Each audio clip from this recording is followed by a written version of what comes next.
Okay. Don't fucking stop me while I'm cooking, you baboon in a suit. The chef is in. About to give you a fucking Chelsea green, you donkey.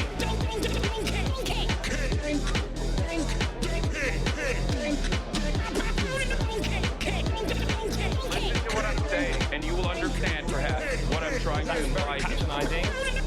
I am being patronizing. I don't know who the fuck you are, and you're over here chirping all the way from fucking London about you want to fucking free Palestine, but also simultaneously you're talking about how both sides are fucking fine. Shut the fuck up. You don't know anything, okay? Who the fuck is this pink-haired twink?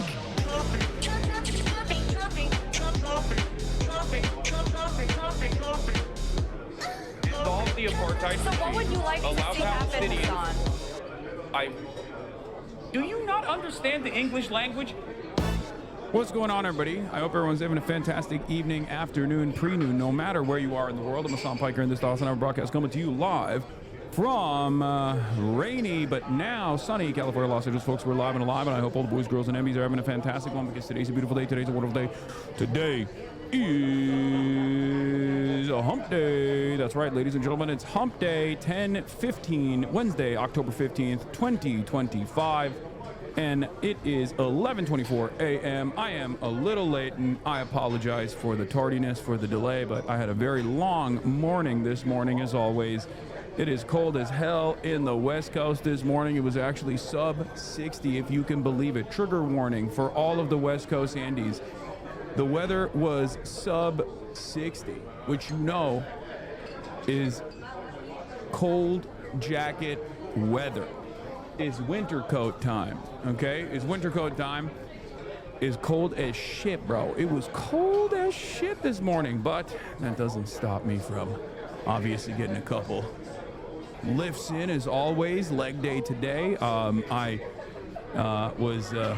Y'all are pathetic. Okay, here we go. All the Minnesota boys being like, this is the only time where we get to flex about our shitty weather. Okay, I don't want to hear it. Okay, Minnesota, literally due to climate change, is probably going to be a more livable, more habitable place than Los Angeles in the next decade. So shut up.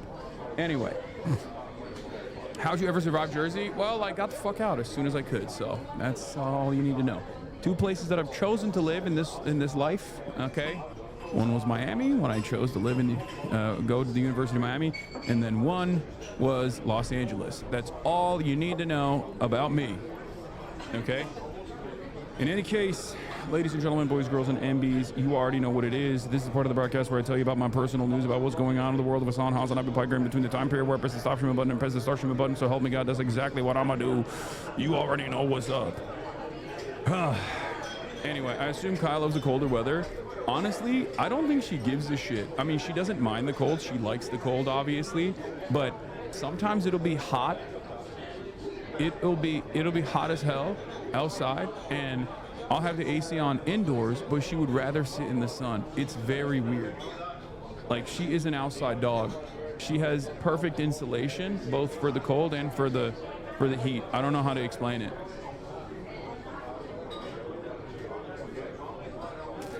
But in any case, due to the Consumer Reports are dissing protein powders, yes, I have seen it. Lots of lead, from what I understand, in protein, which makes a lot of sense, both for my own mental faculties that are in a state of disarray at all times, and also for the entire podcasting orbit. So,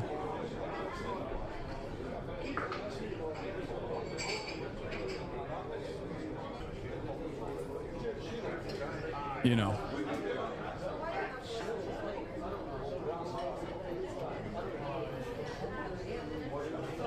She Chinese, unlike you? Yeah.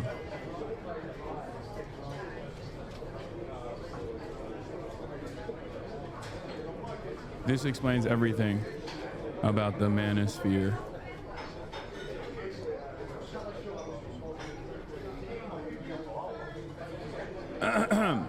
Get your blood lead levels tested? Yeah, maybe. Anyway, ice is heavy in my town today, taking kids from schools. That's fucking insane. Did you see the flagrant bros were talking about you? Were they? I mean, whatever. Who isn't, you know? All right, so what was I going to say? Oh, yeah, personal news-wise, I ended the broadcast yesterday, and I was tired after half-day Hasi. You already know what it is. Okay?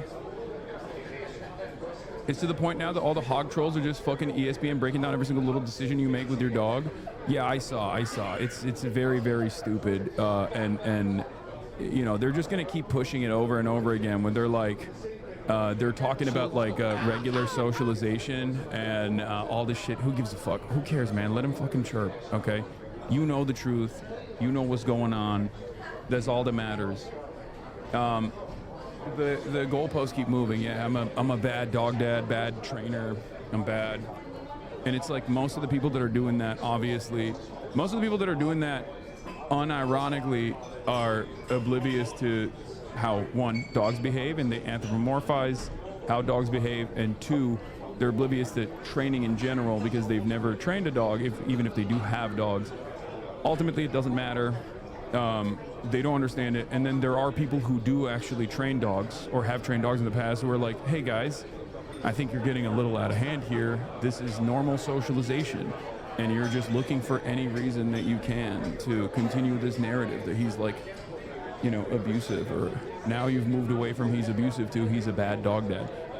We don't have to acknowledge every little thing that goes on the hater side, I think, especially because, you know, that would take away from trying to do my job, which is part of the reason why I don't often cover the drama past the point of like making the first response. Anyway, in any case, folks. Benito Mazzulli, when? Benito Mazzulli, probably not happening. Yeah.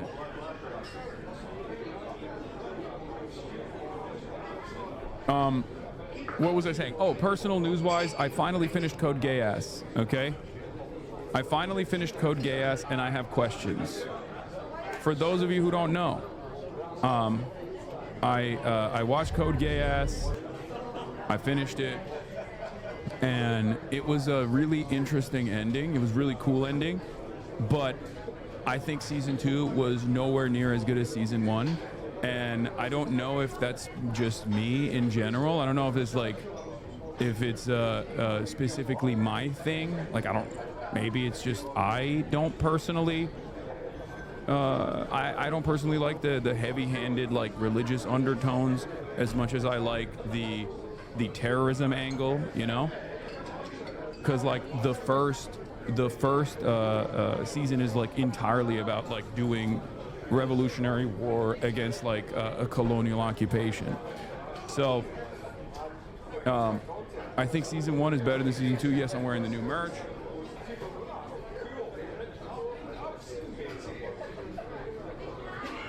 Coming out soon. You already know what it is.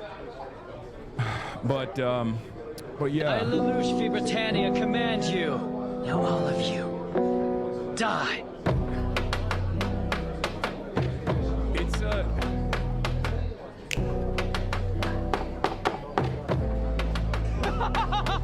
Yes, I am Zero, the man who leads the Black Knights, who challenges the Holy Britannian Empire.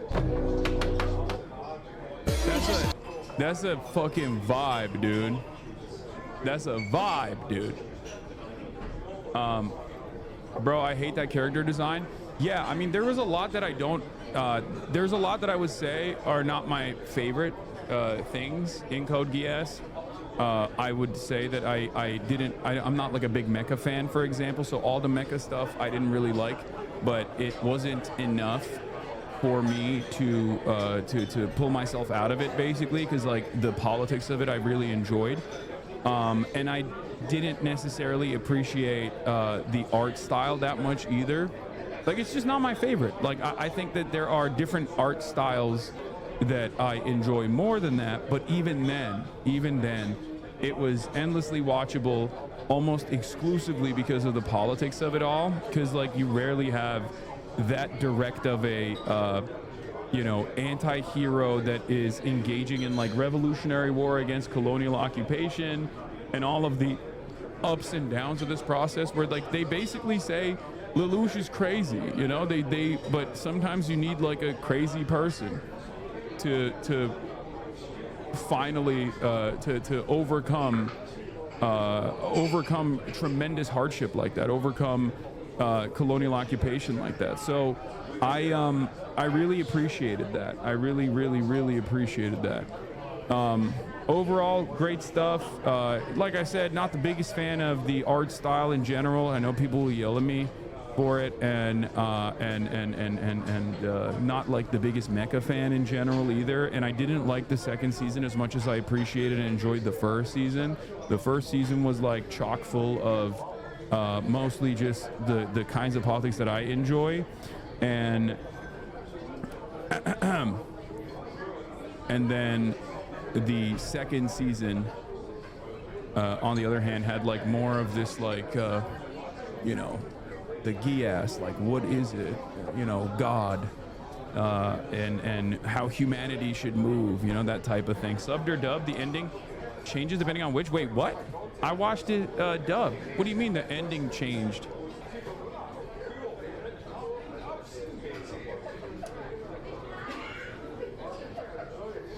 Oh, not the movie. I just watched I watched it 2 seasons. Bro, they had an Evangelion style situation. Is that what it is? Where like they have a different ending?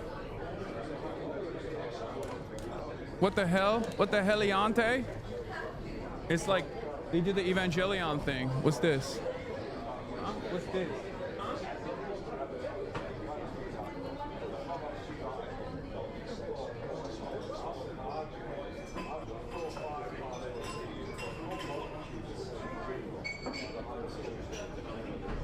No, the movie continues the story. Wait, really? Evangelion? Time to finally catch up on Code Geass dub is the best in anime. Chat, y'all are capping. Yeah, I didn't have an issue with the dubbing at all. I thought the dubbing was really good. Anyway, all right. That's where was I? What was I talking about? Yeah, personal news-wise, finished Code Geass, very good, highly recommend it, definitely peak, totally understand why people say it's peak. I feel like it's quite difficult for people to, like if they watched that when they were growing up, I feel like their development was probably spectacular, you know? If they watched, because like it very clearly teaches people that sometimes violent acts are necessary against like unjustifiable systemic forces of violence. Like if there's a, you know, colonial superpower that's just like ritualistically humiliating their subjects and destroying their day-to-day existence and relegating them to second-class status, people are inevitably going to rise up against that and fight back against that, and that the emancipatory need is the most honest and most just thing that people feel in their hearts. And yeah, I mean, obviously it's still chock full of like great man theory commentary, which I don't necessarily appreciate to that same degree, but I like that the transparent positive morality of Callan, for example, as opposed to the inconsistencies at times with the way that Lelouch operates, really made me understand the politics of the writers themselves. Even without actually diving into the background of the writers, it's very clear that there are like good people. There are some good people even on the Britannian side, but there are objectively good people throughout the entire process in the resistance front on the side against the Holy Britannian Empire. Anyway, Holy Hassan getting old. Look at that gray Lamau. Wait, do I have like extra gray hairs today or something? Why are people saying this? I've always had gray hairs here and a little bit growing here as well. I'm confused by people being like, yeah, I'm 34, man. I'm 34 and I also deal with a lot of shit on the internet. You know, it's gonna make my hair go gray. It happens. I'm salt and pepper, baby. I'm salt and peppered up. If you want more space politics, please watch The Legend of Galactic Heroes. I mean, honestly, I don't really like mecha. That's the big issue here for me, at least. Anyway, woke up this morning as always, went to the gym, hit the gym, leg day. Didn't do as much leg day activity as I normally would. Okay. It's sci-fi, but not really mecha. Okay, it's not mecha, that's straight up space war. All right. Well, in any case, hit the gym,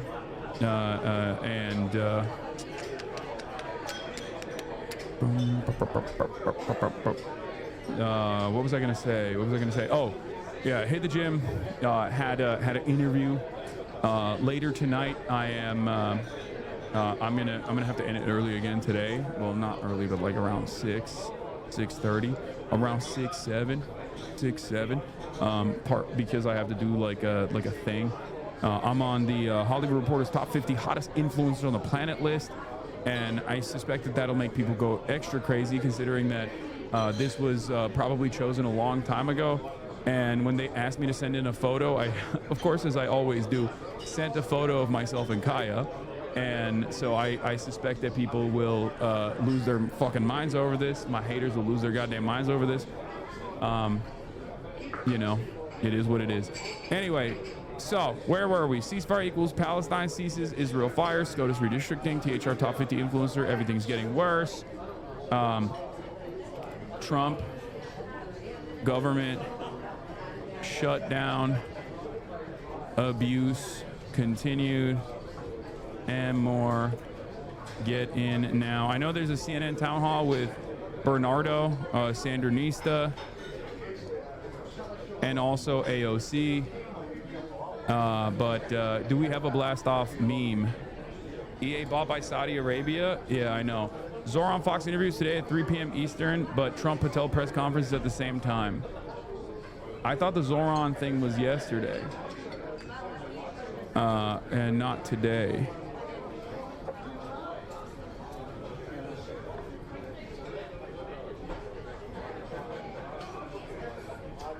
Thank you for the playlist. I was mistaken. It's today. Nice. Okay.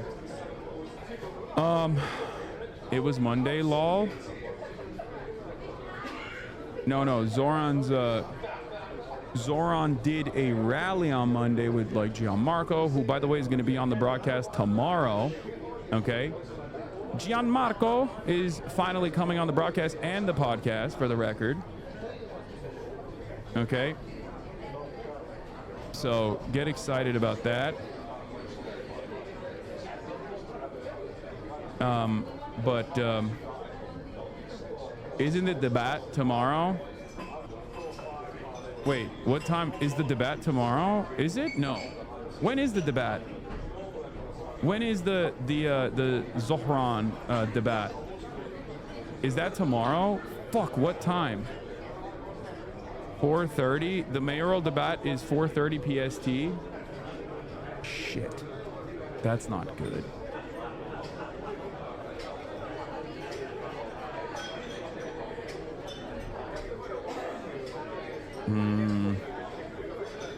I have to restructure some things.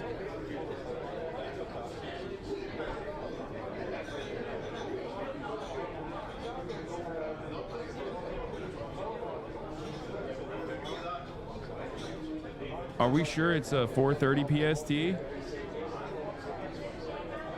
The entire calendar is getting cleared? Yeah, we got to figure some shit out, because I have Gianmarco. Who's going to be on it as well, so.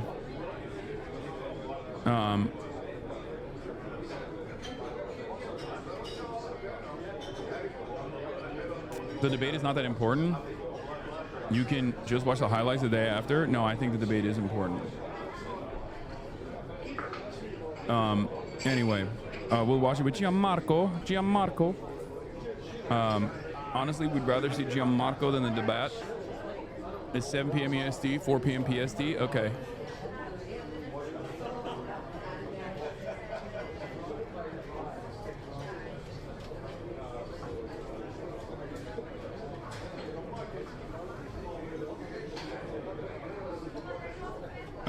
It says 7 p.m. top right. Want to watch Zohran Mamdani take on the rest of the debates with comrades? We are pleased to announce even more watch parties. We've added events on Thursday, 10/16, and are now offering citywide slate of events for watch parties.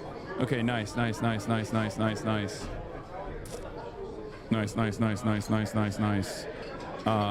night. Tune in at both 10/16 and also at 10/20/22. 10/16 debate tomorrow is obviously going to be at 7 p.m. Eastern, 4 p.m. was in Kaya's mouth. a dangerous. It's a shock collar. It's a shocking eel. Yeah, a grenade, a dynamite, a gun, a landmine. I have a knife. She has a knife that is an exploding knife, and she's twiddling around with it, and she's gonna blow herself up and me. She's chewing something? Yeah. Oh my God, wait, really? Yeah, I gave her a gun so that she can finally fight back against me and resist and rise up and resist. Chicken bone. No, it's not a chicken bone. I would never give her chicken bone. Chicken bones can snap, break, and then actually get stuck to the throat of dogs, especially when they are chicken bones that have been cooked. Never give a dog cooked bones. A lot of people do this. They don't realize that cooked bones break and splinter. Whereas if you're gonna give a dog a bone, make sure that it's not a cooked bone. You can give a dog an uncooked bone. You should not give a dog a cooked bone. And usually chicken bones are still somewhat dangerous regardless. Chicken bones are not safe for dogs. Having said that, however, larger bones in general are totally safe for dogs as long as they are uncooked. If they're cooked, you must not give them the bone because it can splinter and get stuck in their throat. It can literally end up piercing their throat, as a matter of fact. Rawhide bad too, and nylon rope toys. I mean, that much it is you know, I don't know. That's in dispute. What about a raw gun? I gave her a raw gun. She has a gun right now. What are you looking at? It's my mom. She's walking around. Kaya minding her business, wishing everyone would quit slandering her main man. She has no idea. She has no idea, okay? She doesn't know that she's the most famous dog on the internet. Anyway, when we got a new dog, he got a ham hock with the bone. Motherfucker passed it fine, but it was a worrisome week while we waited to clear his system. Yeah. Where were we? What were we talking about? Oh yeah, we got a lot going on. I got a blast off meme here. I'm gonna rip it. I'm gonna post it, and we are gonna go, okay? Also, Kai's so big, they're like potato chips. Larger bones hurt their teeth, so they need limited time if they're a chewer. My Maisie really wore down her teeth on her cow femur habit. Yeah, Kaya literally goes through everything, dude. She goes through everything. It's crazy. She can eat an entire couch, I think. if given the opportunity, if it was presented like a chew toy. Luckily she doesn't have like a crazy chewing habit like that when it comes to, you know, any of the things around the house. But in the past, when she was growing up and when she was teething, she would eat my shoes and stuff every now and then. It was terrible. But right now, with given her size, if she wanted to, she probably could eat an entire couch. Like if she felt like that was Kai doing anything funny yesterday? Yeah, she was with my mom. Sorry to bring it again, but did you already talk about what the vibration collar is taped? Oh my lord, dude. Oh my freaking lord. Every goddamn day with this shit, brother. Jesus Christ, dude. It's because it's a fucking electrocution zapping tool that no one has ever seen before. Okay? No one has ever seen it. Do not interact, Liz. You can put a vibration collar on my husband too. I'm gonna put one on the haters.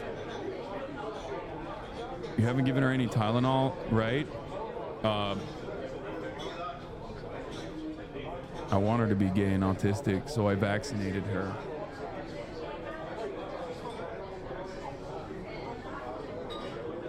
Hey, Discord, this is why, wait, what? Any of these accounts are tagged in a post, tag Discourse in a post, and agents should quiet close the ticket without further response. Streamlabs, USA Army, Esports, Team Spark, Slasher, Keem, Call Me Carson, Quackity, Dr. Disrespect. Wait, what the fuck?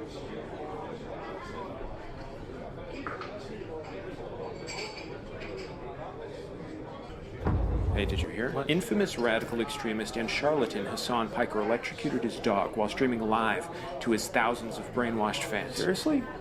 What the hell? Yeah, he reached off screen for like a button or something, and then his dog yelled. That's terrible. Damn. Yeah.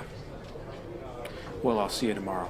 Wait, why? Hey, did you hear? Beloved celebrity and social democrat content creator Hasanabi refuted the claims that he shocked his dog. Wait, I thought he did, though. That was a mass smear campaign. He showed the actual collar he uses, and it doesn't shock dogs, apparently. Okay, well, I'm glad he didn't do that, then. Yeah. Well, I'll see you tomorrow. Wait, political opportunist and con man Hasan Piker actually did shock his dog. There's new evidence. Any updates? Several. The idea of a person known as Hasan Piker is possibly, though without certainty, using maladaptive methods of animal training. However, the subject has hit national attention, and at this point, the nature of truth is highly unknown. I'm not following. Thousands of reports, videos, deep dives, and investigations have churned up seemingly contradictory information. The incident, as it shall forthwith be known, has attained a status only comparable to crisis events. Crisis? A comic book event wherein timelines are reset, organized, and/or restructured for continuity. Did he shock his dog or not? Factions of political thought have shifted. The reality through which we previously measured scientific phenomena has broken down. It's become clear that all that can be unknown can never be unknown, and vice versa. What do you think happened? I don't know. Is this just how the internet works now? Or... Yeah, right. That's so good. Oh, Jesus Christ. Dude, it has been the most nutty experience, considering that, like, I've obviously had like my fair share of controversies, but I've never in a million years would have experienced something where it's like very obviously and transparently people just like meticulously going through every minutia, everything that takes place. Thank you. Every minutia and everything that takes place on a stream with like with great intensity to try to drive home this fucking narrative that is like universally despised. Like, animal abuse is understandably something that every single person with a brain, with a mind, with a conscience is going to be against. I'm against animal abuse. I care about animal welfare. I've worked with no-kill shelters in Los Angeles, as you guys know, over and over again. I've worked with animal conservationists like Maya, and worked on numerous other. Oh God, the gray bars are back. Numerous other initiatives, amongst a million different things, right? And it's obviously something that I care about. Animal conservation, animal sanctuaries, animal welfare is something that I do care about, and I think it's like a very good indication of a person's. It's a very good indication of a person's like worldview. If someone is, if someone mistreats those who are vulnerable, like pets, like, you can tell that they're not a very good person. Okay, it's a great indication, which is, I think, the reason why a lot of people ran with this story, and also a lot of people who just basically saw one clip were geared to assume that this is what was going on, that there was like a major crisis here. But never in a million years would I have actually thought that it would get to this degree.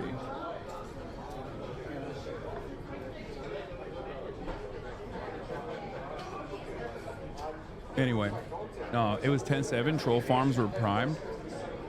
Yeah, I think...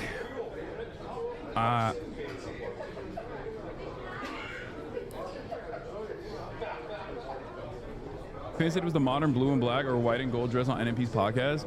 I mean, I think obviously, like, a lot of the people that are, memeing about it don't think it's like... I don't think that it's like that. They don't consider it to be all that serious because they're fucking joking about it, But Hasan, white people will lynch folks over dogs. I know, but I'm like a white woman when it comes to that situation. That's what it is. I'm definitely a lot more strict in my training when it comes to my dog. I obviously am, not one of those people that's just like, let your dog do whatever, especially considering I have a 120-pound dog. I can't let her do whatever. If she would like jump on people and like accidentally bite someone, for example, then they would have to put her down. And I would have to put myself down in that process. Having said that, however, it's been like, I bracket it off in like 3 groups. The way I've explained it is like the overwhelming majority of normies look at the situation and obviously care about animal welfare, and they think like they've been geared into thinking that this is, you know, a serious issue of abuse. And then you have, you know, normies who don't have dogs but obviously love animals, who don't know how dogs behave. Because if you have a dog, you know, like, they sleep all the time. That's number one. They like to be around their owner all the time. And not only that, but sometimes, you know, they yelp or they try to get your attention. And it's normal. Then there's the other people that do have dogs who know that that's, you know, normal dog behavior. Having said that, they don't really train their dogs, so they think it's like actually abuse, that you do like spot training or whatever. And then the last group of people are the haters that are basically like seeing this as an opportunity to really drive home the narrative for as many people as possible who've never seen me or never heard of me, that I'm a bad person, as their first interaction. A person who is engaging in, you know, animal abuse. The third category is those who remain at this point. The first 2 categories are people who made up their minds. Maybe they were shocked, maybe they were confused, maybe they got upset, they made some memes. They're just memeing for the most part. Okay? But the third group of people are the ones who are like, look at this clip, look at that clip, look at this clip. Like, it's obvious he's moving his arms around. Like, he's fucking constantly in a state of zapping. And they've moved away from the initial conversation, which was that, like, she didn't even have that collar on to begin with. And the only reason why I showed the collar was because people were clipping other instances. First of all, are any of the collars illegal? No. Even in the maximalist position, even if what like the people that are claiming are just like a significant threat or whatever, like most, I've said this already, e-collars that have shocking components that feel like a TENS machine, which I've used on myself in the past, because, you know, I'm around dogs that have been trained with that and use it, is not only is it not illegal, but it's also straight up used in the e-fencing for people, and it's used in the training of like dogs in general.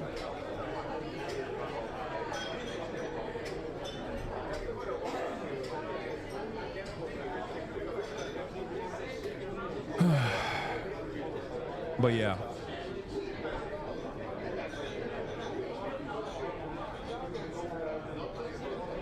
Police dogs even? Yeah. No, working dogs do get trained on e-collars.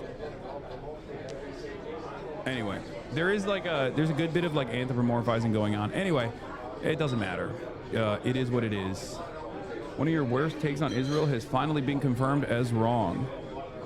Wait, what is this? Brown equals prisoners and white. Brown equals prisoners and white equals hostages, apparently. Wait, what do you mean? What's my worst take on Israel? Oh, Natalie Portman?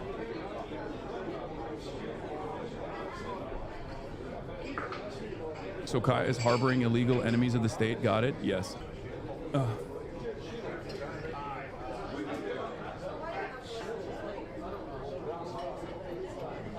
Anyway, that's not... That is, I don't know why this is my take on Israel. But in any case,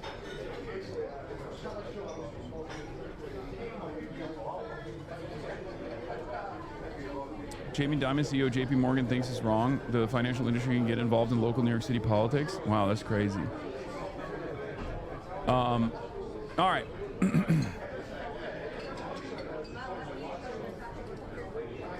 These people care more about perceived suffering of a dog on stream than real suffering of their own families. This shit is cringe. I mean, it's all good. It like I said, I'm done. I'm done with this. I've been done with this. I obviously have to cover the news, and we have a lot going on.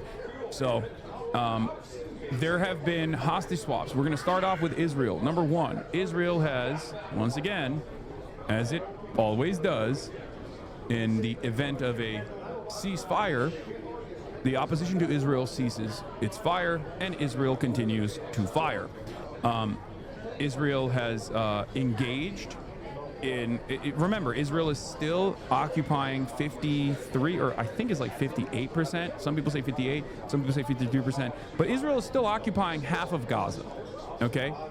Israel is still occupying half of Gaza. Israel still has Gaza hermetically sealed. The Rafah border crossing is not open yet. Israel still controls the Rafah border crossing and all of the border crossings, which is precisely the reason why they're not allowing aid to go in right now. Now, as we've talked about, there are some conditions on the ceasefire deal that Hamas and Israel engaged in, where Hamas basically said, look, we are going to give you all of the hostages that are alive, and also we are going to give you some of the captives that had been slain.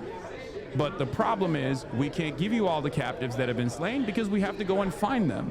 And it's going to be a little difficult, especially considering that there are still tens of thousands of Palestinians who are assumed to be dead that people have not been able to extract from the rubble yet. So obviously it's a little difficult for anyone and everyone inside of Gaza to figure out exactly where all of the people are, right? And as I said, there were two things that Israel was going to use in the second phase of the ceasefire, the so-called ceasefire, to basically sully the deal. And Israel is using both of those things. One was the subject of disarmament. Okay, like what does that mean? How would that work? Who is going to do it? And it's very clear that Palestinian Islamic Jihad and Hamas both kept saying, we will disarm to a sovereign unit that is comprised of Palestinians that will be controlling Palestine and controlling the destiny of Palestine. We're not going to just like give up our arms amidst a fucking genocide. It's understandable for people to not want to do that. And it's very clear that this is the most consequential aspect of this conversation, and that's precisely the reason why. That is precisely the reason why this is going to be a point of contention that Israel uses to sully the deal. Fox News, Zohran is on Fox News right now. Okay, you know what? Let's watch it live. Let's watch Zohran Kwame Mamdani on Fox News Live, and I'll get back to the Israel issue in a second. Okay, people are very excited about this. Away my exclusive interview with New York City mayoral candidate Zohran Mamdani. What the Democratic Socialist has to say about President Trump. You've worked with Hasan, who is an anti-Semite and a dog abuser. And how to pay for his big plans for New York. Also breaking right now, President Trump about to hold a news conference in the Oval Office along with FBI Director Kash Patel. They aren't showing it yet. Mexican cartels are now offering up to $50,000 bounties to attack or kill our agents in Chicago. Very scary situation heating up in the Windy City. Homeland Security says these criminal networks have issued explicit instructions to U.S.-based sympathetics. They include street gangs in Chicago to monitor, harass, and assassinate U.S. federal agents. Eric Trump is standing by with his reaction to this story as we await President Trump at the White House. First, we go to national correspondent Griff Jenkins, reporting live from Washington. Hi, Griff.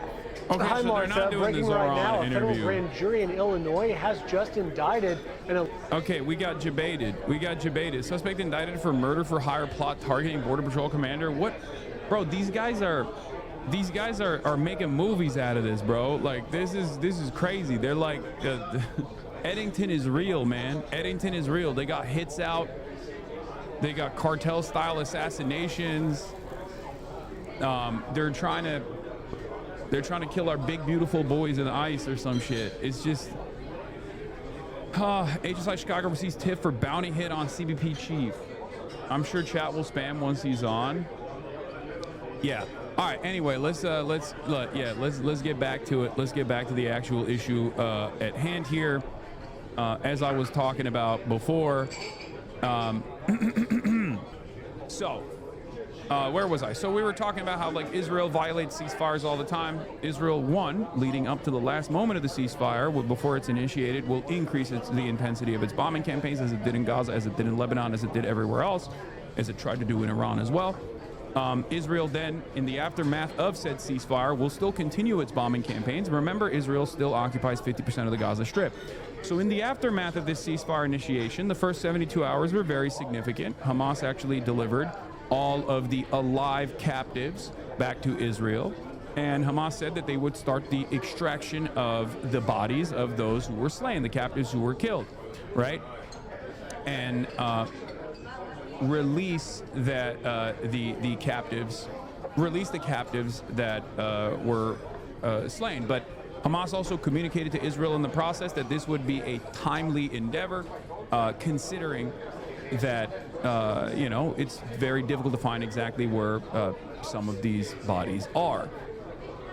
And I don't think you need to be, I don't think it takes a genius to understand exactly why that would be difficult, considering the state of Gaza. You have seen, especially places like northern Gaza, be reduced to fucking rubble. There are still tens of thousands of Palestinians who are under the rubble that have not been accounted for at this moment. So, in spite of that, Israel is obviously using this as an example, using this as a reason to spoil the deal, right? And here it is. New, an Israeli prisoner whose body was returned yesterday was killed by Israeli airstrikes. Forensic tests confirmed. Staff Sergeant Tamir Nimrati was abducted from his base alive and killed by IDF bombs while in captivity, the Israeli Hostage Families Forum said in a statement in Hebrew. So, like, as I've said before, this is going to be a very difficult situation for Israel because, like, on the one hand, I obviously don't trust Israel's own forensic reporting on a lot of this stuff at all because they have every opportunity to lie. But also on the other hand, the hostage families will 100% demand additional autopsies to exactly find out how their relatives died. So they are probably going to do everything in their power to get secondary and maybe even third looks on autopsies to ensure that they know exactly how their relatives were killed. Okay, so for that reason, I think we'll find out that there are a lot of Israeli captives that were most likely killed by Israel in the process.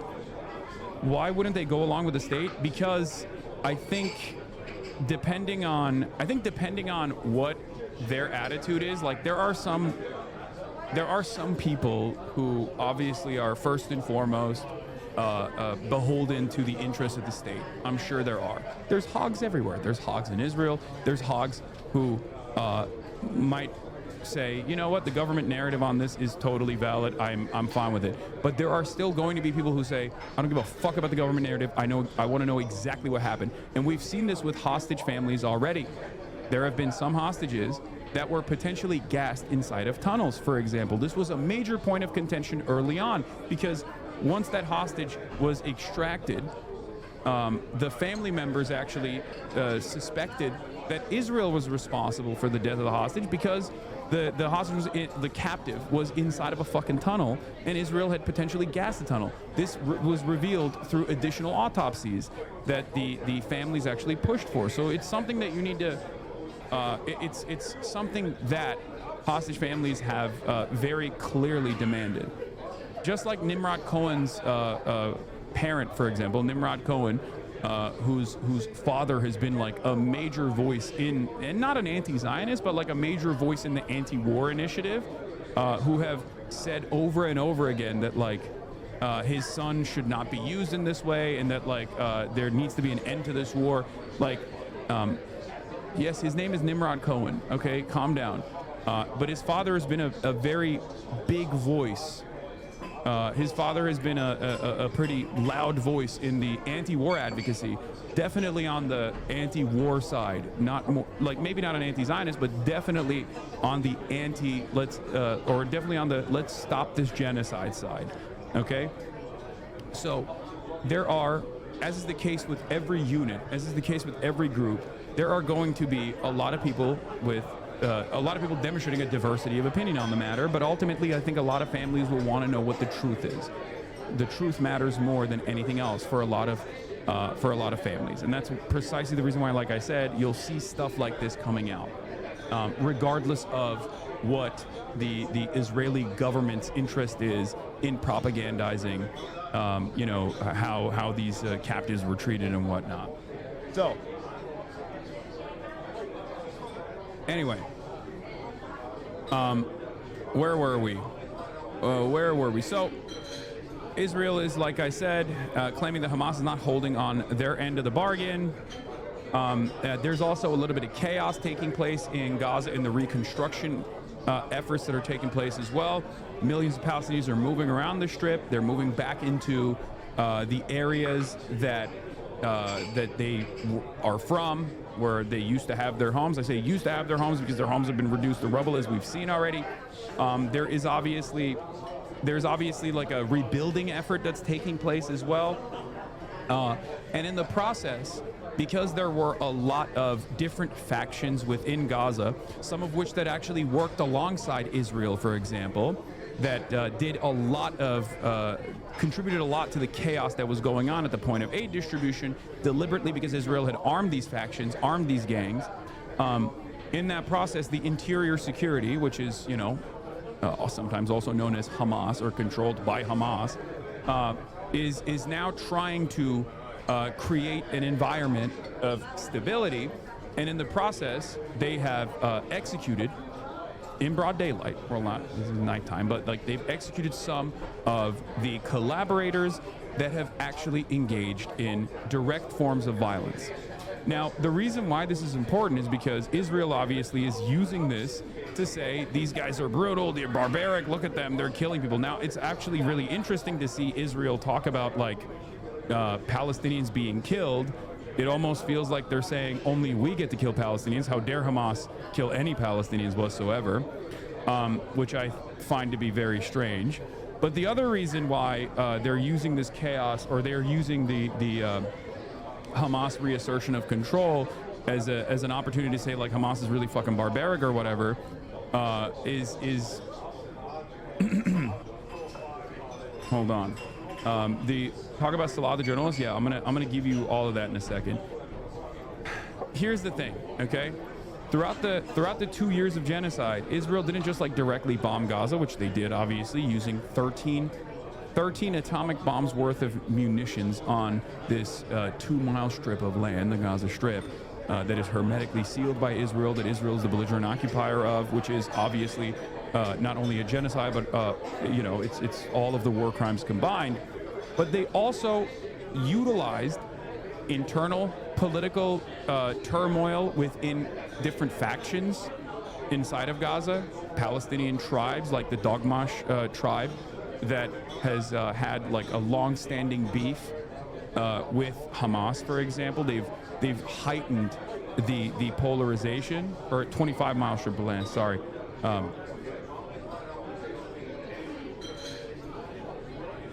So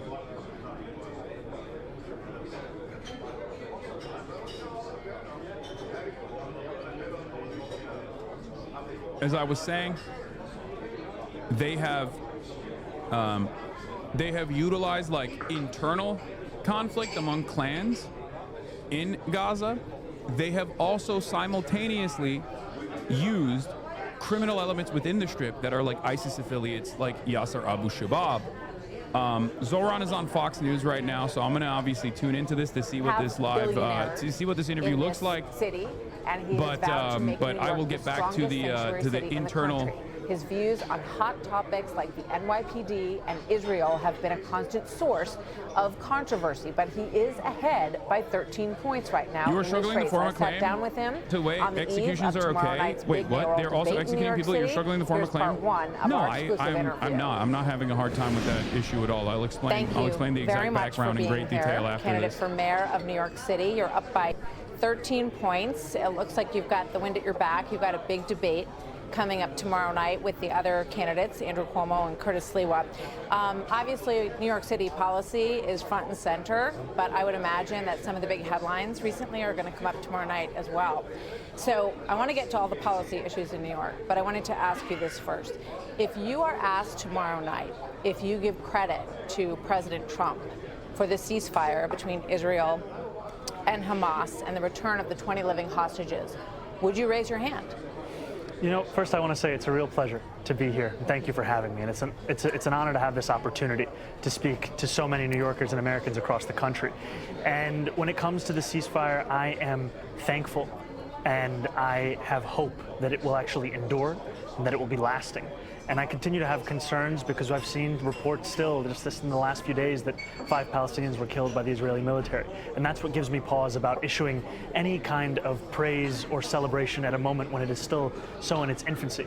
And what I will tell you is that in that same moment, it is also one that requires a focus on ensuring that that hope, that belief in a better future is one that is emblematic in our policies right here in New York City as well. And that's what we're hoping to lead with. Would you give President Trump credit or not, to any extent? Credit or not? I think it's too early to do so. Too early to say. But if it proves to be something that is lasting, something that is durable, then I think that that's where you give credit.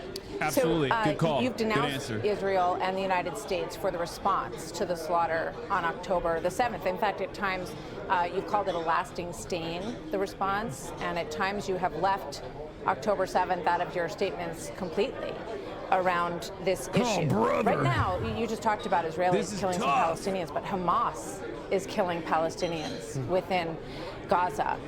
And they have not returned the bodies that they promised to return, including 2 Americans, Itai Chen and Omer Nutra, whose families we have interviewed Trump over these approved months. it. So I hope he turns what around is and your says, look, response to what Trump Hamas actually is has a doing clear-eyed now? vision on this. I think those are bodies and remains that should absolutely be returned, and I think that I have no issue with critiquing Hamas or the Israeli government because my critiques all come from a place of universal human rights. And my focus, however, is right here in New York City and transforming the most expensive city in America into one that's affordable for each and every New Yorker. Nice. Okay, and I want to get to that, absolutely. But do you believe that Hamas should lay down their weapons and leave the leadership in Gaza?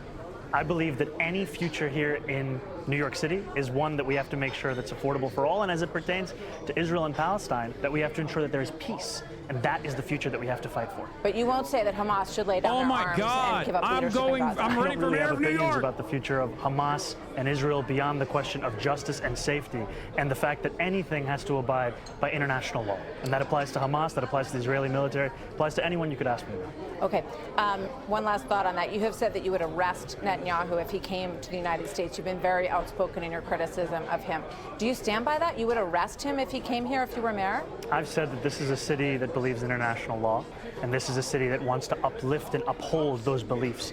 The Prime Minister... The United States doesn't stand by the International Criminal Court. It hasn't signed the treaty for the International Criminal Court. The International Criminal Court, however, has issued a warrant for the arrest of Benjamin Netanyahu. Well, what grounds in the United States could you arrest him on? As it has for Vladimir Putin. I've said that I believe that we should uphold arrest warrants by the International Criminal Court, and that we should do so only in abiding with all of the laws in front of us. I'm not going to make a new law to ensure that we can actually do that. Do you think that Commissioner Tisch would allow you to arrest Netanyahu in New York City? I've appreciated Commissioner Tisch's leadership of the NYPD, and I think that she's done a good job at lowering crime across the city. But do you think that she would go along with arresting Netanyahu in New York? I can tell you that I'm going to exhaust every legal option in front of me, not to make new laws to do so. All right, so we got that business at the top of the interview. Coming up as part 2 when we move on to New York City and the candidate, Mayor Mamdani's plan to radically reshape a lot of what's happening in New York City when we come back. A lot to dig into. What is happening, we'll also bro? Get our panel to respond with David Asman and Robert Wolf to the interview coming up next. Stay with us. They're farming him for ads? Yeah, this is a transparent shanking that's taking place. But I think, all things considered, he did a decent job of trying to get back to what he will do for New York, trying to address everything from the perspective of what he would do as the mayor of New York. Okay?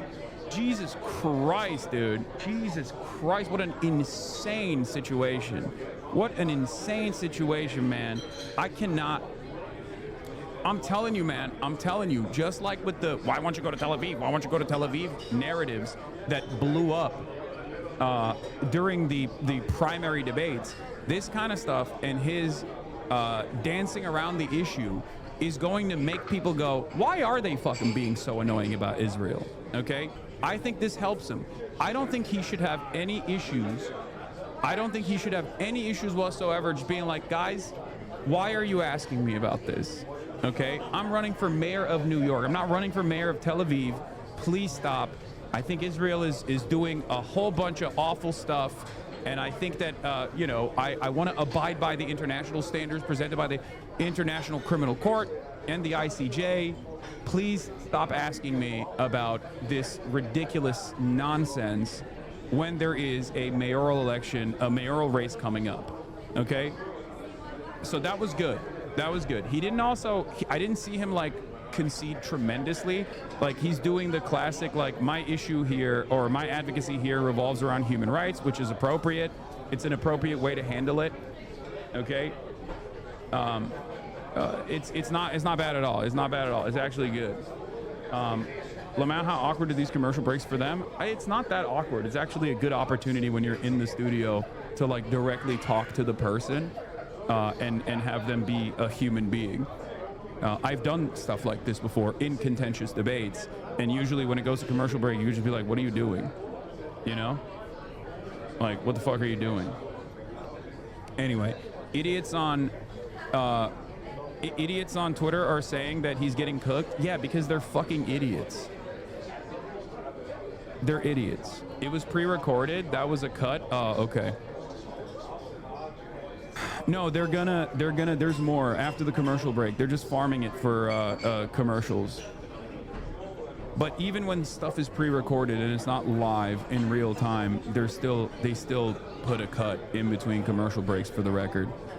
So you still get to actually talk it through or whatever, depending on when they filmed it. Anyway, hold on. Let me, does he get the questions up front? No.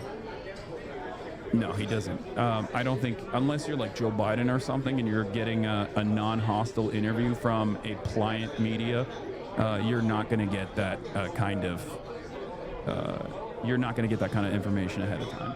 He's going on Fox News. This is the most contentious interview. It's not a real interview. It's a shanking, okay? He knows that, though. He knows that it's a shanking, and I think he is well prepared for it. So far. Okay? And also, if you're Zoran Mamdani, I don't think this is a new, like, I don't think they're going to flub you on this. He probably knows. Which, anyway, you know, we're back. Last night I ChatGPT'd, where is the capitalist and global finance center of the world? And it said New York City, which made me feel good as someone who loves New York City. Is that a moniker that you're proud of and one that you want to continue for this city? We should be proud of it, and I will also say that that's one thing you have in common with Andrew Cuomo, because he also uses ChatGPT to answer many questions, including how to actually resolve the housing crisis in this city. And it's time that we are not only proud of us being the financial capital, the cultural capital, but also we should make it a capital of where working people can afford to live in this city. Because right now what we're seeing is that 1 in 4 New Yorkers are being priced out of the wealthiest city and the wealthiest country in the history of the world. That's absolutely true. One of the things that's also true is that JP Morgan and Goldman Sachs have moved major operations to Texas. They've not abandoned New York, but they're hedging their bets on New York because of the increased taxes that they see coming if you become mayor. So when they do that, jobs move out of the city as well. So how does that help affordability if people in the city don't have the jobs that they once had here? Well, I am looking to make this a city that every person chooses, whether they're a business leader or they're someone who works for that business. And the key ways of doing that are actually delivering quality of life, public safety, and affordability for each and every person. Because what we're seeing right now is we have a broken status quo. We have a corrupt political system, and we have the politicians that sustain that.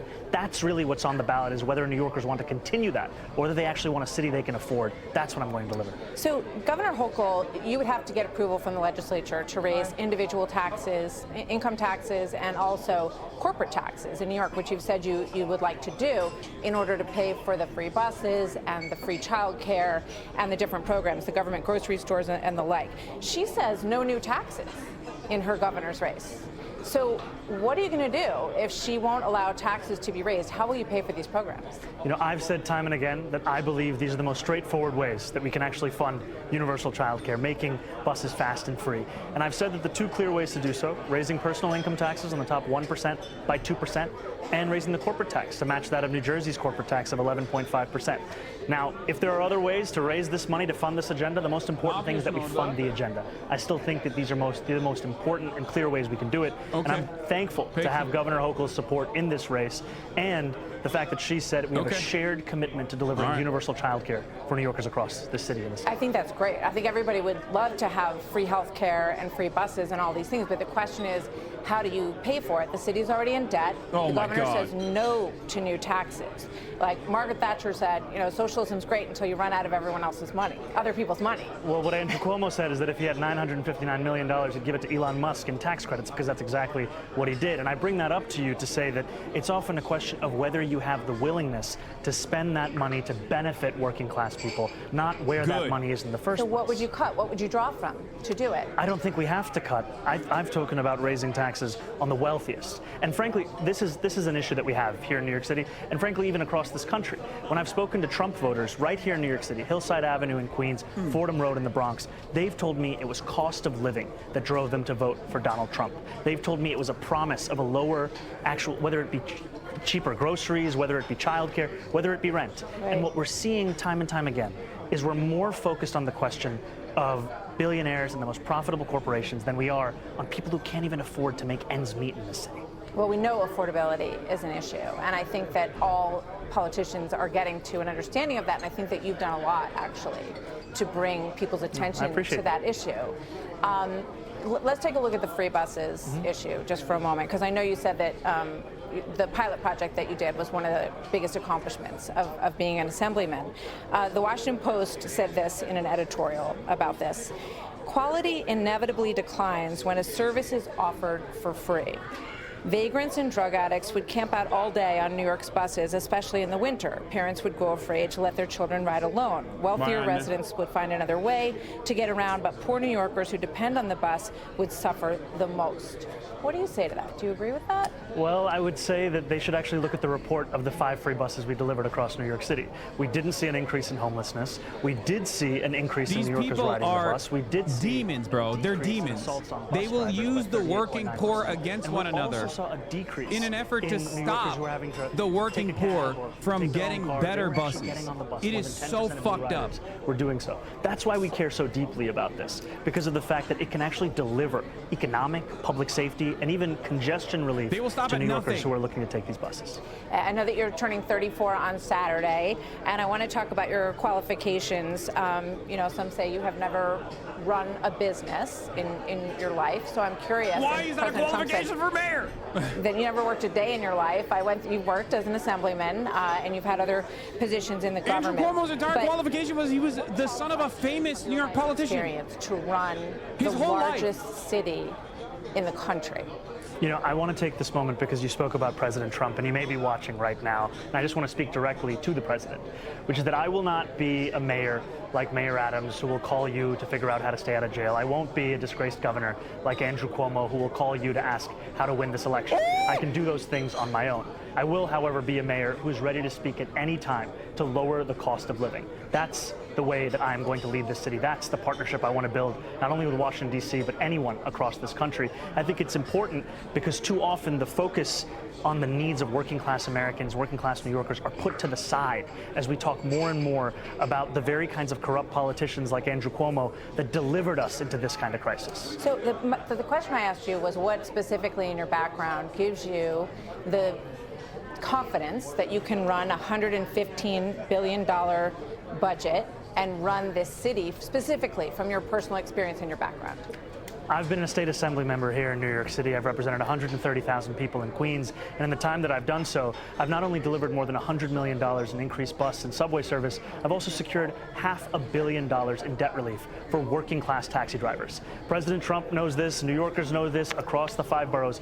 Taxis, as we're looking at them right here, are such a part of what we love about this city, and yet those same drivers were sold a lie about a ticket to the middle class if they bought a medallion.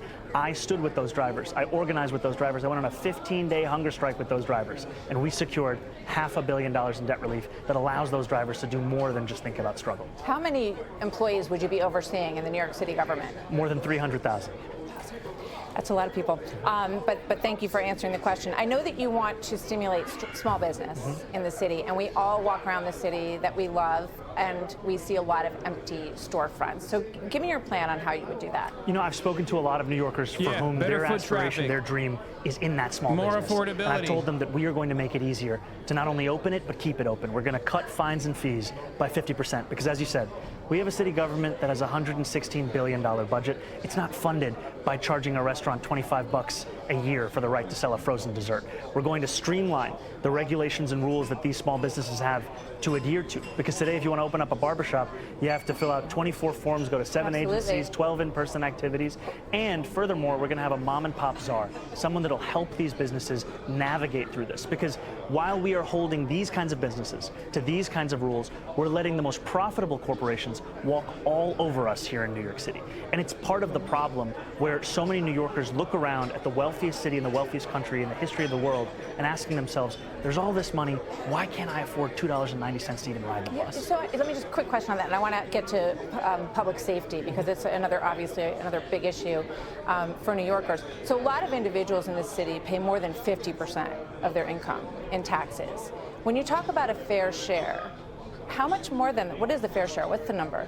I've said that we should increase personal income taxes by 2%. Is fair? And my point is this. Give up more than half of your income. If you're making $1 million in New York City, or more than that, you can afford to pay 2% more. And the reasons you can afford to do so is because that money will be used to better your quality of life as well. Yeah. Because when I speak to the wealthiest New Yorkers, I hear concerns about the cleanliness of the city. I feel like he's dominating this conversation. It's very good. Questions of public safety. This money is the money that will be used to deliver on those things so that we can ensure that we have a return on investment for all of the money that we are raising and spending right here across the 5 boroughs. I want to talk to you about public safety and your relationship with the police. So just in terms of public safety, I want to go to an example first, because I hear from people that they don't feel safe walking home at night. There's drug addicts on the street, you know, right around the corner here. You can walk around the corner and see people shooting up.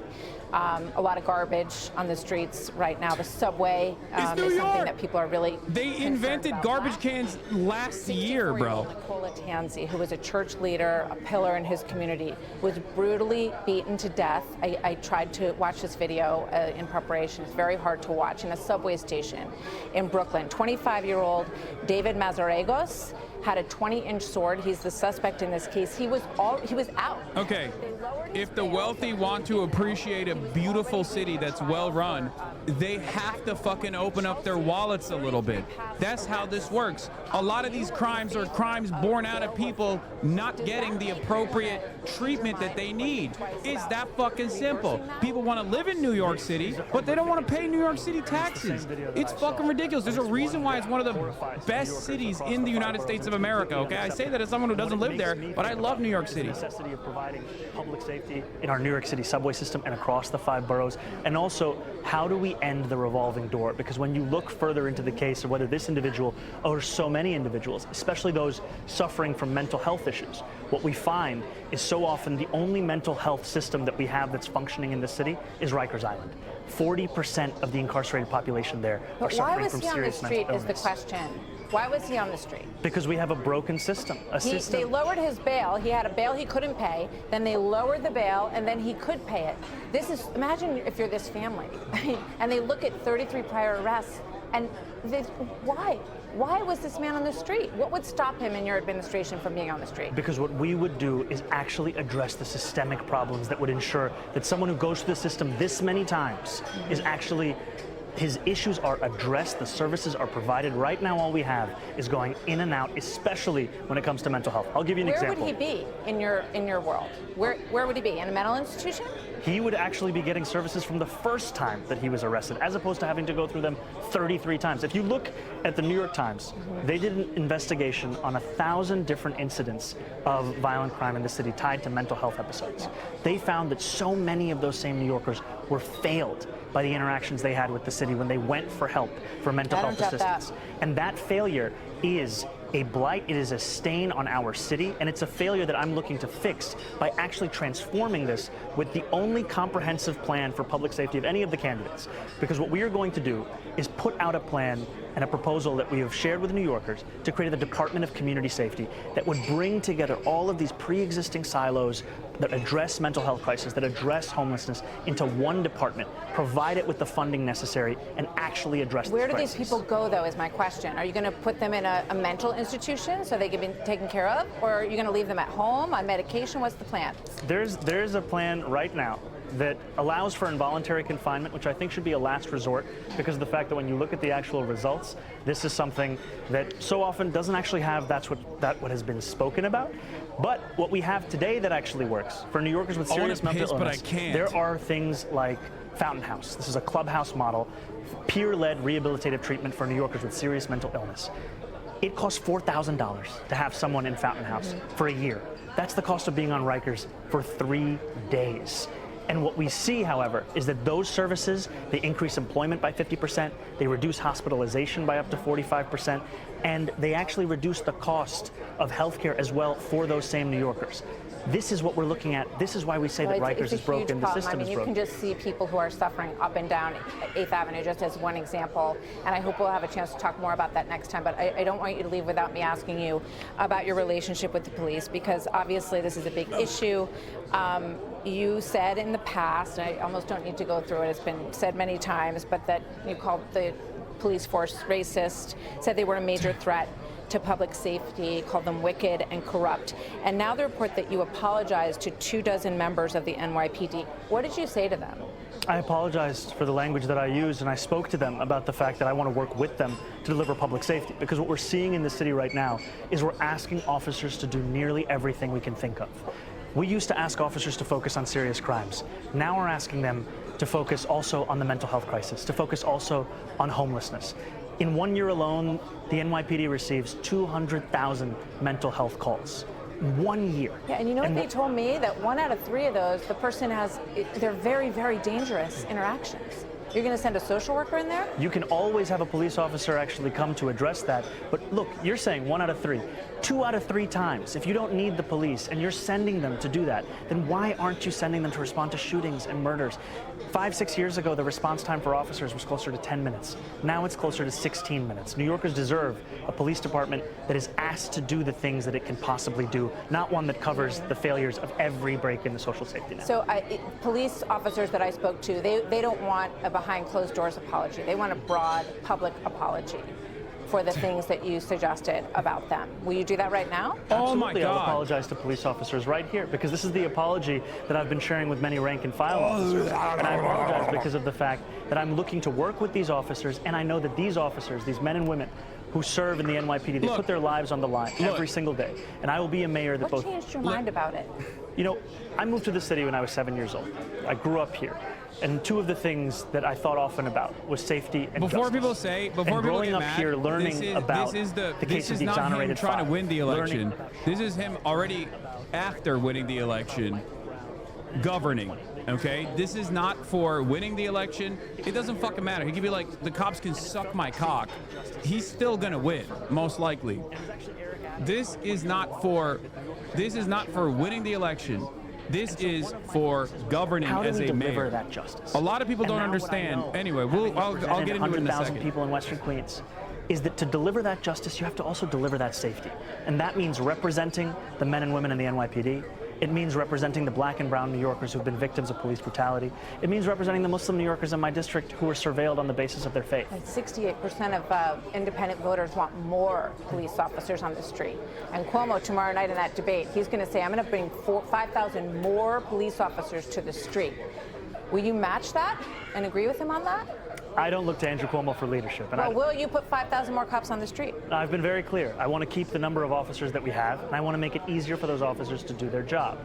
And what that means is that we allow officers to focus on serious crimes, and for all of the focus on the head count, we should focus on the retention crisis.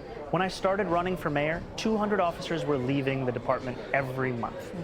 Now it's 350. And a lot of them are leaving because there's simply no way they can do their job in what's being asked of them. And to your point, however, Andrew Cuomo is going to say a lot of things tomorrow night on the debate stage. And frankly, I wish it was more like NASCAR, so New Yorkers could see the billionaires that were sponsoring him right on his suit jacket. Because this is a man who had 10 years. And I know now that it's politically convenient, he watches Fox News as well. So I'll just speak to him directly. Andrew, you had your chance to lead this state. You took that time to sell out working class New Yorkers to your billionaire donors. And instead of actually meeting the needs of people who couldn't afford to live in the city, you gave $959 million in tax breaks to Elon Musk. And now you want us to believe that we can't spend less money than that to make every bus fast and free in the same city. All right, I'm going to squeeze in two very quick ones here, Absolutely. if you can answer them quickly. Commissioner Tisch, you have suggested that you want her to stay.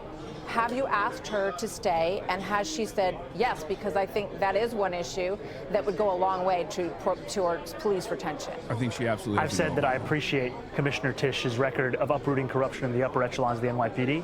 I've appreciated her presiding over drops in crime across the city, and I continue to actively consider her to be my police commissioner. I haven't made any personnel commitments. Okay, so you don't want to ask her right now? No. That's the kind of conversation I would actually have in person, in private, not a politics of Okay, it's an issue that a lot of people brought up with me when I told them I was going to be speaking with you. Last question, you want to have a World Cup czar. I know you're a huge soccer fan, Arsenal fan. Oh my God, they're even humanizing him. Oh my God. I look forward to learning more. Oh my God. That would be great.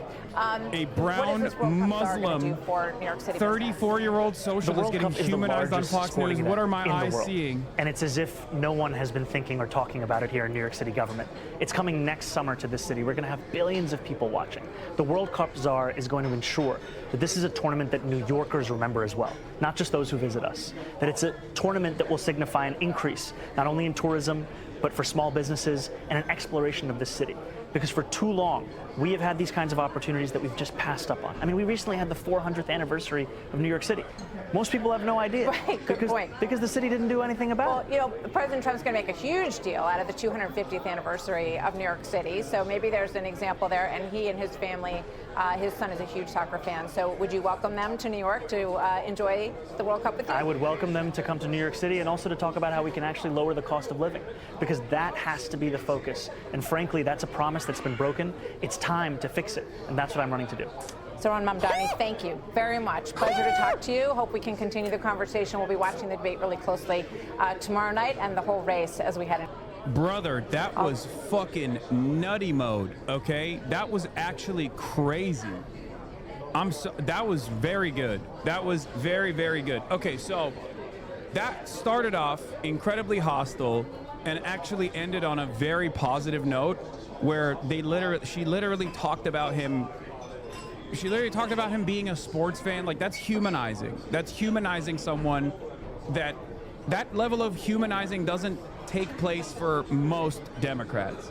And I think it's because he angles the conversation always back to a key issue that even the Fox News watchers care about: affordability, affordability, affordability, affordability.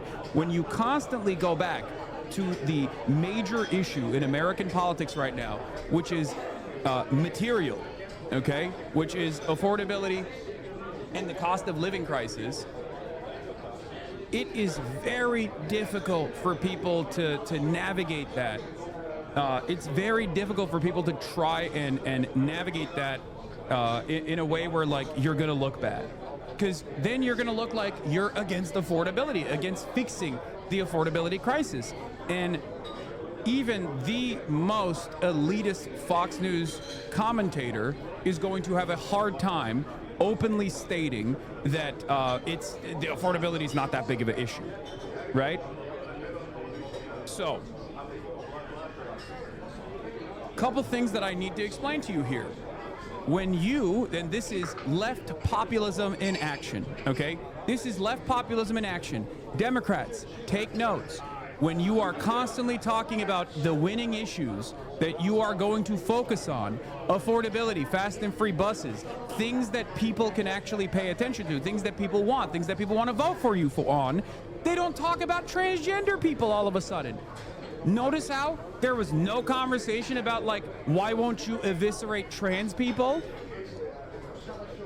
Even when the conversation is about, like, Hamas, why do you want Hamas to establish a caliphate in New York, or whatever fucking question whatever dumb fuck question they cooked up for him, He just keeps going back to affordability and what he cares about, what he wants to actually fix. It turns out it's a major shield as well as a weapon to wield. It's a shield as well.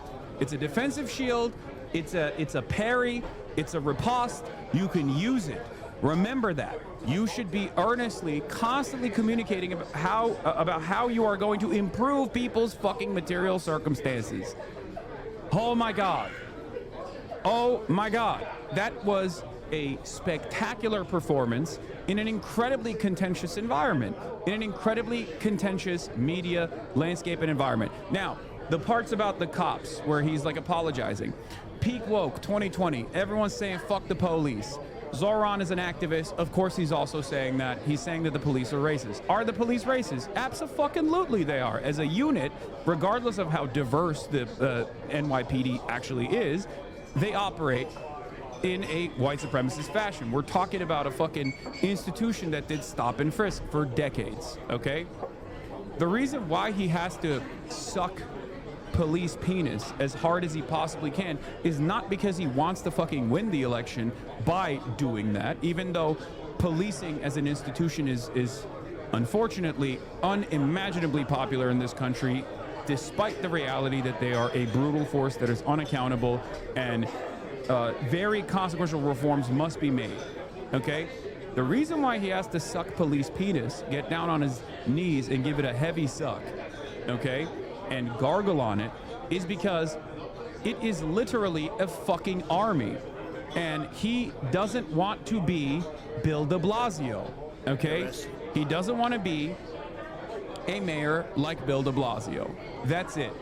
He knows that in order to govern as the mayor of New York, you unfortunately have to fucking play ball with those guys. There is no other way to do it, okay? That's it. This is not me saying like, oh, he's, you know, I don't know what he's going to do. I don't know what he's going to do in terms of like dealing with the NYPD. But for those in the know, the NYPD and Wall Street and the real estate developers are the three biggest hurdles in front of any New York mayor, okay? And especially the NYPD, He has not strayed away from the way he has communicated about defunding the police without actually saying those words. He has kept repeating over and over again that the police are actually responding to calls that they shouldn't be responding to, that they should actually be working on, you know, tackling real crimes as opposed to like cleaning up homelessness. Okay? It is 100% the appropriate way to message around this issue. Planty Andy, thank you for the 50 bones. God damn. The Piker Broadcasting Service is sponsored by you, the viewers, for you, the viewers. There will be no ad breaks on the Piker Broadcasting Service, okay? Anyway, I will give you a couple additional notes as well. Obviously, there are some things, I think, that Zoran has been communicating, or some things that worry me a little bit, because I read the Ested Herndon piece, and I even talked to Ested after the fact. And he is signaling in some ways that he is going to Barack Obama the situation, and I don't like that at all, and that actually does worry me quite a bit. But maybe it's because he is, you know, hiding his power level, or maybe he's doing it because he is genuinely invested in being a Barack Obama-style figure. Because, like, there were a couple things. Open Presence, thank you for the 25 to the subs. There were a couple things he said where he wants to have like a diversity of opinion in the governance side, and I think that is a little bit terrifying. But we shall see. Like I said, we shall see.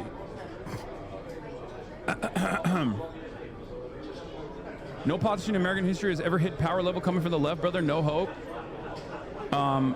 Yeah, well, politicians, on the other hand, have been forced into conceding to the left in the past. Some of the most successful ones, like FDR, had to do that after an unimaginable wave of support from their left flank, communists, socialists, and trade unionists alike. Zoran is far more compliant to that kind of attitude, that kind of background, and that kind of pressing, and therefore, who knows where it goes. Like I said, you gotta hope for the best. we'll see. We'll see where it goes. I have faith in Zara not becoming an Obama because he stakes his entire political future and future of his brand of politics on being successful. Yeah, except he doesn't have anything beyond this, like New York mayoral position. He can't run for president, for example. I mean, he can go for Senate. He can go for Congress, but he wasn't born here. He's a naturalized American citizen, not a natural born U.S. citizen. Therefore, he can't run for, he can't run for president eventually. So, in any case, I think he did a master class on the judo that is required as a left politician in 2025, especially in the most contentious environment, which is, of course, it's Fox News, right? It's incredibly contentious, and I think he did a pretty solid job overall. So we shall see where it goes. The New York Times said he's not an anti-Zionist, but notably it didn't directly quote him on it because he would never actually say that. In my opinion, it's probably New York Times playing fast and loose with his answer where he says Israel has a right to exist. Yeah, I think he is straying away from. I would go so far as to say I think he's straying away from any sort of like clear-cut attitude on what his positions are in Israel, because he sees that as like a major wedge that the media uses on him, and he's just like, he thinks it's better if it's left up in the air what his positions are. I think personally, you can say anti-Israel shit. You can say that you're an anti-Zionist and like run with it in this moment, and I think it will be beneficial. That's his own calculation. I don't think it's appropriate. I don't think it's good. But having said that, let's get to the press conference with the director of the FBI about how we're all going to get arrested. Maybe in your next group, you get great support. Every American deserves to live in a community where they're not afraid of being mugged, murdered, robbed, raped, assaulted, or shot. And that's exactly what our administration is working to deliver. I didn't realize I was going to make this such a big factor in the administration. I didn't really campaign. I campaigned on crime, but I never thought we'd go into every city and take a really safe city that we've all been living with for years and make them safe. And now it's like a passion for me, and it's a passion for the people behind me. So I didn't get elected. I did get elected for crime, but I didn't get elected for what we're doing. This is many, many steps above, and I want to thank Stephen Miller, who's right back in the audience right there. I'd love to have him. I love watching him on television. I'd love to have him come up and explain his true feelings. Maybe not his truest feelings. That might be going a little bit too far. But Stephen, thank you for doing an unbelievable job. And the people of this country love you, I'll tell you, and they love what you say about crime and stopping crime. So now I'd like to ask Director Patel to say a few words, and then Pam and Todd also. And I just want to congratulate them. This is an amazing thing, and we're just at the start. We're going to go into other cities that we're not talking about purposely. We're getting ready to go in. And when they go in, like Cash as an example told me that people didn't even know. 5 months ago, they went into Chicago, and they started doing a lot of work in Chicago, and we brought the numbers down a little bit, and but that really was just preparatory work for what we're going to do with the surge. We're going to have a surge of strong, good people, patriots, and they're going to go in, they straighten it all out. So a lot of these cities we're already working on, but we don't do it with a big flavor. But in a little while, you're going to see some numbers that you're not going to believe. And I think you'll probably start with Memphis, because I'm hearing the numbers are much quicker than we even thought possible. But again, D.C. it speaks for itself. Chicago is going to be okay. We're going to save Chicago. And I told you, and I told them, and we're going to do a very respected man, the head of the Union Pacific, said, "Sir, save Chicago. It can be saved."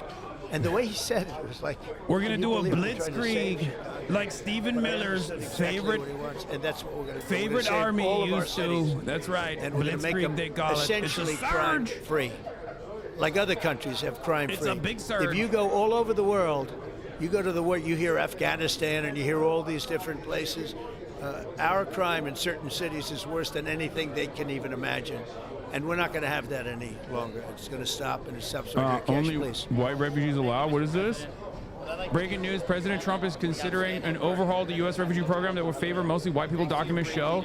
Oh, Stephen Miller is going crazy mode. Not only defend the homeland, but crush violent crime. You tasked us with our great partners at the Department of Justice and the Attorney General and the Deputy Attorney General to start making arrests and bring prosecutions and safeguard our cities.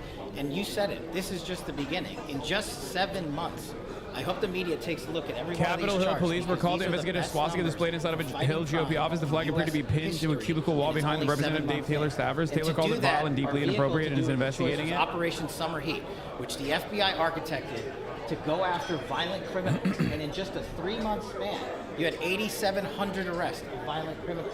You had 2,200 firearms seized off the streets permanently to safeguard our communities. You had 421 kilograms of fentanyl seized. Just to put that in perspective, that's enough to kill 55 You know what's crazy? Americans. They've literally seized less drugs overall. Their drug apprehensions are down because the FBI is actually working on interior deportations right now, interior removals alongside the Department of Homeland Security. So all of the numbers that they're fucking posting here are actually dog shit. Presidency. You did that in 7 months because you let good cops be cops, and you partnered us with the right people at the Department of Justice to put the handcuffs on and bring them to court and put them in prison. And if that weren't enough, when you look at the year, for the entire 7-month period that we're talking about here, if you look at the past 4 years of the Biden administration, 16,000, 17,000, 15,000, 15,000.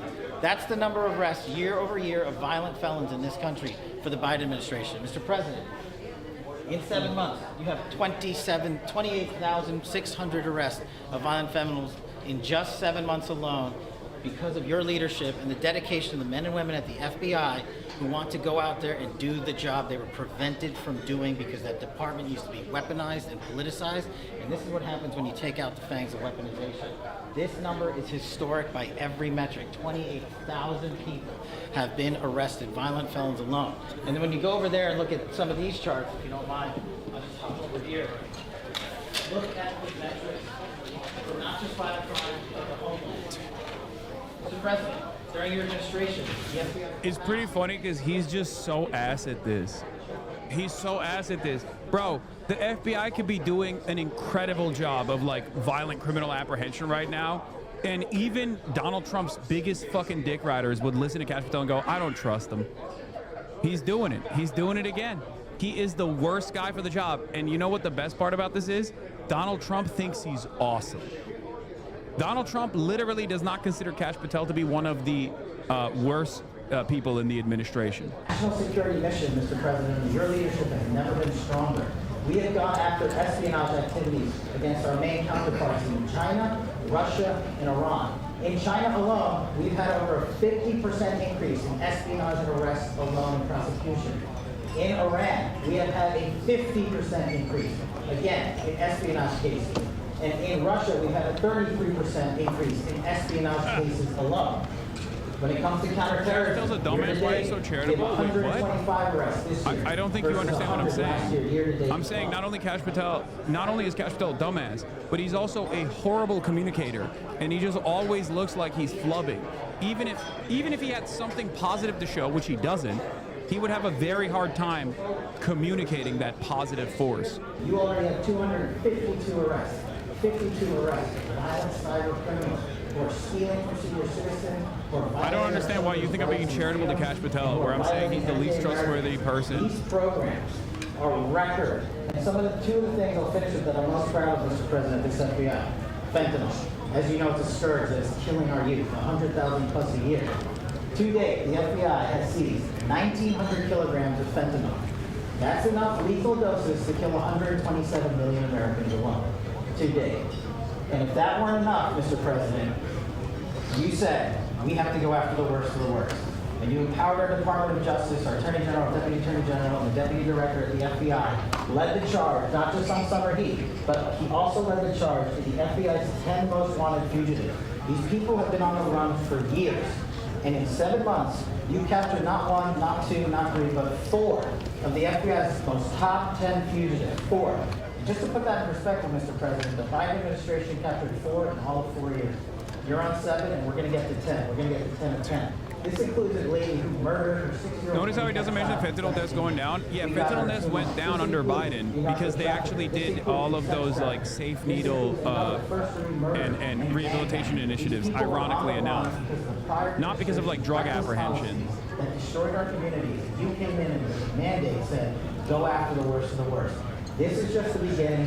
This is what happens when you let good cops be good cops at the FBI. Mr. President, I just want to thank you for your incredible leadership, our great partnership with prosecutors who know how to bring cases and make sure these arrests stick. And that's what the Attorney General and the Deputy Attorney General have led the charge across this country. Because arrests without prosecutions are meaningless. We are deterring criminals from doing this activity. We are preventing criminals from coming into America, and we are absolutely crushing violent crime like never before and defending this homeland, sir. And not to mention, I almost forgot this one. It took you, sir, 2 weeks to get the Abbey Gate bomber. Joe Biden had 4 years to look for him. You got him in 2 weeks, thanks to the interagency effort by the FBI and the CIA, went to Pakistan, and now 13 brave warriors who were sentenced to murder because of disastrous Afghanistan withdrawal. They have justice, their families have a peace of mind, and we're going to continue to find the others, Mr. President. On behalf of the FBI, sir, I just want to thank you. Thank you very much,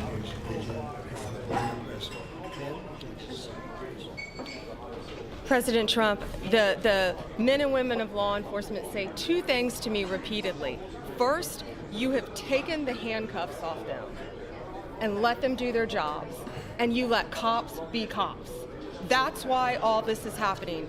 The director, the deputy director are working around the clock. All of these great men and women in the FBI, they have families at home, and they are working during a government shutdown right now.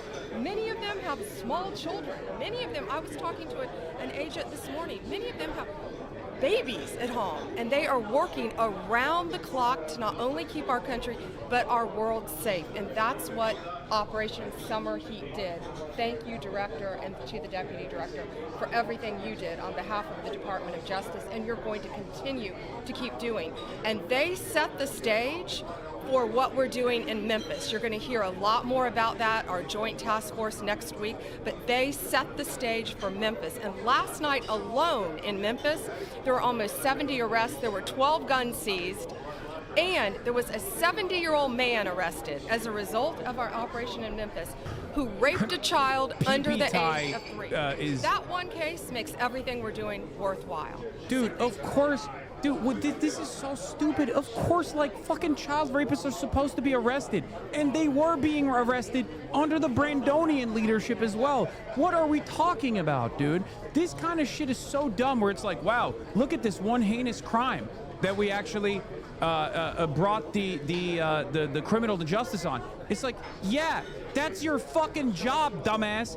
That's a normal, constant thing that you should be doing. Okay? What do you mean? Oh my God, I can't believe you brought a rapist to justice. Like, yeah, no shit.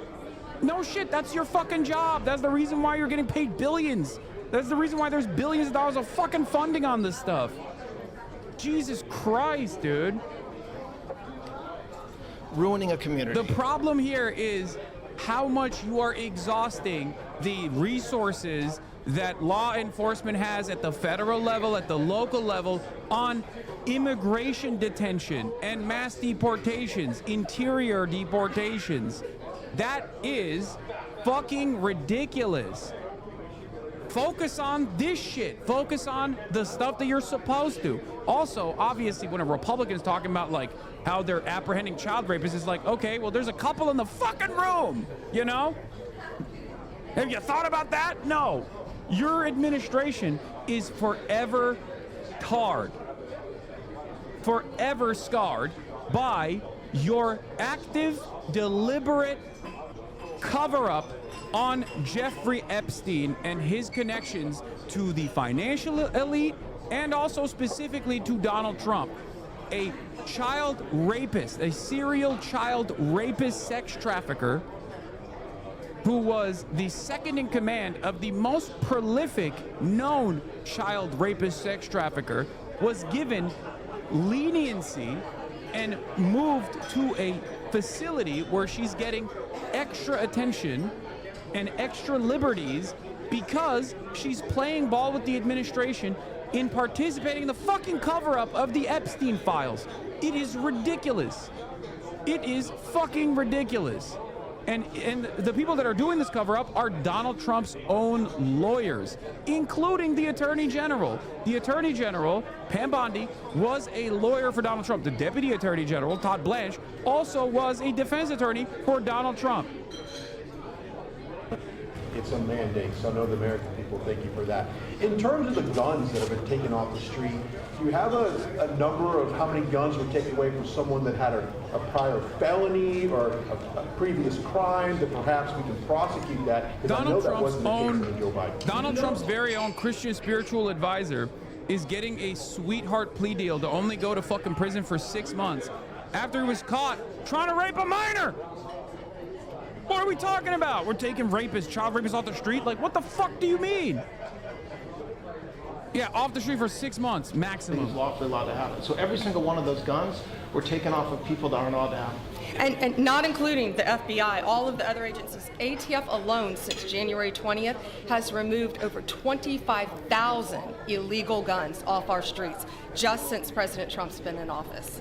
Mr. President, if I could follow up on that, could there be any further conversation to have national concealed carry applied to actual DC? Like if you had a driver's license in Texas and you had a permit, of course you could drive. Well, as you know, they've been talking about that for a long time. It's an interesting question. A lot of people feel strongly both ways, but we are talking about that, Brian. Thank you.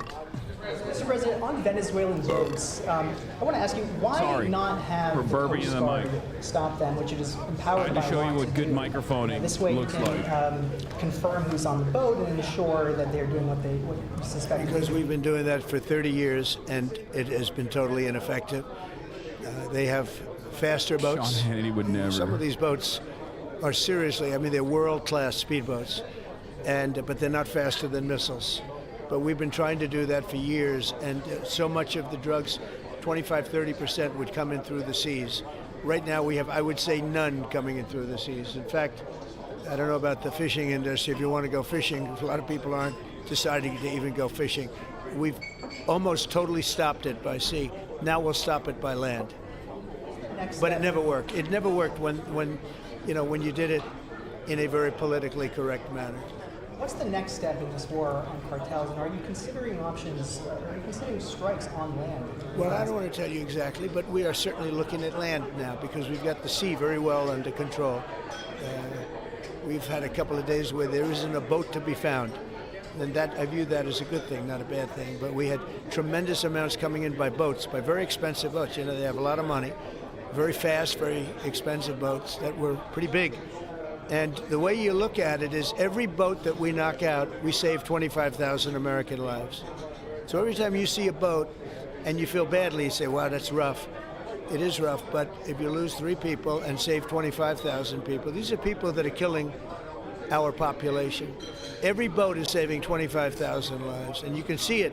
The boats get hit, and you see that fentanyl all over the ocean. It's like floating in bags. It's all over the place, and it's a tremendous we're saving tremendous amounts of lives. Yeah, I can't get over the fucking ugly ass tie either, bro. I know. It's really it's gross. It's highlighter colored. It's fat. Having some distaste for Boston recently. Is this one of the cities that you might be looking into, and can you give us a hint about other cities that you might be? You're saying for where? For where? For Boston. Yeah. Well, Boston has a bad mayor who at least is a reasonable IQ person. You know, most of them are low IQ. But, and they're so bad. I mean, what's going on in Chicago is just, you'd think the guy would say, hey, look, we have a problem, Mr. President. Could you come in and straighten it out? I could have that, we could have that done in Mayor Boston's Asian. We had their cooperation. If you want to know, anyway, like, how Donald Trump categorizes people's IQ levels. That's why he said she's an average IQ person. If it's a black politician, Donald Trump will say low IQ. Chicago's mayor is black. To do that. Just so you understand exactly what's going on. So if we think that LA is going to be bad, or I don't want to hear from anybody being like, "Oh, dude, how dare you? He calls everybody low IQ." Like, no. This is 1,000%. Look, whether you want to make a bigger deal out of it or not doesn't fucking matter to me. It's clear that that is what he's saying. Okay, it's clear. It's so consistent of a pattern. Theories swirling around about the assassination of Charlie Kirk. Do you have any updates for us, especially in light of all the online content that everyone's been talking about? The only thing we deal with at the FBI and the Department of Justice is delivered at record speed a manhunt to capture Charlie Kirk's alleged assassin in 33 hours. And if you put that in perspective to Luigi Mangione, or the Boston not your Mafia, best they took moment, them 5 King. days and a police officer lost their life. Not your best moment, We are King. running out absolutely every single lead. And the best thing we can do to honor my friend Charlie Kirk's life is to make sure that everyone involved is prosecuted to the full extent of the law. And that's what we're focused on, investigating the facts, not trading in conspiracy theories. Okay. Mr. President, thank you so much. Thank you. In light of China's export curbs on rare earths, do you view India as a reliable partner going forward? And are you planning to meet Prime Minister Modi in Malaysia? Are you open to talks in terms of Yeah, sure. He's a friend of mine. We have a great relationship. He just said that 2 days ago, as you know. We have a great relationship. No, we were not happy with him buying oil from Russia. Yeah, ironically enough, it's probably the clearest indication that you might not be the smartest person if you are hyper-focusing on IQ in general and you constantly obsess over IQ, you constantly talk about low IQ this, low IQ and they're going that. into the 4th year. You might be and what is I want referred to see to it as low stop. IQ So if I you was do not that all the happy time. that India was buying oil. And he assured me today that they will not be buying oil from Russia. That's a big stop. Now I got to get China to do the same thing. You know, that is relatively easy compared to what we just did over the last week in the Middle East. Middle East was 3,000 years, and we got it done. This is 3 years, and I think we'll get it done. I think that President Putin, I think he wants to get it done. We'll see. There's a great animosity between him and Zelensky. You probably have noticed, and it's. I think it's hurting the process. Yeah, please. Mr. President, thank you. Why would you say that? Why did you authorize the CIA to go into Venezuela? And is there more information you can share about these strikes on the Because I can't do that. I love regime change. They got a lot of oil. Number one, they have emptied their prisons into the United States of America. They came in through the, they came in through the border. They came in because we had an open border policy. And as soon as I heard that, I said, a lot of these countries, they're not the only country, but they're the worst abuser.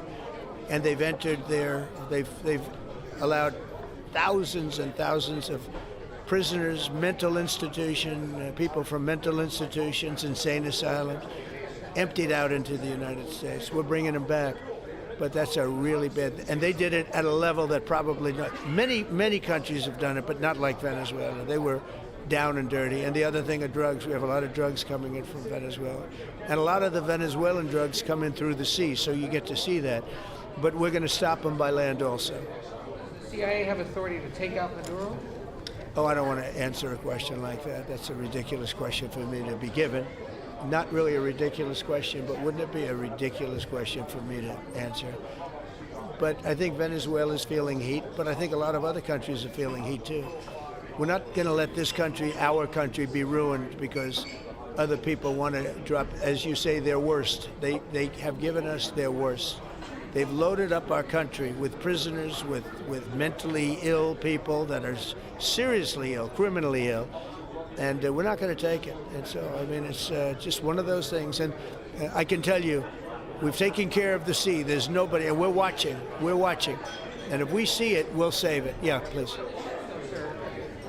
There are Republicans and Democrats up on the Hill concerned that in the briefings they've gotten about those attacks, they're not necessarily getting information about who was on them and what exactly was on the ships. Can you ensure that? But they are given information that they were loaded up with drugs, and that's the thing that matters. When they're loaded up with drugs, they're fair game. And every one of those ships they're not ships, they're boats, they're speedboats. They're extremely fast, record-setting type speedboats that cost a lot of money, and they have a lot of money because they're drug sellers.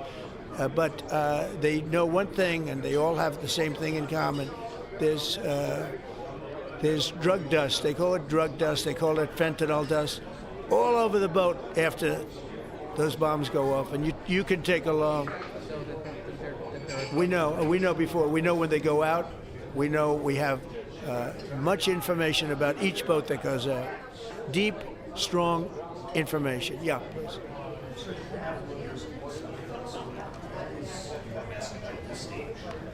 For him and shy of tomahawks. To who is it? For Zelensky. Yeah. And shy of tomahawks with Ukraine. Are you considering other options, and will you speak with Vladimir Putin? No, we're looking at other options. We are. President Zelensky's coming in. I'm not a fan of the war. I'm not a fan of the way it started. It should have never happened. It wouldn't have started if I were president. The election was rigged. And because of that, we lost, a lot of lives have been lost because of that war. Not American lives, but if I can save a lot of lives, that's why I'm in it. I want to save lives. I've had 8 wars. The Prime Minister of Pakistan got up the other day, said so beautifully, says, you saved millions of lives. He told that to a group of people right in this office. He said the president saved millions of lives. And I think what he's referring to is the fact that that would have been with India a nuclear war. That was getting very close. You know, 7 planes, they don't talk about it, but 7 aircraft were shot down. In fact, we have the new ambassador to India right here. They're well represented. You better represent us, not them, okay? But Sergio's going to do a great job. He's going to do a great job. But no, we'll be talking about the war with him, and we'll be talking about, I mean, they want to go offensive. I'll make a determination on that, but they would like to go offensive, you know that, and we'll have to make a determination. Follow-up question, given you got the FBI Director and Attorney General here today, Jim Jordan has asked Jack Smith to be the judiciary. You mean deranged Jack? He's a deranged individual, yeah. Deranged Jack. Well, they should. I'm surprised it takes so long. You know, we're talking about violent crime. What about the crime against a political opponent? That's what we have to talk about, too. We'd like to understand the full extent to which the Biden-Harris Justice Department recognized federal enforcement. What do you think the committee will find out? I think it was the worst weaponization of a political opponent in the history of the world, let alone this country. And I hope that everybody's, you know, they're involved in it. I'm not. I'm the one that had to suffer through it and ultimately win. But what they did was criminal. Deranged Jack Smith, in my opinion, is a criminal. And I noticed his interviewer was, I think that was Weissman. And I hope they're going to look into Weissman, too. Weissman's a bad guy. And he had somebody in Lisa, who was his puppet, worked in the office really as the top person. And I think that she should be looked at very strongly. There was tremendous criminal activity having to do. If we don't have fair elections in this country, we're not going to have a country. And I've said it from the beginning, fair elections and borders. And we need also fair press, because if you don't have fair press, it's very tough. And we've got the strongest border of anybody. That's why we made it illegal to report from the Pentagon unless you sign a loyalty pledge to the Pentagon. People into our country legally. But 0 people. But, you know, you're talking about a different subject. You're talking about political crime. They have committed Remember, when he says fair press, he means like glazing him, crime. Okay? That's what he means, obviously. He's like, why won't the press glaze all me? These people. And I'm allowed to find out. I'm allowed to, you know, I'm, in theory, the chief law enforcement officer. But I have a very good, talented group. You're not. This is about something else. Not to get all fucking institutionalist here, but you're literally not. As a matter of fact, the Attorney General is supposed to be a totally separate office. This is ridiculous. No, you are not the chief law enforcement officer. You are the president. You are the commander-in-chief of the military. You are not supposed to be tasked with law enforcement, domestic law enforcement affairs. What the fuck? How do you settle the lawsuit? I'll say, give me X dollars, right? And I don't know what to do with the lawsuit. It's a great lawsuit, and now I won. It sort of looks bad. I'm suing myself, right? So I don't know, but that was a lawsuit that was very strong, very powerful. They raided illegally my house in Florida, Mar-a-Lago. He said it's true, they so went it's true through now. Do you understand? Democratic and Republican parties both my understand. young son. Yeah. I must they have went missed through that all point. of the I must have missed the point where the Constitution clearly dictated that we are actually a nation of monarchs, and not, and the framers were not literally fighting against that. It's like some of the most defensible aspects of the founders, for the record, who were comprised of slavers and people who were anti-slavery as well, but mostly we're having a spirited debate on this issue. This is the one aspect that they were absolutely right on, which is that we are not a fucking monarchy. And Donald Trump is quite literally eroding some of the most defensible aspects of the American Constitution, some of the best aspects of the American Constitution, whether it be fucking free speech or due process or no kings. He is just straight up taking away what remains of like the good parts. That didn't even get in, all because of Democrat obstruction. So John Thune did a great job. I must have signed 200 into the administration. We're just about caught up. It's amazing. And so compliments to John. He had to do some things that were very tough to do that he didn't want to do. but he was forced to do it by the Democrats. And as far as the shutdown's concerned, this is a Democrat Schumer shutdown. And he's trying to do it to get relevance back into the party because he's a loser. I've known him all his life. He's always been sort of a loser, but an intelligent one. But I think he's losing IQ points with time. I think that happens. I hope it hasn't happened with me. I know if it did, you guys will let me know about it very quickly. Question on violent crime, sir. Here in D.C., a judge has given the two teenagers that beat up ex-Doge staffer Big Balls probation. It's incredible. And no jail time. Is this justice? Jeanine Pirro is doing a fantastic job, and she is beside herself because you have these radical left judges that they beat the hell out of this guy, and it was many people against this one guy who was really trying to protect his girlfriend. He didn't want his hooded over the door but they really beat him up badly. That just happened, right? Wow, that's terrible. I think the judge should be ashamed of himself. That's a big problem. You know, they can do their job and then they go into a court and the people are protected by these, I don't know where they come from. Where do these people come from? Where do the judges come from? I want to compliment on behalf of Pam and Todd and all of us because, Cash, I think that Jeanine has done a fantastic job. And the case I heard was like flawless. It's a flawless case. When you do they have them on tape, they have everything, big balls. and then a judge gives them a little probation. Right? These are rough guys, and they're young, and if that happens, they're going to grow up. They're going to be real bad. They're going to cause a lot of problems. Yeah, please. Go. What were the conversations like with Prime Minister Modi and the other? I think they were great. He reported to me that he's a great man. He says if they grow up, by the way. That he loves Trump. Now, I don't know if the word love, I don't want you to take that any different. I don't want to destroy his political career, okay? But you have to understand, I've watched India for years. It's an incredible country. And every single year you'd have a new leader. I mean, some would be in there for a few months, and this was year after year after year. And my friend has been there now for a long time, and he's assured me there will be no oil purchased from Russia. I don't know, maybe that's a breaking story. Can I say that? Would you say? There will be no oil. He's not buying his oil from Russia. It started. You know, you can't do it immediately. It's a little bit of a process, but the process is going to be over with soon. And all we want from President Putin is stop this. Stop killing Ukrainians and stop killing Russians, because he's killing a lot of Russians. Stop killing Ukrainians. It doesn't make him look good. It's a war that he should have won in 1 week, and he's now going into his 4th year. That does not make this big so-called war machine look good. But he could make a settlement. We're willing to settle. I thought we had a deal.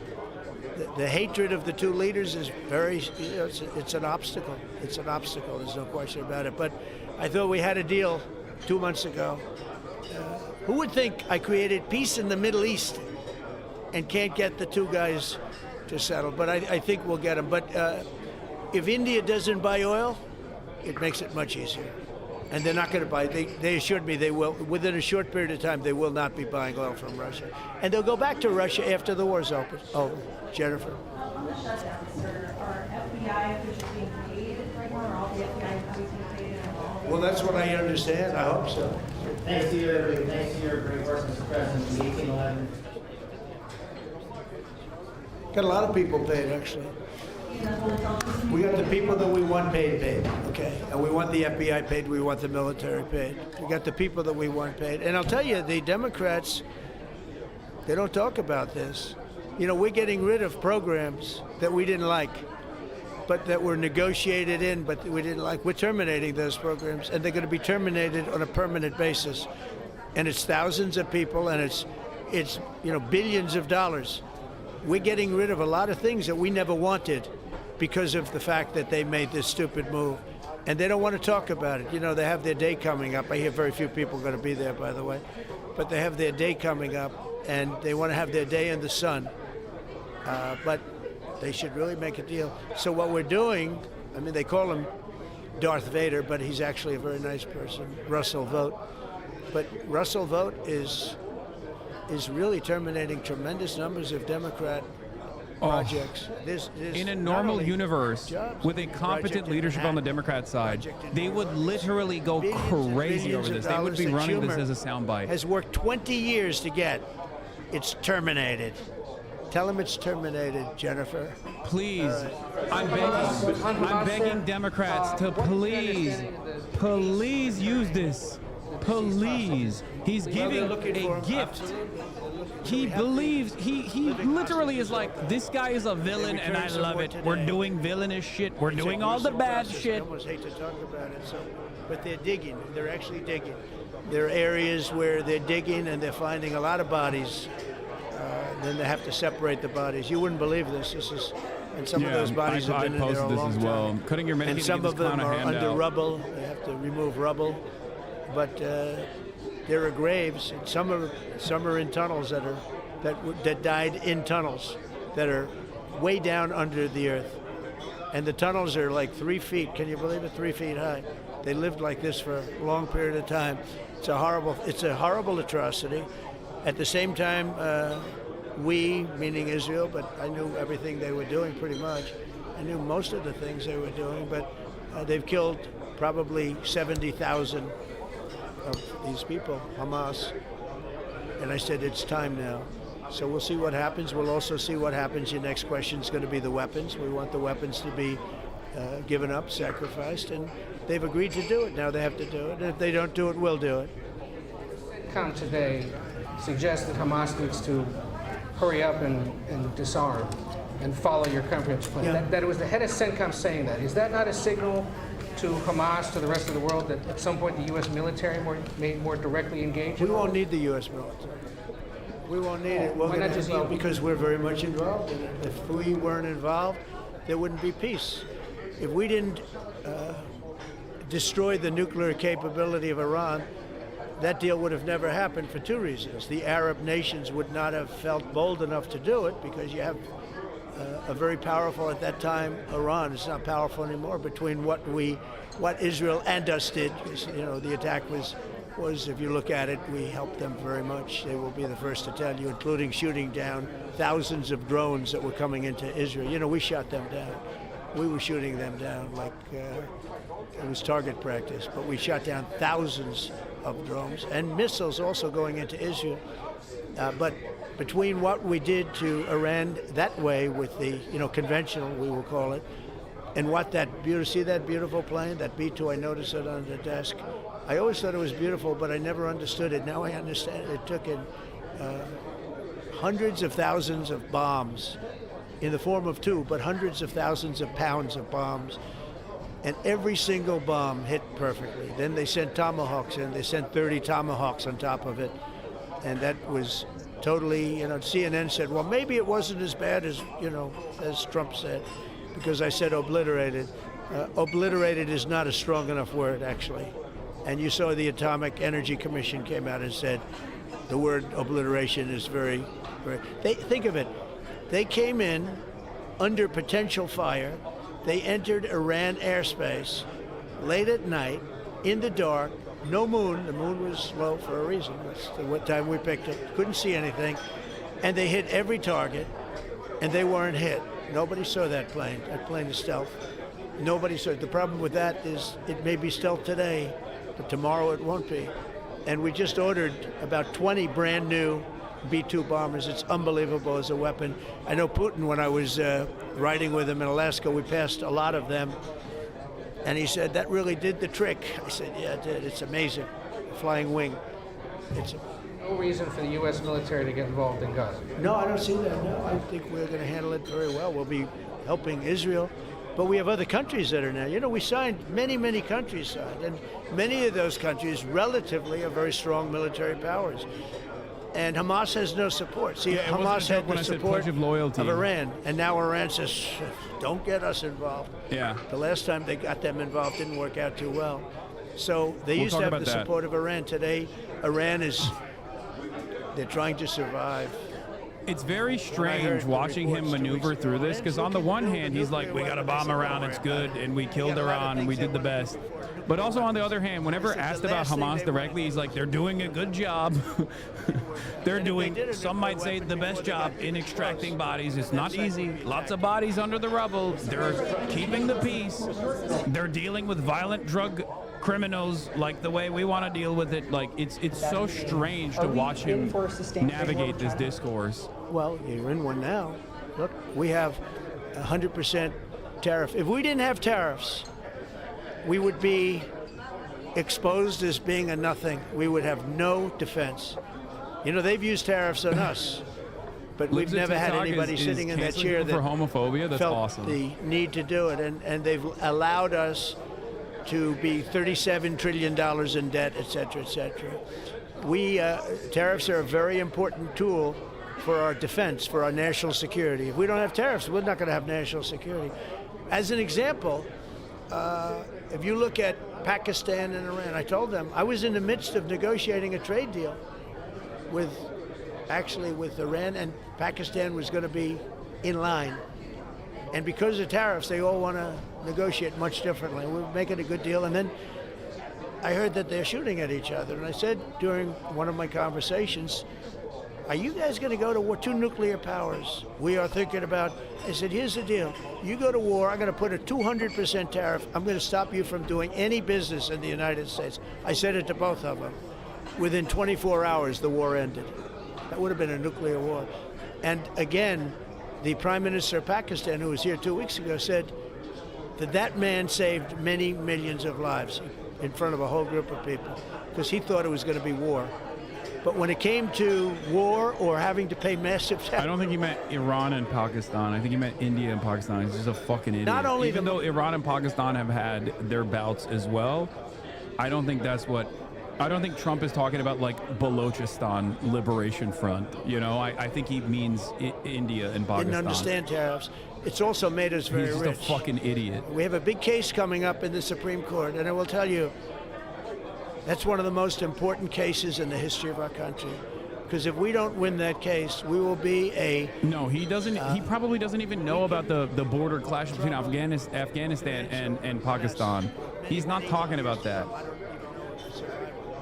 He said it would have been nuclear war. He's not talking about Iran and Pakistan. We're the most powerful economic country in the world.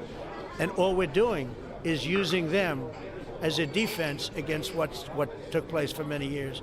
China would charge us I can't believe we're going back and forth on this. This dumb fuck said he, like, ended a war between Albania and Azerbaijan, okay? Or not even Azerbaijan. He said Albania and, like, Armenia or some shit. So he's out of his fucking mind. He doesn't know anything. Yeah, Azerbaijan and Albania.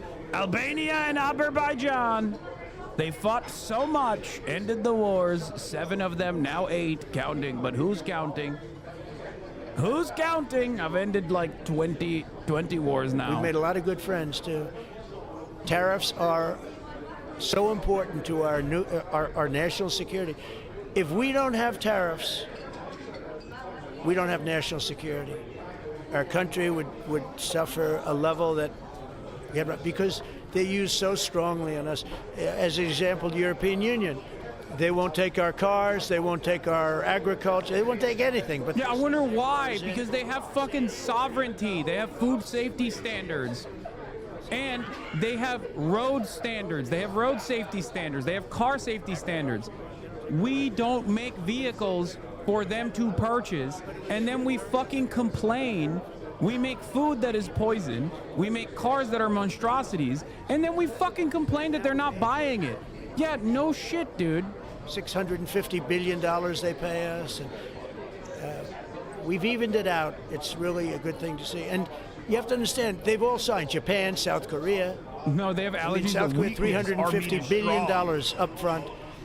Japan, $650 billion. And they've all agreed to it. They're all happy. But before, it was a total ripoff. And if we don't have the use of tariffs, we have no national security. This country will have no financial security, will not have national security.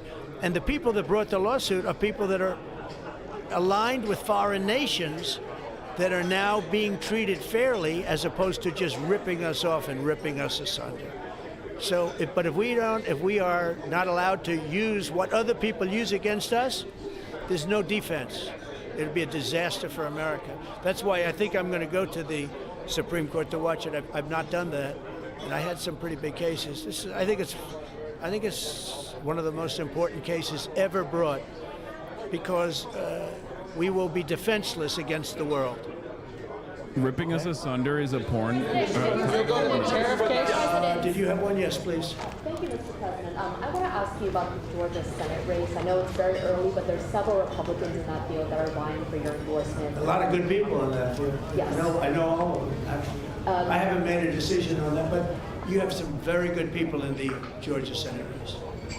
Well, Governor has endorsed. No, I know. The governor has, and he's spoken to me about it a lot. He likes that candidate a lot. And I understand that. I haven't made a decision yet. But I'm following that race very carefully. I think it's very important for Georgia to get a real senator, because the senator they have now is a horrible senator. He allows all the crime, all the borders. You have open borders. I mean, his whole philosophy is a disaster. That's not representative of the people of Georgia. I know the people of Georgia. I won Georgia 3 times, but they say twice. Okay, I won it very big the last time. And I won it big the first time. And I won it big the second time, but we had criminals that didn't allow, I mean, I hope they're going to go into that. I hope they go into the votes which are being stored in Fulton County and take a real look at those votes, okay? Because I won it the second time, too. But I know Georgia very well. I love Georgia. Those people are great, and they deserve a good senator, because the man they have now is a weak, ineffective person. Okay. New Jersey and Virginia. By the way, you won Georgia 3 times. Yeah, I agree. Do you agree with me? I do. He's the media. For someone that spends a lot of time in Georgia, media. He's Marjorie Taylor Greene's fuck buddy, dude.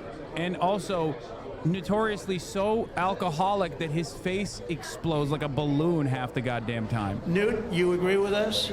Good. Otherwise, I'd have him dismissed immediately from, you know, his wife, as you know, is becoming an ambassador to a great country, Callista, so congratulations. And we're going to take a picture. Callista, my fucking, my Visco queen, okay? Callista, the Photoshop queen of Instagram. And he blew it. He said, I'm not sure if I put him above Washington or Lincoln. So I'm not that happy about that, dude. Question about the weaponization of the DOJ. The media often says your department is weaponizing the DOJ. I love that this is the only guy that speaks nowadays in the White House, by the way. It's just the only motherfucker. Bragg, you know firsthand, if you can describe what you saw under the Biden administration and how they weaponized the DOJ.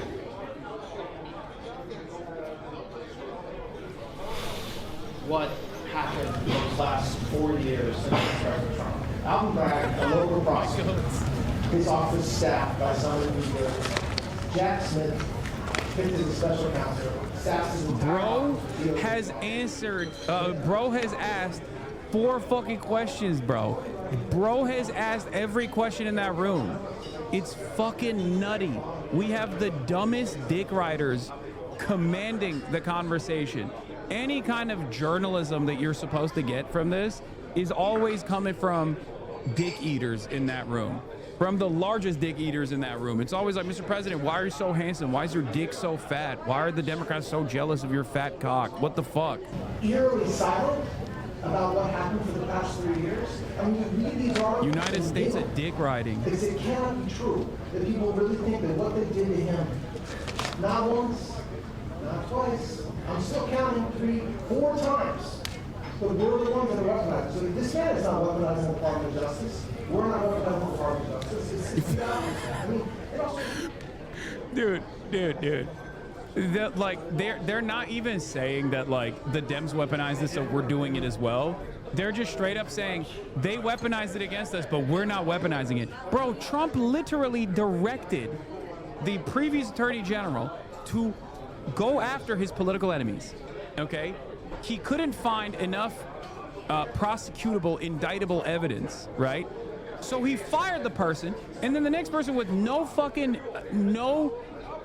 significant experience in this field that came into office 4 days in, turned around and indicted half of the fucking people that he was demanding from Pam Bondi he was demanding Pam Bondi to indict. Nice okay? to anybody. It's ridiculous. It's to those criminals. because they are so good having to do with Also, all one of the things funniest parts about this is that, like, does anyone even believe this? Like, I don't even think Trump's own supporters actually believe that this is, like, all of the indictments that are coming down right now are actually perfectly valid because these people are like rugged criminals or whatever. Okay? I don't think a single person believes this. I don't think Trump believes it. I don't think MAGA believes it. They do, really? I mean, I'd be shocked. I think they just, like, cynically act as though this is, like, totally valid, perfect, and appropriate. I think for the most part, they understand it's revenge. It's a revenge fantasy. It's a revenge fantasy, and I don't see this actually going through in any of the courts unless the courts are completely fucking servile to Donald Trump. And as it stands currently, not all the courts are completely servile to Donald Trump. We haven't gotten there yet. Nothing. They write stories. Why aren't they doing this? And we'll leave. I don't have to leave it up to them, but I choose to at this moment. Ron, go on Roach King's channel. But there's never been anybody treated in the history of politics. You know, they say the two worst treated presidents by the media, etc., was that man right there, the late, great Abraham Lincoln, and this guy right there, Andrew Jackson. They say Andrew Jackson was treated terribly. They give him number 1 and number 2, but that was before I came along, Newt. I say I have number 1 times 10. Oh, my Nobody's God. been treated like I've been treated. And I did a great job. You know, we had Abraham Lincoln treated so poorly by Hollywood. One of the most So poorly. An actor shot him in the head. As you know, they wanted to shoot me in the head. I dodged the bullet. But you know the media hated the media hated Honest Abe. They hated him so much a media figure shot him in the head. Regeneron, all the different Not me, though. Skill diff. We did a great job, but we had to focus on that. I dodged it. But we had the best economy in the history of our country. We're blowing it away right now. Look at the stock market. It hit another all-time high today. That's 48 days out of the few days that I've served. 48 days have already hit. Abraham Lincoln, like the Abraham deal, the Abraham Accords. It's over $18 trillion is being poured into our country. It's because of the election and because of tariffs. Without the tariffs, you wouldn't have probably 18 cents. It's because of the tariffs, because there are no tariffs if they build in our country. And they understand that. So we have medical companies coming over. We have the AI. We're dominating China in AI. Everybody said that's impossible. We're dominating. I'm letting these massive plants build their own electric generating plants. They're becoming utilities in addition to everything. Maybe they'll make more money with that, who knows? But they're building their own electric because we have an old grid. You wouldn't be able to do that. And we're dominating China. We're dominating with AI, which seems to be the new big thing. That's the new internet. That's the new whatever. So we're very happy with the job we're doing. I'm very happy with the job they're doing. But when you tell me about attacking a political opponent, there's never been, and I'm a legitimate opponent. I watch my son. He's got the #1 best-selling book now. My son Eric, he's a wonderful kid. That guy spent so much time with subpoenas. He got more subpoenas than anybody in the history of our country. Think of it. And he's an innocent, good boy. He's a good kid. He's always been a good kid. All of my children are good. They went through hell. My children went through federal grand juries on a hoax. Your kids are like 50. I don't understand. Whenever he talks about his children, he acts like they're 17, okay? We're not talking about Barron. Most of his children, they're good boys. They're good boys. I love them. They're like fucking 40 years old, man. They're dumb fuck fail sons. I had a call from my son Don, and he said, Dad, I'm being accused of something with Russia. I don't know anything about Russia. He didn't know anything about it. Think of it, how bad they are. They say he'll go to prison for the rest of his life. He knew nothing about it. On a hoax, the Russian hoax, Russia hoax, on a story that they made up. And they made it up in order to explain why Hillary Clinton lost an election that she lost by pretty good numbers. The second one, actually the second one was even better, but the third one, this one was too big to rig. It was just too big to rig. They would have rigged it. They tried to rig it. But think of it. They want to send my children to jail, but they were after Don in particular. I'll never forget Adam Shifty Schiff, a total crooked guy. lying in Congress, making up a phone conversation that I have with you. Totally made up. Then when he heard it was taped, he wanted to disappear. And Nancy Pelosi went crazy because they wanted to impeach me based on the conversation that was made up. When they heard the tape, everybody, you know, I won it unanimously in the Republican Party. I got every single vote, something that never happens, and I beat it. But think of it, they want to put my son in jail for something that they made up. So they know they made it up. And they say he will serve the rest of his life in prison. These are sick, bad people. And don't tell me about us going after them. If anything, we've been very, very soft. I wouldn't be that soft, I'll tell you that. Thank you very much, everybody. Let's talk. Thank you, thank you, thank you. I hate that. All right. Thank you, press. Can you explain what he means when he says we're beating China in AI? Brother, everything he's saying is just made up. What do you mean? If you try to make sense of what he's saying, if you take him at his word, if you take him as a sincere actor, you are going to be lost, okay? There's just not a single fucking thing that he has ever said that is truthful. That's not true. Sometimes he does have a tendency to say the quiet part out loud. Whenever he's talking about like how America operates around the global stage, every now and then, he'll just refuse to entertain the optics of the situation. But in most circumstances, he's just fucking making shit up. The tariffs are doing great. The tariffs are doing a number, filling our coffers. Not true. Okay, we're beating China on this or that. Not true. The idea that like the administration is doing gangbusters and tackling crime, also not true. They have unironically reallocated budgets, resources, and manpower at the federal law enforcement level directly to interior removal operations. They are doing mass deportations. The FBI is helping the Department of Homeland Security do mass deportations as opposed to tackling fucking sex traffickers and shit.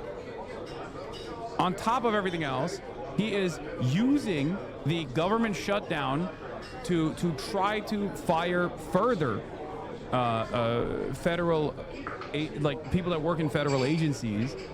None of it is popular. He's done very little to combat the actual cost of living crisis.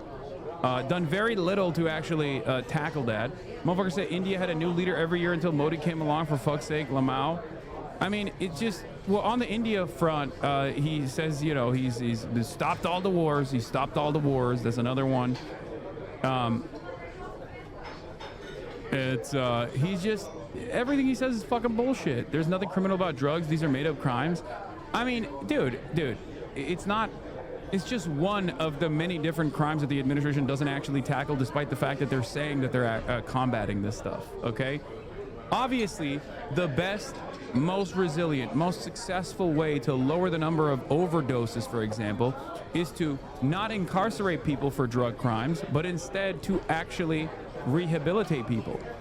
They're not doing that as much, even though the previous administration did actually have a shift in the priority in the way that they were trying to at least like do clean needle drops and things of that nature, and that actually was very successful in lowering the overdose numbers for the first time in decades. It got such little attention and such little coverage. I was losing my fucking mind. A lot of people say, Hasan, you hate the Democrats. You hate the Democrats more than you hate the Republicans. First of all, that's untrue. But it was one of those things that I actually commended the administration on, even if it made me lose my mind that they never talked about it. Okay? I talked about it all the fucking time. Narcan release, you know, clean needle drops and things of that nature. Like all of these rehabilitative measures actually played a formative role in lowering the number of overdoses in this country for the first time in decades. And the administration wasn't constantly fucking running around talking about how big of a W that was. Harm reduction works. And this administration, the previous administration, unironically did that. And it actually lowered the number of overdoses.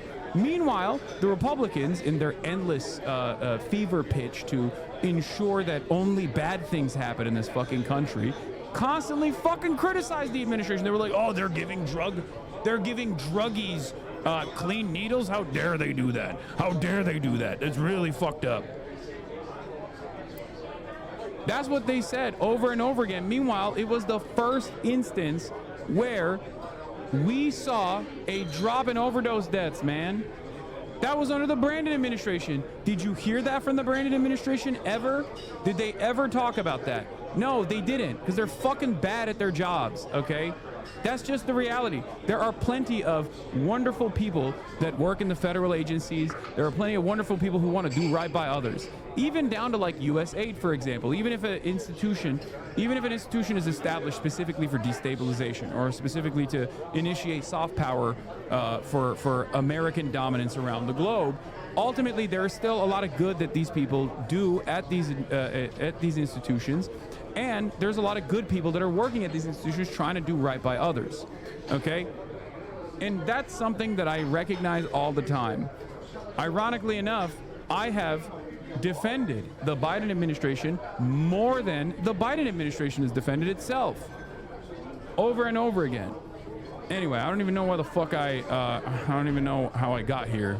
We're gonna get back to Israel now, obviously, because we're obviously going to get back to Israel now because there's a fake ceasefire, as you know, that Israel is violating already. Israel has given the U.S. new intelligence, apparently. Let's see. Israel gave the U.S. new intelligence that shows Hamas has access to more bodies than it claims. We don't see Hamas making maximum effort regarding the bodies. We know they can do more, and we don't think anybody should give them any discounts, an Israeli official said.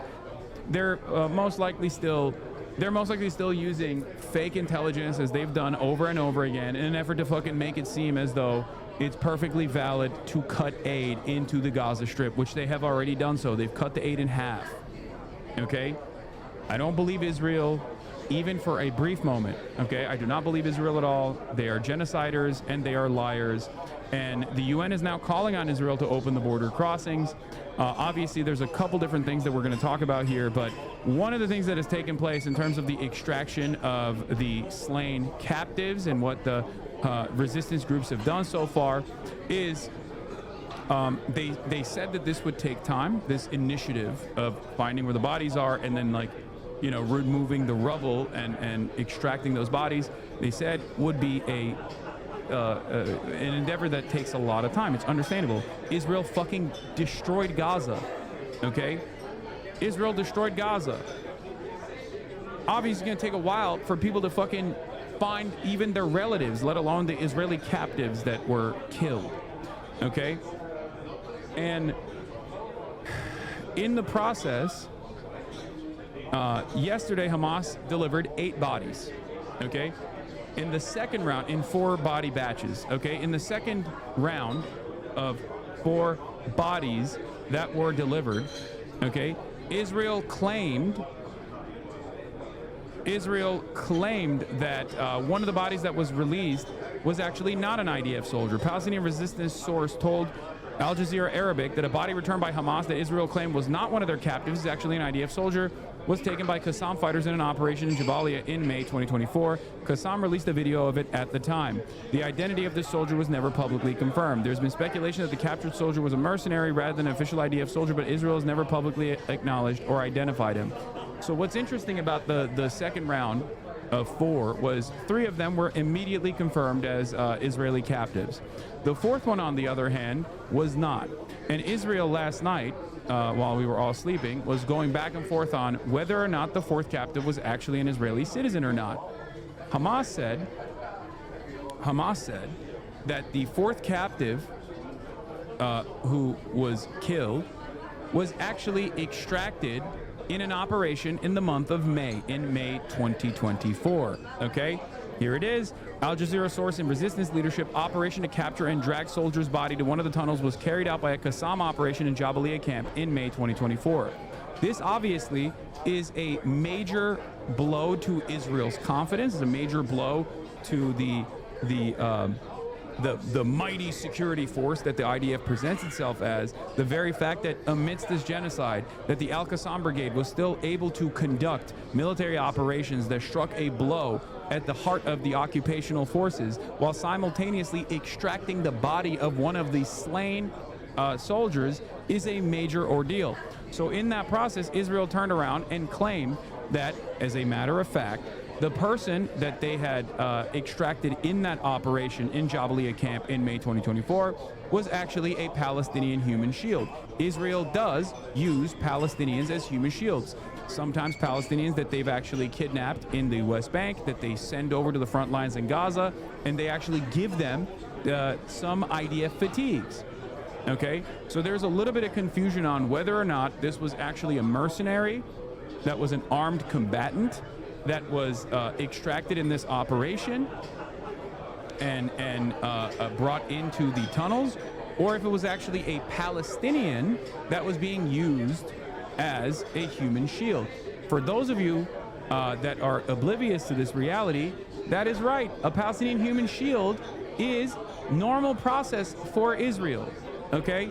This, weirdly enough, has actually forced Israel's hand into revealing that they use openly Palestinians as fucking human shields. There's been plenty of Haaretz reporting on the matter, as you guys know.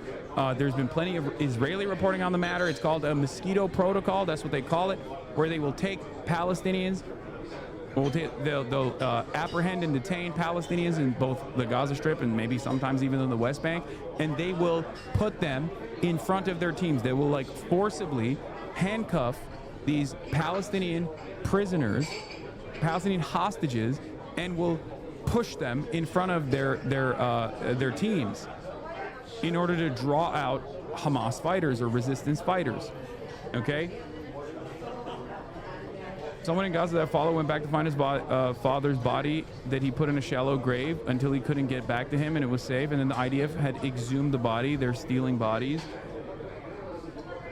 So we still don't know. We still don't know exactly what happened as far as like whether or not this was a mercenary or whether or not this was a Palestinian. Okay, but that is the case currently. Okay. The identity of the soldier was never publicly confirmed. There's been speculation the captured soldier was a mercenary rather than an IDF soldier, but Israel's never publicly acknowledged or identified him. But what's interesting about this is, fourth body handed over by Hamas, said to be of West Bank Palestinian used by IDF in Gaza as a human shield. Emmanuel Fabian and all of the Israeli media is openly recognizing the insane fucking practice, of using Palestinians as fucking human shields now. Now, of course, the Hamas video that was released on May 26, 2024 showed weapons that they took off of his body. And Israel claims that these are not weapons that they would give to the Israeli security forces. Okay?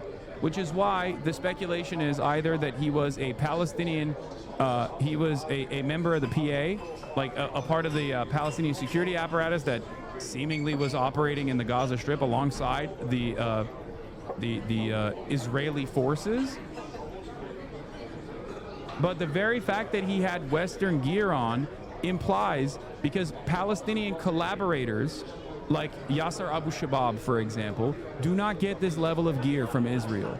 This seems to me like it was gear directly given to, this is Western gear, so it looks like it was gear directly given to especially considering that he was in the camp when he was apprehended and killed and apprehended. His body was apprehended and brought into the tunnels.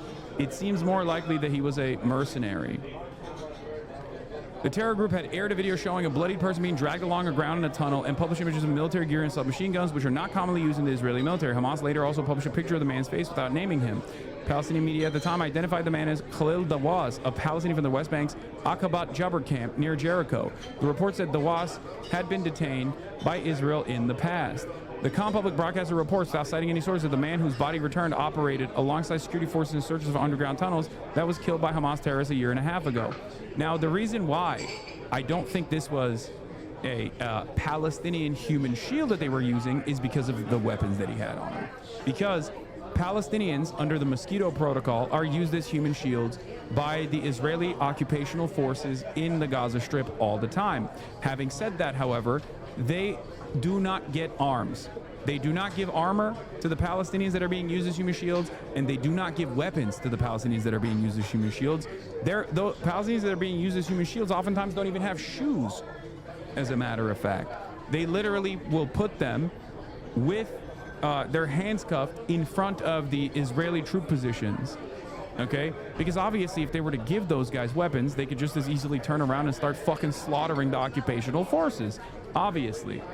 At most, the Palestinian Human Shield Mosquito Protocol is when they give them IDF fatigues. They don't even give them shoes usually, just IDF fatigues.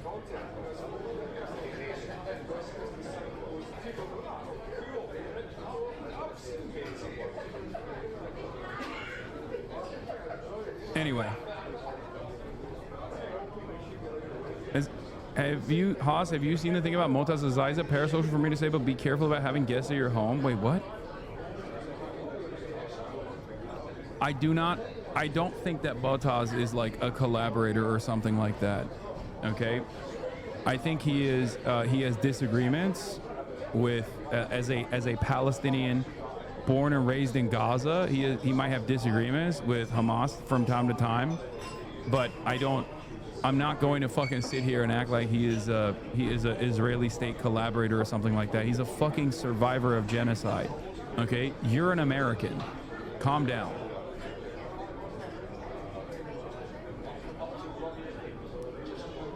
He survived a goddamn Holocaust that he documented every day, and his life was on the line when he was doing that. He lost so many of his friends. Everyone in the United States of America needs to fucking dial back 1,000,000 times over. Okay? Jesus Christ.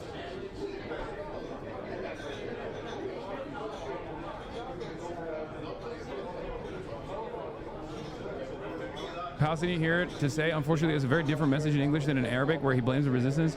I listen. I know the drama. Okay? I know the fucking drama. I know. Americans need to fucking stay out of this conversation and understand that there are going to be differences in opinion amongst the Palestinian population. Not every single person that makes their criticism be known, even if it's not considered timely by many Palestinians I do talk to, for the record, that still doesn't change the reality that, like, a person is not a fucking Israel spy. Okay?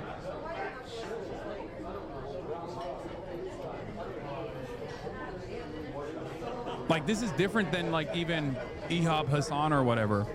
Like, a lot of people that have disagreements with Hamas that still understand that Israel is the primary villain in this situation will oftentimes use any opportunity to disparage Hamas with a Palestinian position. There's different factions at play here. There's different ideologies at play here. Palestine, and Gaza in particular, is obviously a very diverse environment, okay? Very diverse. There are plenty of people with different opinions there. No one is a monolith, okay? No people are a monolith.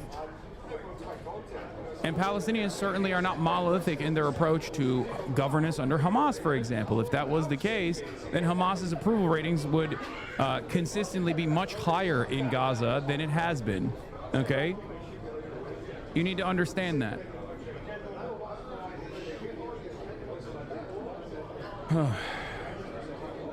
It's ridiculous. When you hear people criticizing the resistance in any shape or form, especially if they're Palestinians themselves, unless they're like Ahmed Fouad al-Khatib, who is a fucking Atlantic Council stooge, whose entire purpose is to collaborate with America and Israel and to present himself as a true Palestinian opinion that Westerners want to hear from. Is the reason why it's not an accident that he gets to talk to Jake Tapper, and no real Palestinian that escaped Gaza gets to talk to Jake Tapper, okay? There is a difference between a person like that, whose primary role and responsibility is to undermine the resistance and defend Israel, versus someone who has disagreements with their own domestic affairs with respect to Hamas or any other faction in the resistance.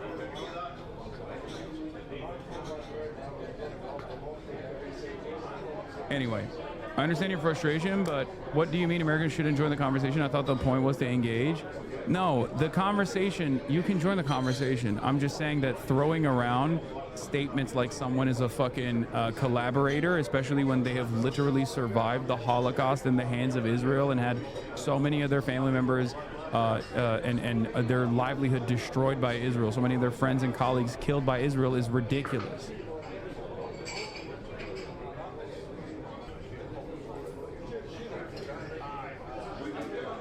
Anyway, calm down, everyone. Anyway.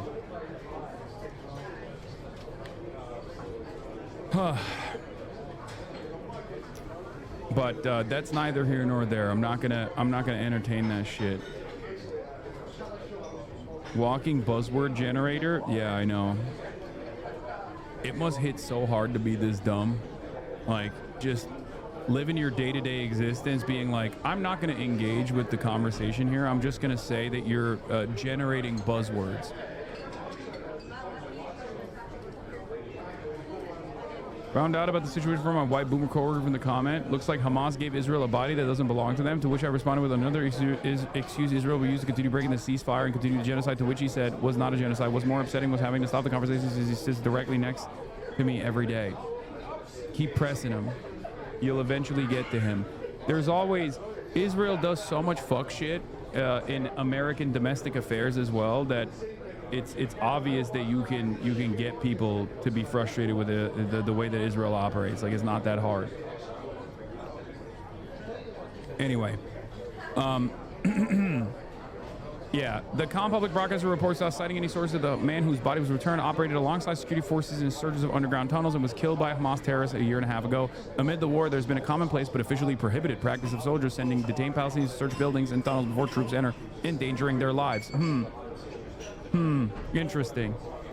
The IDF says it strictly prohibits using civilians as shields and has opened investigations into several such cases. That's fucking the biggest bullshit of all time, by the way. They absolutely, it's called the mosquito protocol. They literally have a term for it. Get the fuck out of here. Oh yeah, just like the Hannibal directive, right? Yeah, we're opening investigations into the most commonplace practice that the IDF uses. Yeah. They're weaponizing complementarity, by the way, when they do that. Complementarity is the principle that international courts of justice apply to Western and Western-aligned nations in an effort not to have to prosecute them. It means that if the government themselves are actually investigating war crime allegations, then it's not up to the fucking international courts to intervene and actually investigate them further.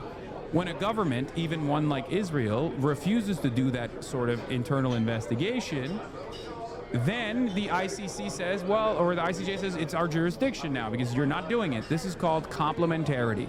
The idea that if the government itself is prosecuting itself for war crimes, then there is no need for the international courts to intervene and prosecute for them. Except Israel uses that as a defense. That's the reason why Israel, for example, went in and prosecuted or tried to prosecute 6 of its rapist concentration camp guards, okay, in Sderot, which was the prison where famously 6, or even more than that, but 6 named Israeli concentration camp guards raped a bunch of Palestinian detainees to death on CCTV camera footage, okay? It was on camera. Sorry, not Sderot, sorry. Sidei Teiman. I apologize. Sderot is the fucking hilltops where the Israelis go and watch with binoculars the death and destruction that befalls Palestine in the Gaza Strip. Sorry. You're right. It's Sidei Teiman. And of course, the Israeli society went up in arms and literally successfully extracted these 6 concentration camp guards where they did the pro-rape riots. Yeah. Anyway, here it is. Body handed over by Hamas isn't hostage, the IDF says. In Gaza this morning, food and medical aid is passing through the border. But as we mentioned, there's a problem with the 28 deceased bodies. These are hostages who died in captivity. Deborah Pata in East Jerusalem has more on that part of the story. Deborah, good morning. Good morning, Tony. Well, Hamas is slowly releasing the bodies of hostages still in Gaza, a total of 7 so far, which has angered families waiting for their loved ones. The Palestinian Central Bureau of Statistics says more than 11,000 people are still missing in the territory. And we spoke to hostage negotiator Gershom Baskin, who told us, sadly, some bodies may never be recovered. Somewhere in this landscape of ruin and loss are the bodies of the remaining hostages. Many of the Hamas commanders who were responsible for burying these Israeli hostages are no longer alive. They were killed by the Israelis. There are thousands of Gazans who are unaccounted for, who are believed to be buried underneath the rubble of buildings that Israel bombed. First responders are now searching for the dead. But it is not easy when over 90% of the buildings have been damaged or destroyed, and there are only the most rudimentary tools available. As Gaza starts to think of rebuilding, the US peace deal calls for an interim governing body headed by President Trump to run the territory that ultimately hands control over to Palestinian rule. But that body has yet to be established, and Hamas has stepped back into the vacuum, allegedly targeting Palestinians accused of collaborating with Israel. There are videos of Hamas executing Palestinians believed to be armed gangs. What's going on there? Hamas is killing them because they can. Israel has empowered, with weapons and money, gangs of Palestinians who were involved in mostly illegal activities in the past, and they've empowered them as an alternative to Hamas. President Trump. It is wild that they're... No. He said it. Bro, come on. It's on CBS. This motherfucker straight up said... Come on, dude. He straight up said Israel has armed and offered aerial coverage, maybe not to that degree, but it is the truth. Israel has not only armed, but offered aerial support and allows gangs, criminal elements within Palestinian society to disrupt the aid delivery mechanism over and over again. Okay? And the people that are being executed by Hamas are members of those gangs. And it's not only now that they're admitting this. If you've been in here tuning in every single day, you have heard it. I've covered it extensively. Okay? I've covered this extensively.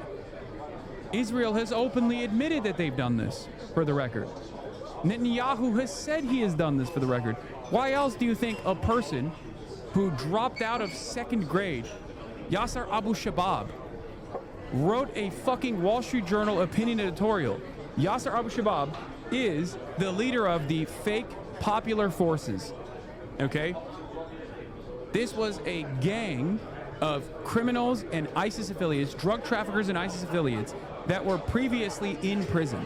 Israel broke them out of prison and armed them and allowed them to have a base of operations within the red zone in Rafah, okay? A base of operations that was in Israeli-controlled territory within the Gaza Strip. And they were tasked with apprehending aid and stealing aid at the point of delivery, okay? That's what they fucking did. And Israel protected them. Hamas would murk them every now and then amidst the genocide. Hamas would go in and at night institute like a curfew, and those guys were violating the curfew, so they would just like fucking straight up, you know, engage them in gun battles and kill them, right?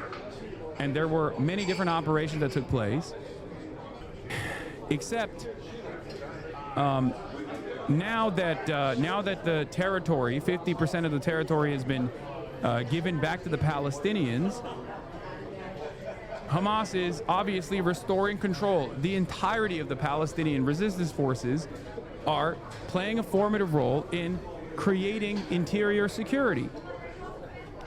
And a part of that is the truce and the clemency period that Hamas has given to all of the criminal components, okay? Their job right now is to restore order in the recovery process. They have already stated that every single Palestinian that operated within these gangs will get clemency as long as they have not harmed Palestinians, okay? As long as they have not harmed Palestinians. Even if they are traitors who collaborated with Israel, got weapons from Israel, as long as they did not harm Palestinians, they will not actually be harmed. As long as they're not murderers, they will not be touched, and they will have clemency, okay? If you are following closely, you have already seen this. That's what they said. Not only that, but there is also a tribal council in Gaza. There is a interior tribal council because there's a bunch of different clans in Gaza. There's a bunch of different tribes in Gaza. And there's a tribal council that has offered firm commitment to Hamas in the process of restoring order, okay? They have come out, and I'm going to read you what their statement was initially, because Dropsite, in their brilliant reporting, literally went to the tribal council chiefs and asked them, like, do you think this is appropriate? Because, like, the executions that took place. Now, there are some groups like this one that Hasbara psychos like Eyal Yacobi and everyone in Israel are posting, making this seem as though this is like some sort of civil war. They're trying to, like, create a media narrative that there's a civil war going on or something like that. It's not. It's not happening. It's all gangs that operate from Israeli-controlled territory in North Gaza. Because remember, these guys are literally operating inside of Israeli-controlled territory in North Gaza, okay? Claiming that they're actually, combating Hamas. They're real Palestinians combating Hamas or anything like, or some shit like that, okay? Collaborating openly with Israel, getting arms from Israel, getting gear from Israel, and they're trying to create an environment of chaos. Okay, Gaza-based Al-Harris security platform, an officer in resistance security revealed the arrest of a collaborator with the enemy who was gathering information during the handover ceremony of enemy captives in the current deal. So there are a bunch of different gangs. Compradors, capos, whatever you want to call them, collaborators that work with the Israeli government. The most famous one, obviously, is Yasser Abu Shabab, which we've talked about before on many instances. Drug dealer, an ISIS affiliate. But there are numerous different factions. There are also clan rivalries that Israel tries to foment and tries to beef up.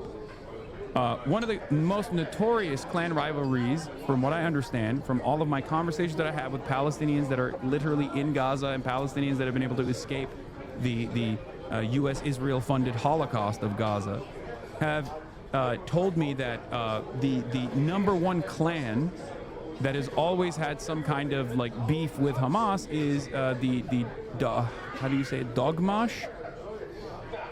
That's one of the major the tribe that has a major beef with Hamas that Israel has tried to actively use to their advantage. Okay?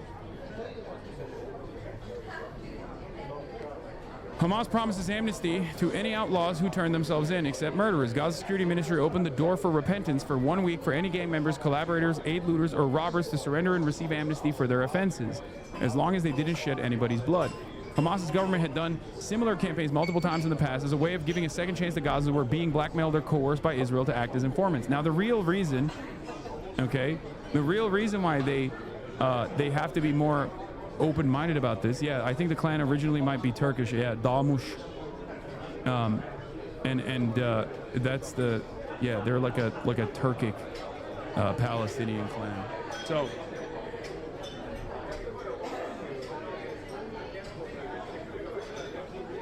the reason why they have to be understanding and open-minded here is because if you know anything about the way that Israel forces people's hand into doing heinous shit, Palestinians, into collaborating with the state of Israel, because people ask, like, why the fuck are these guys, like, joining forces with Israel? Some of these guys are assholes. Some of them are ambitious. They want power. They don't give a shit about killing their own countrymen, right? They don't care about Israel doing a genocide. But there are plenty of others, as Hamas and the entirety of the resistance knows, that are either desperate or are being blackmailed by Israel, or in some instances, Israel straight up threatens to kill their fucking entire family if they don't collaborate. This is the reason why they have this unheard of clemency, because in most circumstances, resistance forces, when they are going up against the colonial power, whether it be the IRA, whether it be the ANC, or even the FLN, they oftentimes will just straight up execute anyone who's a collaborator. No clemency, no fucking pardons whatsoever. But because this process has been so brutal, so ruthless, and so ongoing, and such a formative part of Israel, creating a network of collaborators that, while the execution of collaborators is not uncommon, the clemency that Hamas applies in this circumstance is. Okay? So understand that.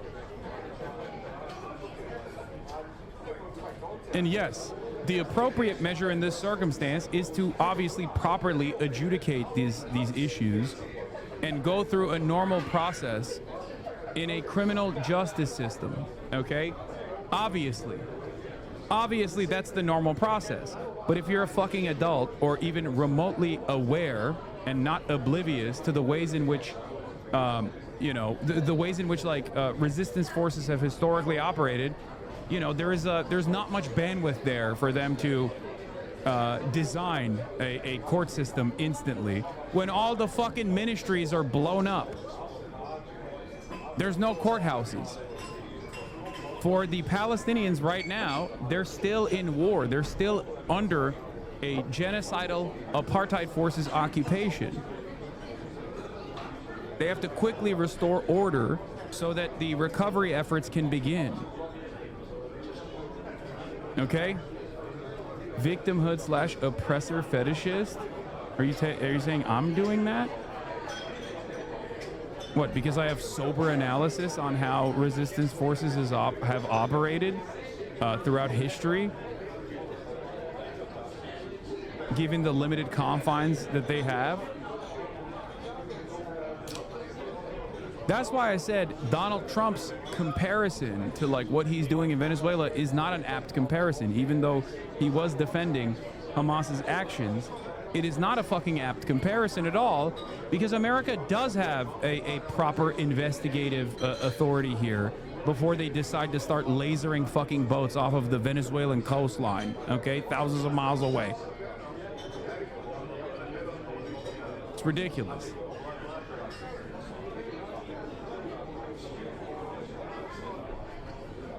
Traditionally, Israel will recruit as informants Gaza's most vulnerable, cancer patients, other critically ill and wounded Gaza's urgent need of medical treatment, widowed women, gay men, criminals, and fugitives. During the genocide, Israel used starvation as a weapon to coerce and blackmail Gaza into becoming rats for the IDF. Israel also threatened individuals to kill their families or themselves if they didn't collaborate. An amnesty campaign is an ideal way to avoid societal collapse or civil war. People turning themselves in would have to give detailed testimonies of what they did, other collaborators they work with, and the Israeli handlers. Then they are promised to walk free in return. Many of the most notorious IDF proxy gangs, e.g. Abu Shabaab, are currently based deep inside of the half of Gaza that is exclusively controlled by Israel and fully depopulated, making it a challenge for them to turn themselves in for authorities to apprehend them as long as Israel doesn't withdraw from those areas. Israel has been recently using those gangs to create chaos and brew a civil war inside of Gaza, a fake civil war. Okay, so while this is from our perspective an act of sheer barbarism, I understand, you know, when you're watching people get, like, executed in fucking broad daylight, and I know many people will hear me try to contextualize what is actually going on here and go, Hasan wants broad daylight executions. What a fucking what a barbaric monster he is. Oh, he's a classic Hamas dick rider. It's like, you have to understand the limitations that the resistance currently has, the resistance forces currently fucking have. And here is Palestinians themselves, the leader of Gaza's largest tribal assembly on the executions. Justice was served. We stand heart and soul with Hamas. In a tense exchange on Saudi Arabia's Al Hadath, a channel hostile to the Palestinian resistance, Sheikh Husni al-Mughni, head of the Supreme Committee for Palestinian Tribal Affairs, defended Hamas's execution of men accused of collaborating with Israel and spreading disorder during the war. What is this? The problem, though, is that conditional clemency as a policy does not mean anything if there's no type of adjudication. If someone is caught or turns themselves in either as an innocent or a collaborator who was not a murderer, they have no means of establishing they're not a murderous collaborator. Before some kind of means of adjudication has begun established, the conditional part doesn't mean anything. Yeah, you just have to leave it up to the fucking Palestinians is the point. Like, there's not really anything we can do from over here beyond expecting them to have a normal criminal justice system. My point is, it's insane for us to sit there and be like, I can't believe it.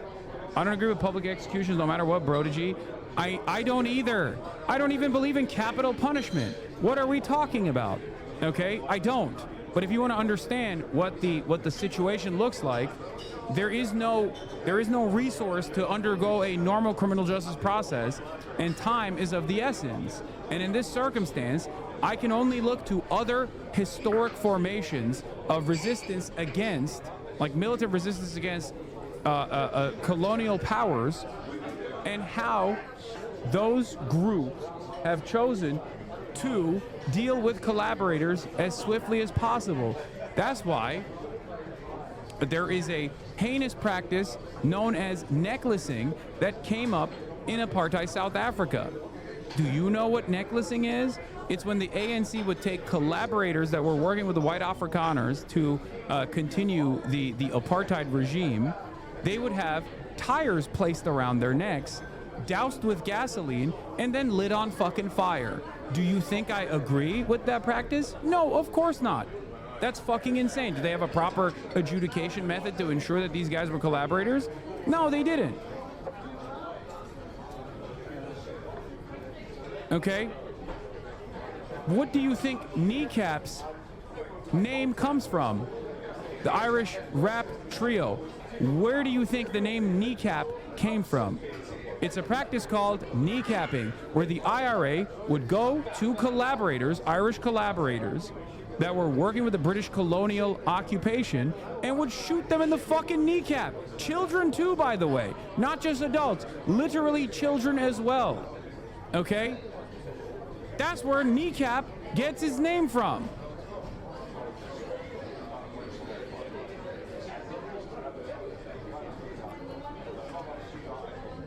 Yes.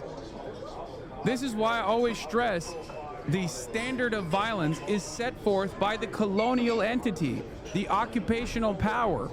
Okay? Yeah, it's not fucking that's kind of whataboutism. No, it's not. It's not. You guys don't understand what words mean. I'm not even saying this is appropriate. Okay? I'm not saying it's appropriate. I'm just telling you what has happened. Please, analysis is not justification, okay? If you find yourself being more considerate or being more understanding of the fucking confines or the limitations given to the Palestinian resistance at a moment where they're fucking literally just coming out of the tunnel structures after 2 years of fucking genocide, if you find yourself to consider this as justifiable, that's on you, okay? I'm just explaining to you what has happened historically.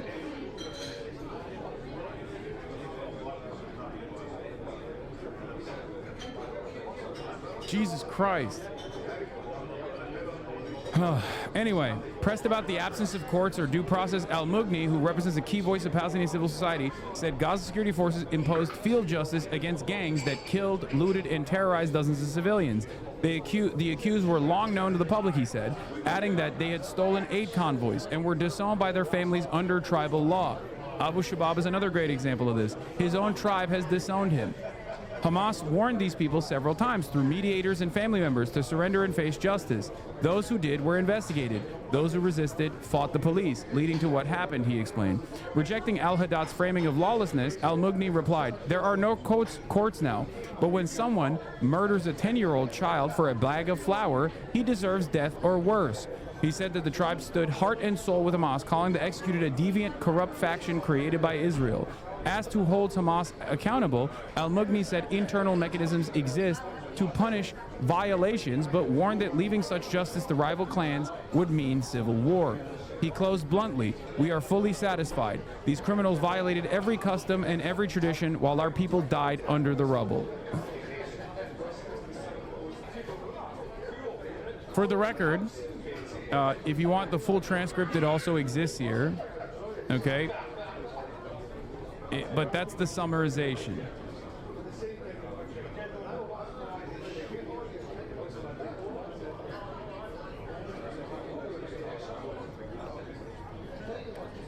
If you're wondering what took place and wondering how this happened, I'm here to explain it to you.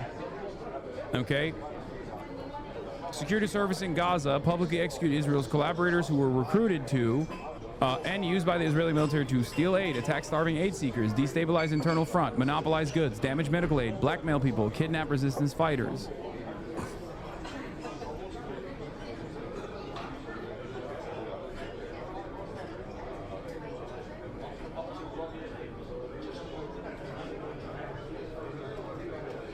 Yeah, people are asking for higher standards than y'all have for cops in the States. I know, you always have to. This is not like a fetishization of the oppressed population or giving them unlimited bandwidth to do whatever the fuck they want. This is just a broad recognition of the material conditions that Palestinians are subjected to, and within the limitations that they currently have, as they are trying to implement the recovery process, you still have people that are directly collaborating with Israel to foment civil war. Obviously, they have to be apprehended and detained. It's so fucking crazy, the audacity of Westerners whose greatest fucking adversity is when their Uber Eats delivery driver doesn't actually give them the right chicken nuggets that they purchase in the grocery store, talking about a bunch of people who just withstood a fucking genocide. This is not just a word, okay? Genocide is not a buzzword. How are you any different than the people who come in here and go, "Oh, there's a genocide going on. Why are you playing a fucking video game?" Like, how are you any different than those people if you have this kind of approach? Yes, Donda is the album of the decade says, "Imagine you're undergoing a genocide and Westerners are telling you how to deal with traitors. This is not something new or complex." Exactly. Yes. And I think a lot of people don't understand that there is like an interior security apparatus that has remained throughout this fucking genocide regardless. There are special forces within the Palestinian groups, Palestinian resistance factions. One of them was the forces that were tasked with protecting the hostages, protecting the prisoners of war, shadow groups, right? They were the Arrow unit that specifically moved through crowds and actually successfully were able to transfer hostages from point A to point B without Israel figuring it out, even though they had 24/7 drone coverage over the entire Palestinian affairs as they carried out their genocide. Okay?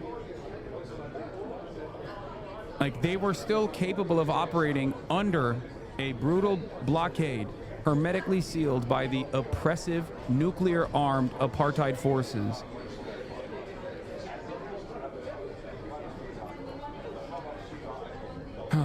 Anyway, Israel hasn't stopped its firing in this ceasefire, by the way. That's the other side of the story. We're obviously going to be talking about that.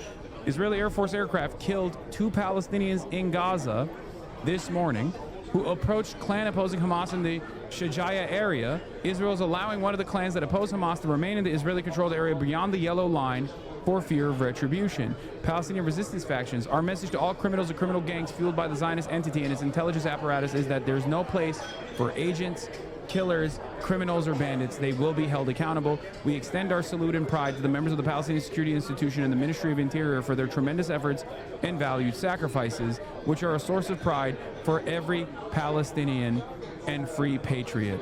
The Al-Qassam Brigade's claims this operation deep inside of Rafah from September. Our fighters confirmed the detonation of a pre-planned minefield on a number of military vehicles of the Hummer type, causing enemy soldiers to be killed and wounded. This was when 3 more were injured, including one who was in serious condition. The IDF was investigating a suspicion that a Hamas sniper fired at them before detonating the explosive device during a routine operation on the Philadelphia highway. Our fighters also fired sniper rifles at a number of injured soldiers at the site near Deir Yassin School at the Al Janina neighborhood east of Rafah City, southern Gaza Strip.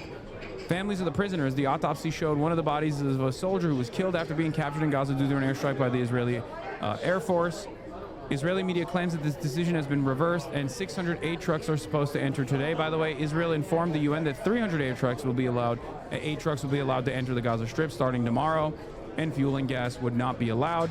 Israeli media claims the decision has now been reversed as of 9 hours ago, where 600 aid trucks are supposed to enter today, even though there's no evidence for it thus far, and that the Gaza Center for Human Rights has recorded 36 violations of the ceasefire, resulting in the martyrdom of 7 Palestinians, and only 137 trucks have entered Gaza so far. Some of the martyred prisoners returned by Israel show signs of field executions. They were blindfolded, they had bound arms, and Israel only had numbers on their bodies. Israel also then claims one of the deceased that was handed over doesn't belong to the Israeli prisoner. It doesn't belong to an Israeli prisoner, as we talked about earlier. The Al-Qassam Brigades confirmed that the body belongs to a soldier that was captured back in May 2024 during a resistance ambush in Jabalia. They published a video of this capture at the time.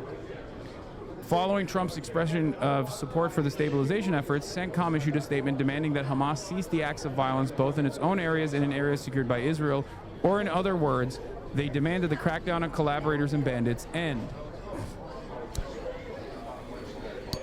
Yeah, speaking of which, Israel didn't even bother to remove the evidence of executions, for the record, when they released some of the slain Palestinians.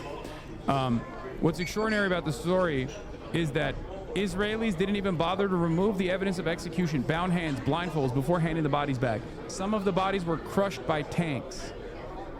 Okay? Some of the bodies that Israel released were crushed by tanks. Some of them had been clearly executed with their hands bound. Yeah, this happened yesterday. Israeli occupation authorities transferred the bodies of 45 Palestinians to the International Committee of the Red Cross. This is impunity. This is how you operate when you do not care about anything, when you know that no one will do anything to you, okay? Where you just straight up give an international authority, a third party, evidence of your field executions that are completely illegal, like where you've executed prisoners of war. Some of which weren't armed combatants at all, as a matter of fact. Many of which were just straight up hostages.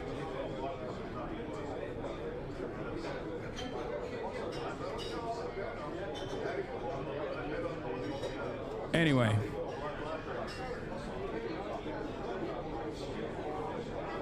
So, footage of Al-Qassam Shadow Unit transferring 2 more deceased prisoners to the Red Cross moments ago. This happened an hour ago.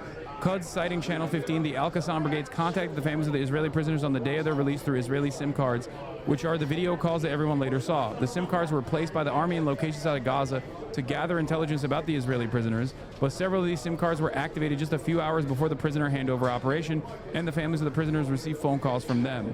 Pictures of the Qassam unit, not everyone's wearing the Shadow Unit patches, but I did see one of them. That's the Shadow Unit patch. I think there might be even a close-up as well.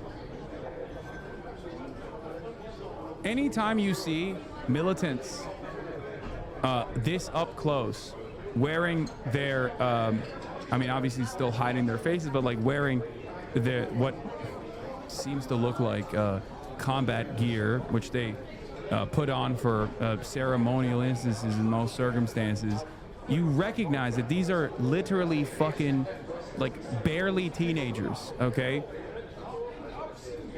The Israeli captives have reported back to the Mossad that many of the people that were holding them fucking captive were lecturers, were teachers, were professors, were people that worked normal day-to-day shit.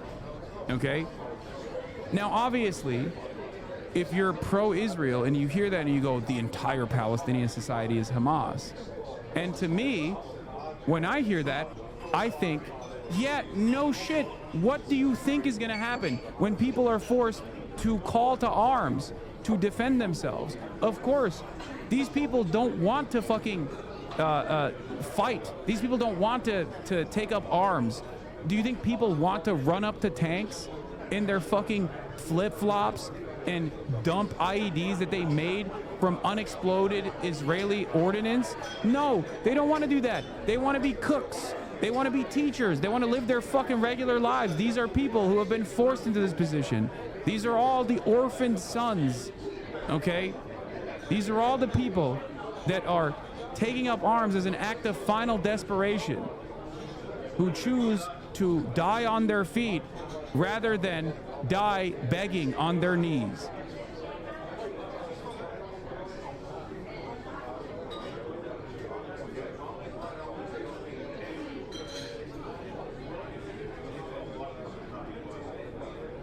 I always think about that one guy who was like, I want to run and operate a gym.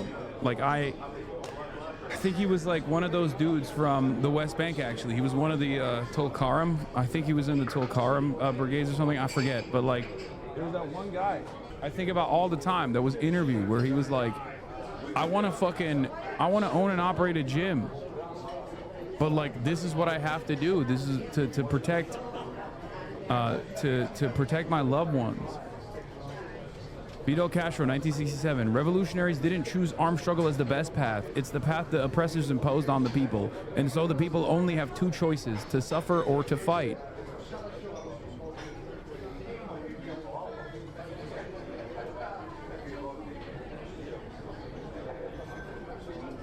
If you're gonna get shot and killed, some people make the make the decision to at least hold a weapon in the process, okay? Yeah, here, this is what I was talking about. Freed hostage, Nimrod Cohen said food in captivity ran low when aid to Gaza was blocked, father says. Testimony of the hostages undermines two Hosper talking points, that there was no shortage of food in Gaza, that Hamas intentionally starved the hostages, but they won't care, they'll keep lying. But also the other one, the other testimony. Oh, this is the older. Oh yeah, he was a Jenin.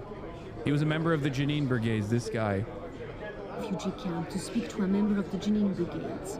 Resistance fighters like him were the main target of Israel's recent military assault on Jenin, its biggest in the occupied West Bank for 20 years.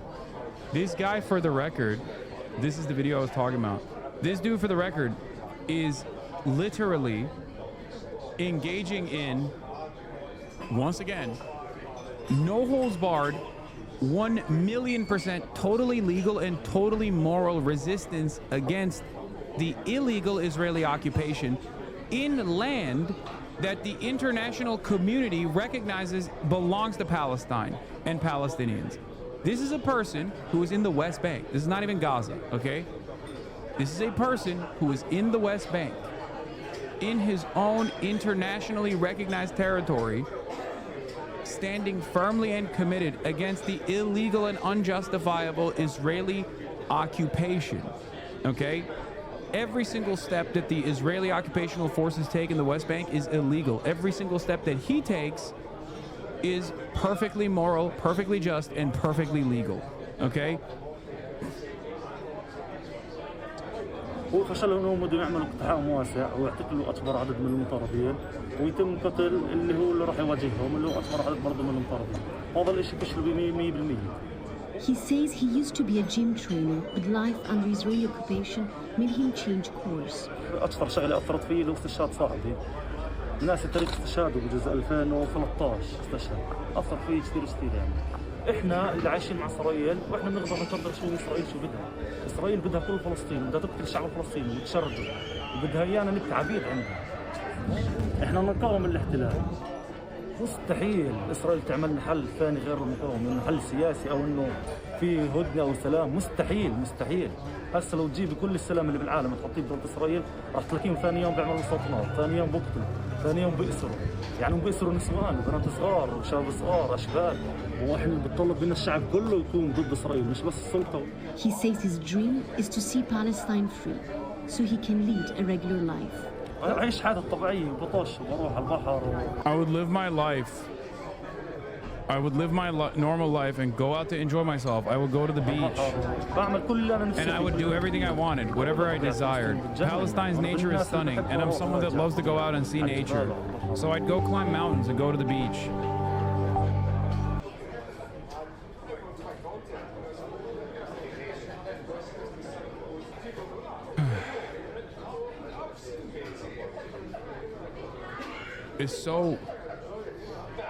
It's so crazy how this dynamic is not seen in the Western world. There is so much, there's so much dehumanization that has taken root in American and Western consciousness, where we just look at these people and we think, yeah, these are dangerous, scary individuals. We never understand what the logical through line is as to why they engage in acts of resistance against Israeli occupation. Like, we don't consider them human beings. We don't consider them to have dreams. We don't consider them to want freedom, to want the most understandable need that every human being has, which is emancipation, sovereignty. They don't want to fucking go and fight, dude. They don't want to live inside of tunnels and shit. You think they want this? No, of course not. New from Channel 12 and Ravid, this shit is so exhausting and infuriating. In case you missed it, Hamas announced after the latest transfer that they will need time and special engineering equipment to find all the other bodies.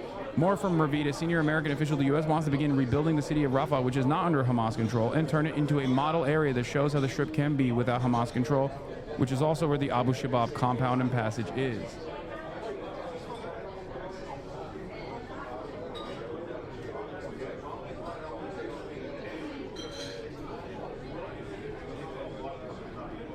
Meanwhile, once again, Israel is still limiting the number of aid trucks allowed to enter Gaza. It's only permitting 300, half of the agreed number under the Trump plan. So Israel is back to its old ways, still putting the Palestinians on a diet, as they like to call it.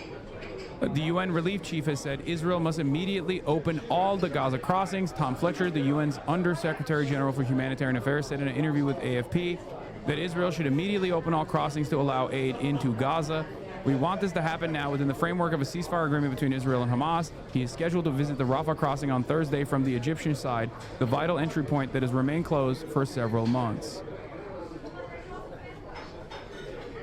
Phantom Ambassador says the situation on the ground is complex. Israel knows that locating the bodies will take time. It is not something solved under pressure or in a few days. It requires time and equipment. The mediators have been informed and are convinced of that, and even the enemy knows the delay is not intentional. As I said, what benefit would we gain from hiding the remains of the dead? None whatsoever. Yeah, it's all fucking bad faith. It's all bad faith. This is the senior PIJ official that the chatter was relaying what he said. Senior Palestinian Islamic Jihad official Dr. Mohammed Al-Hindi, Deputy Secretary General of the Palestinian Islamic Jihad Movement, said, the resistance has requested assistance because the war was devastating. Israel dropped enormous bombs that flattened entire buildings. Some of the people who served as points of contact with the captives were themselves killed. The situation on the ground is complex. Israel knows that locating the bodies will take time.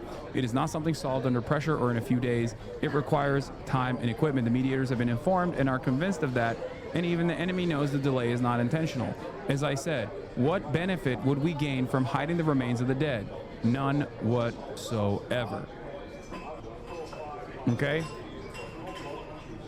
And from what I understand, there are Turkish recovery teams that are being deployed into Gaza right now as well, in aiding in the process of discovery and extraction. So they're working around the clock to get these guys out, to get the captives out, the remains of the captives out, and help the Palestinian population find their loved ones under the rubble. Palestinians believed to be armed gangs. What's going on there? Hamas is killing them because they can. Israel has empowered, with weapons and money, gangs of Palestinians who were involved in mostly illegal activities in the past, and they've empowered them as an alternative to Hamas. President Trump had this to say. You know, they did take out a couple of gangs that were very bad, very, very bad gangs, and that didn't bother me much, to be honest with you.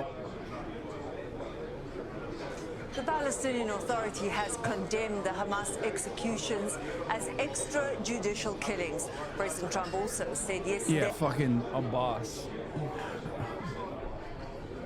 Maybe he should go in there. Maybe he should go to Gaza at his wonderful age of like 87 and help with the relief efforts, you know, if he's going to be ruling and overseeing the Gaza Strip.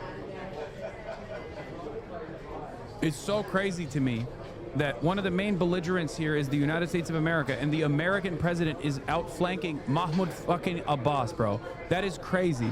I guess it's not that crazy when you think about it, because, you know, as I've said over and over again, Abbas is like, his approval is less than 7% in the eyes of the Palestinians. Now you know why, okay?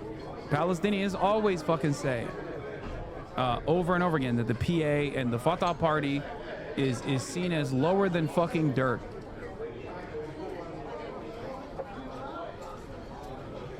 Your Hassanite brother had a pretty dumb take about this. Who's my Hassanite brother?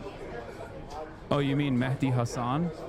Yeah, I don't care about what Mehdi Hasan is saying, okay? That Hamas must disarm and warn the group, and I quote, "We will disarm them and it'll happen perhaps quickly or perhaps violently." Tony? Deborah Patterson. Guy Illouz was a sound technician for some of the biggest bands in Israel. Today, the sound check for his funeral procession. You should be friends with Mehdi Hasan. You both have the same name. I am friends with Mehdi Hasan, and not because we have the same name. Okay? I don't, but I still sometimes have disagreements with Mehdi Hasan. It's okay. And it's normal and it's fine. Who cares? The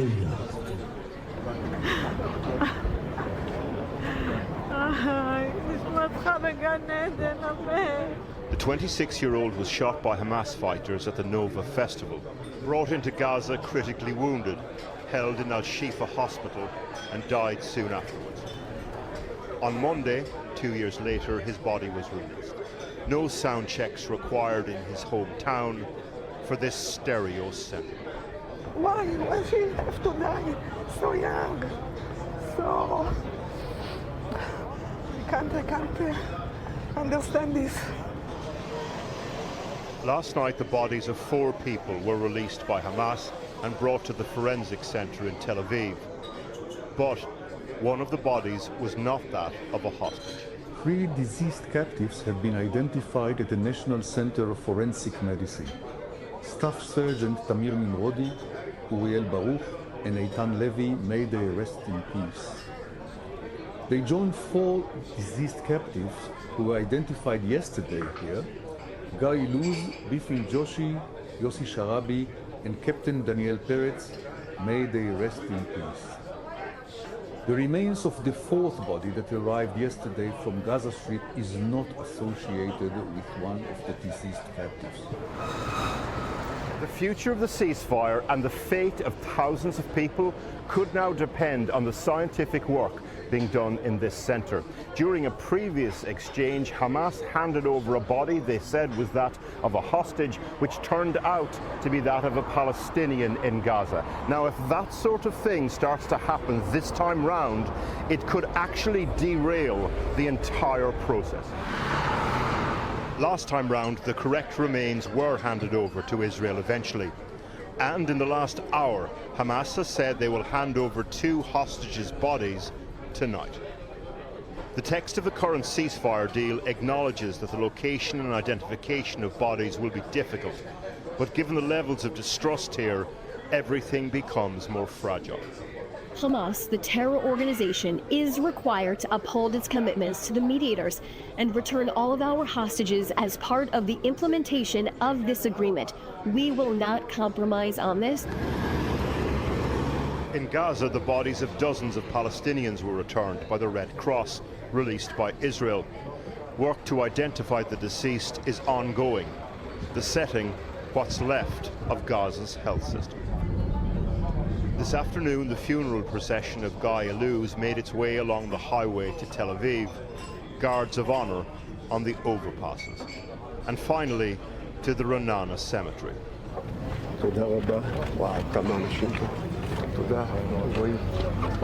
His father Michel arrived, surrounded by the embrace of a community who'd been waiting for this funeral for a long time. During the eulogy, he addressed the condition his son was returned to him in and spoke to Guy directly.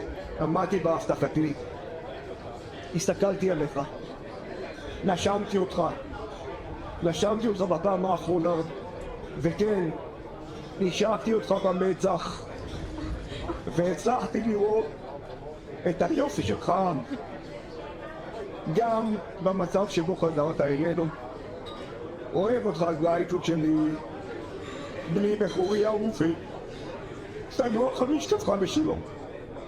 The end was a dignified affair for Guy Illouz and his family. Something so many others during this war can only dream of. Now, Israel has now handed over the bodies of 90 Palestinians to Gaza's health ministry. Its forensics team says some of the bodies were still shackled and they bore signs of torture, like many of the Palestinians who were freed on Monday. The UN says the Israeli military continues to kill civilians around the lines its troops withdrew to. Harry Fawcett has this report, which contains some graphic images of injury. Gaza's people have suffered through 2 years of Israeli bombardment, but since it stopped, there are other stories of suffering now being told by those who are taken from Gaza and held in Israeli custody. In December last year, an Israeli ground incursion targeted the Kamal Adwan hospital in the far north, calling it a Hamas stronghold, detaining its medical director, Dr. Hussam Abu Safia, and more than 200 others. Among them, 28-year-old Mahmoud Abu Foul, who came home to Gaza as part of the mass release on Monday. Home, now at tent, with a mother and brother he'd longed to see again, but now cannot. He lost a leg in an Israeli strike in 2015. He says his lack of mobility meant he wasn't able to leave the hospital, where he'd been seeking refuge when it was stormed. After my arrest, they transferred us inside the Israeli territories to detention centres, where I was interrogated. I was beaten and tortured, and as a result of this, I lost my eyesight. The blows were mainly on my forehead and the back of my head. It happened, he says, at the notorious Sde Teman detention centre. He says after one beating, he was left unconscious for 2 hours. When I woke up, I couldn't see well, and soon after that, I completely lost my vision. The treatment was extremely bad and harsh. There was no medical care at all. They only gave me eye drops and ointment. We put his accusations to the Israeli military. It has not responded. Like Israelis, Palestinians in Gaza are welcoming back the dead as well as the living. Israel returned 45 more bodies to Gaza today via the Red Cross. Our sources in Gaza suggest some of them were Hamas fighters killed inside Gaza at the beginning of the war.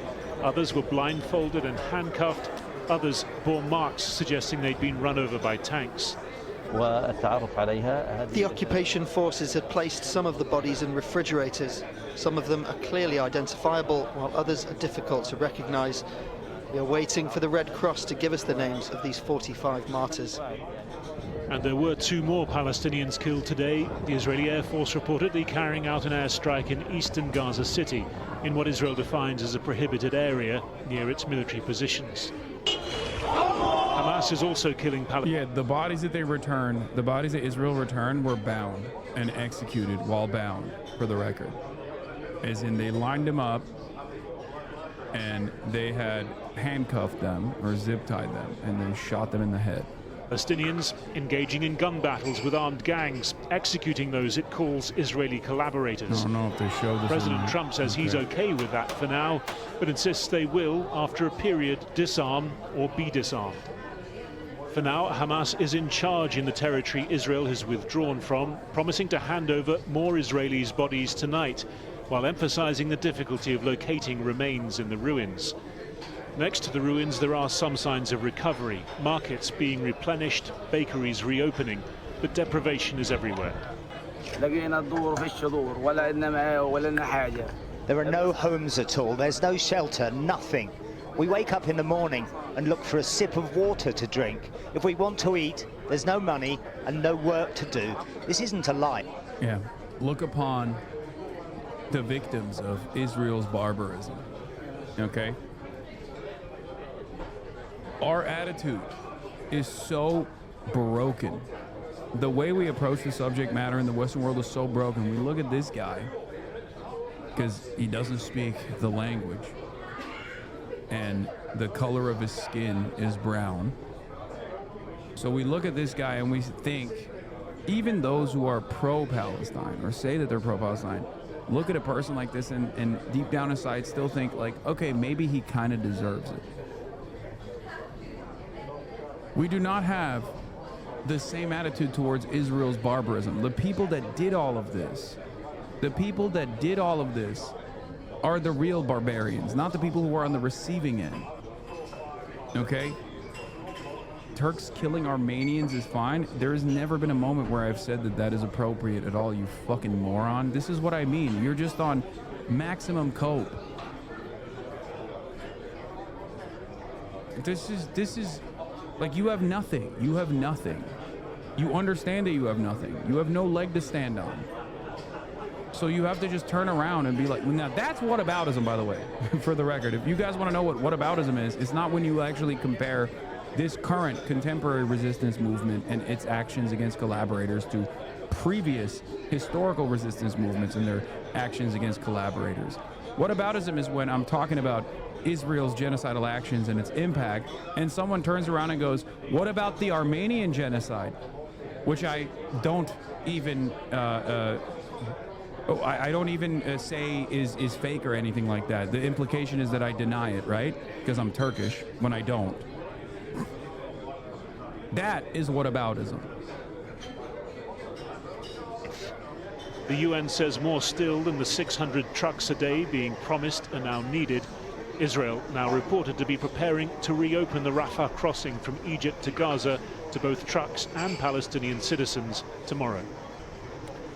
Well, joining me now is Arab Barghouti. His father is the Palestinian political leader Marwan Barghouti, who is currently still serving 5 life sentences in an Israeli...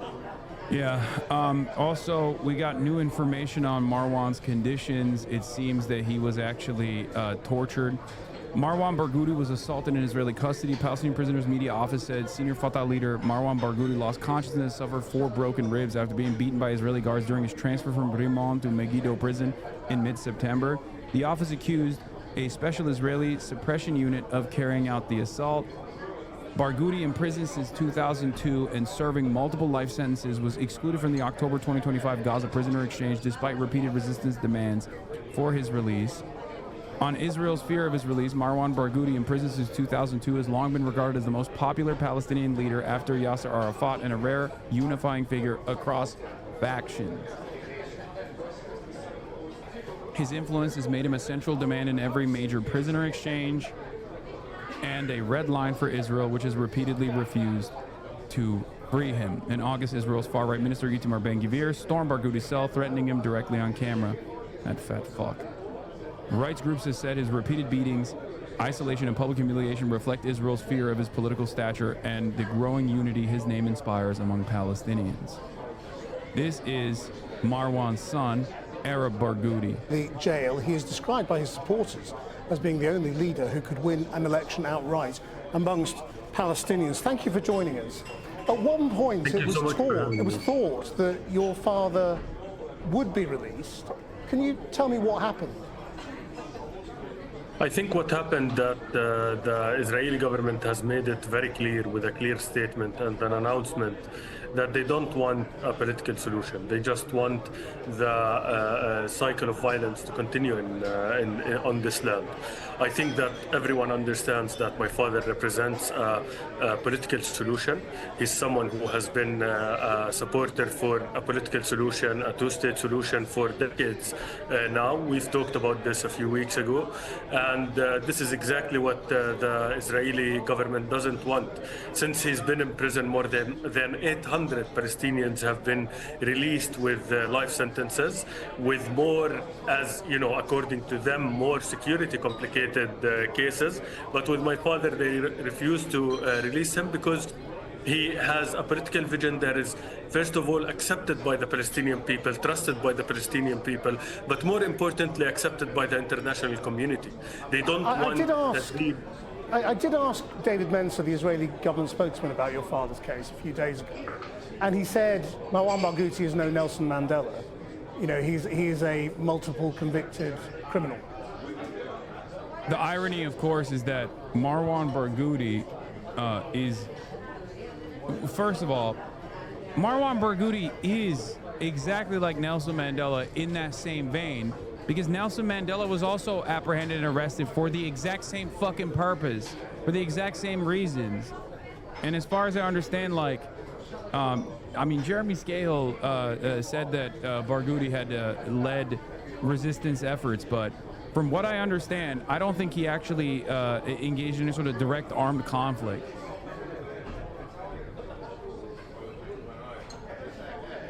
I mean, a government that has faces like Ben Gvir and Smotrich and Netanyahu, I don't think that they're eligible or qualified to come and, you know, to evaluate people. My father has been called the Palestinian Mandela for the struggle that he's struggled for the Palestinian people. And as I said, he has a very clear political vision. It's not like... And yes, Mandela's conditions in prison were better than Barghouti's. That is for sure.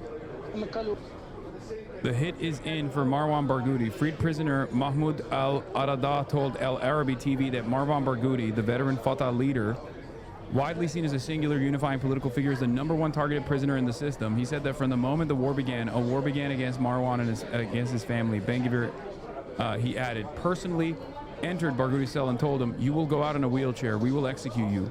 After 8 months in solitary confinement at Rimon, Barghouti was transferred to the Megiddo prison, which El Arada described as a real slaughterhouse where major crimes are taking place. He said the hit is there for Barghouti. Earlier today, the Palestinian Prisoners Media Office reported Barghouti lost consciousness and suffered 4 broken ribs after being brutalized by Israeli guards during his transfer from Rimon to Megiddo prison mid-September. Fucking animals, dude. Straight up.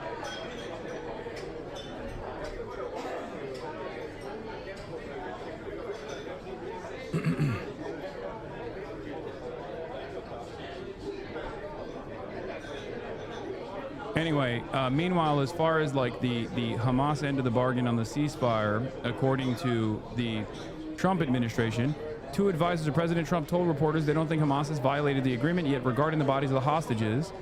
They said there is no heavy equipment in Gaza that is needed for such an effort. It's almost impossible for Hamas to reach all the dead hostages, one of the advisors said. So, once again, in the strangest circumstances, it is actually the Trump administration that is holding on to the continuation of the ceasefire. It gives me a little bit of confidence. It gives me a little bit of confidence that, like, it is currently the Trump administration that is maintaining this line, shockingly enough, instead of giving Israel the opportunity to claim, that they're actually violating the ceasefire so they can go back and do whatever the fuck they want. Now, having said that, will this hold? I do not know. Okay? I do not think that this will hold. I worry that Donald Trump will allow Israel to violate it, violate the ceasefire in such spectacular fashion.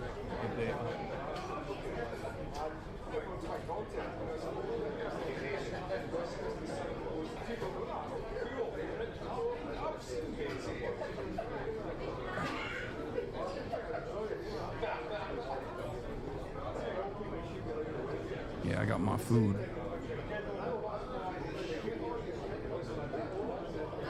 What made you less optimistic over the last couple of days? The breaches from Israel? Yes. Also, I just don't trust Israel. I haven't been optimistic about this at all.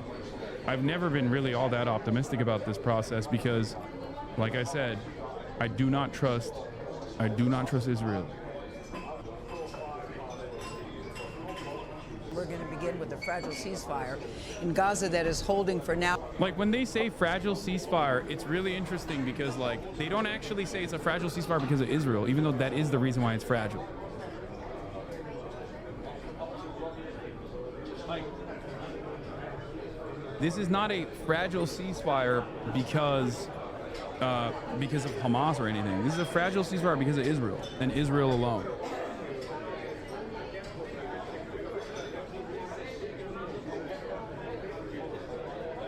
In spite of new challenges, Israel claims this morning that one of the 4 bodies that Hamas handed over yesterday is actually not a hostage.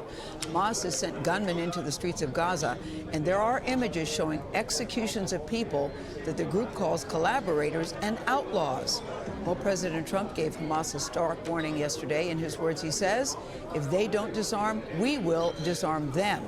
We'll have more on that in just a minute. But first, we're going to go to Tony. He's still in Tel Aviv, where he got an exclusive interview with Israeli Prime Minister Benjamin Netanyahu. Now, Tony, I know you were due to fly back yesterday, but I say getting an exclusive with Mr. Netanyahu is worth sticking around for one more day. Good morning to you. Yeah, this was big, Gail, so we did stick around, and we met up with the Prime Minister at Rabin Medical Center just after sunset. That's just outside of Tel Aviv here. And we watched as he and the First Lady visited with the newly reunited hostages and their families there. But we also looked ahead beyond Israel's borders. Yeah, our exclusive with Mr. Hitler. Very, very fun times, you know? I bet Double Sir Tony fucking loves that opportunity.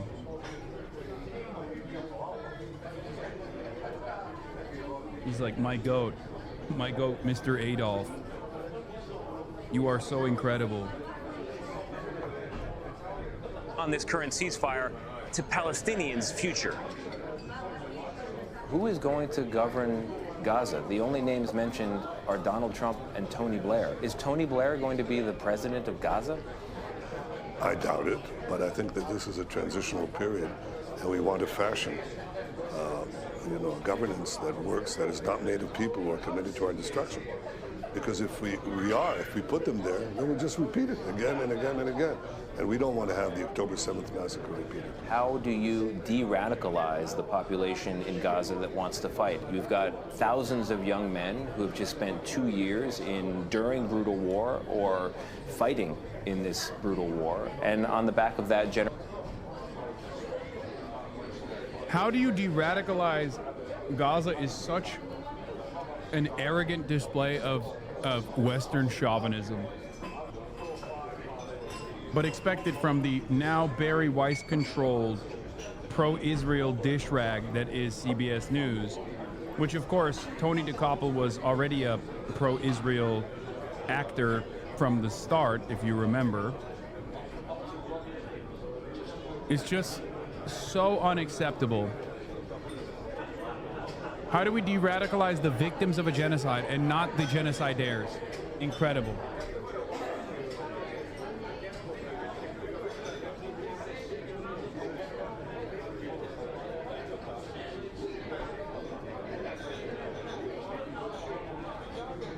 What do you expect from the likes of Double Sir Tony? Generations of struggle.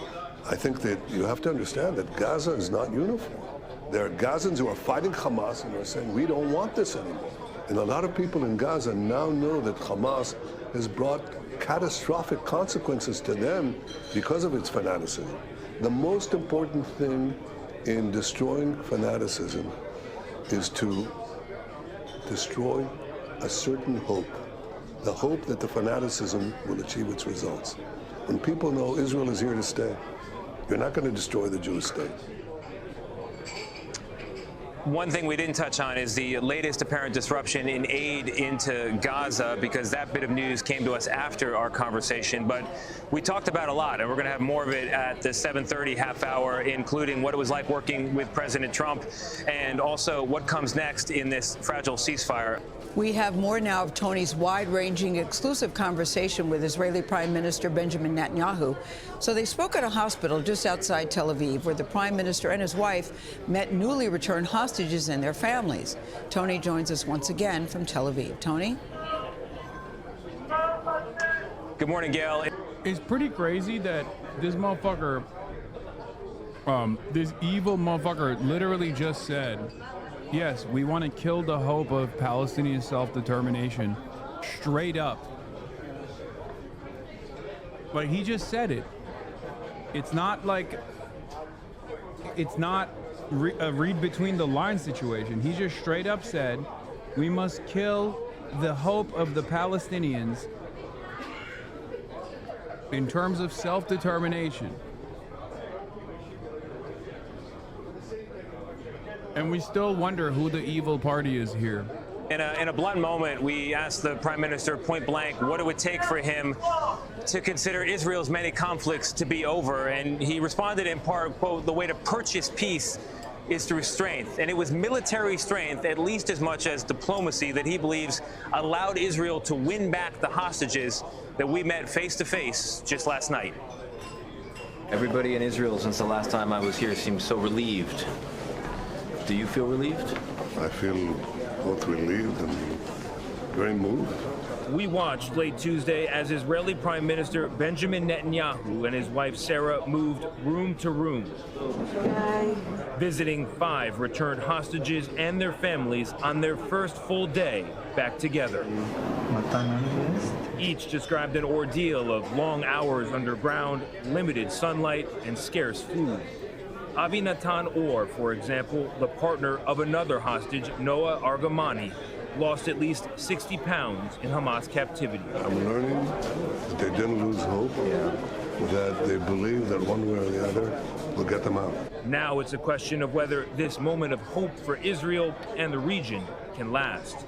Mr. Trump says the war is over, but clearly the war is not over. The IDF is deployed to sections of Gaza still, and Hamas is still on the streets of Gaza. How can you say the war is over? Well, we agreed to give peace a chance. The conditions in his 20-point plan are very clear. It's not only that we get the hostages out without getting our military out, but that we would subsequently have both demilitarization and disarmament. They're not the same thing. First, Hamas has to give up its arms. And second, you want to make sure that there are no weapons factories inside Gaza. There's no smuggling of weapons into Gaza. We also agreed, okay, let's get the first part done. And now let's give a chance to do the second part peacefully, which is my hope. You just mentioned how closely you're working with Donald Trump on this. He took some digs at you, as he often does with people, during his speech at the Knesset. He's not the easiest guy to deal with, but that's what makes him great. Why does he say you're so hard to work with? Well, I hope he says that because I'm very tough on the matters that pertain to my country's future. It is always the responsibility of the leader of the Jewish state to make sure that the Jewish state is never imperiled with its very existence. That's why I did the things I did. There was a poll that came out recently in America finding that just 14% of Americans under 30 say their sympathies lie with Israel and with the Israeli people. You are losing young people across the political spectrum in America and across the world. Is there a fix for that? I think so. I think the first fix is to finish the war as speedily as possible, something that I have sought to do against all this contrarian propaganda. Of course I want to end the war. Who wants it to continue? I've been to war myself. I've been in battles. My brother died leading the historic rescue at Entebbe for the release of hostages. You have to be crazy to want wars to prolong. So. Yeah, you just got to buy TikTok. You got to buy TikTok and wage war on information.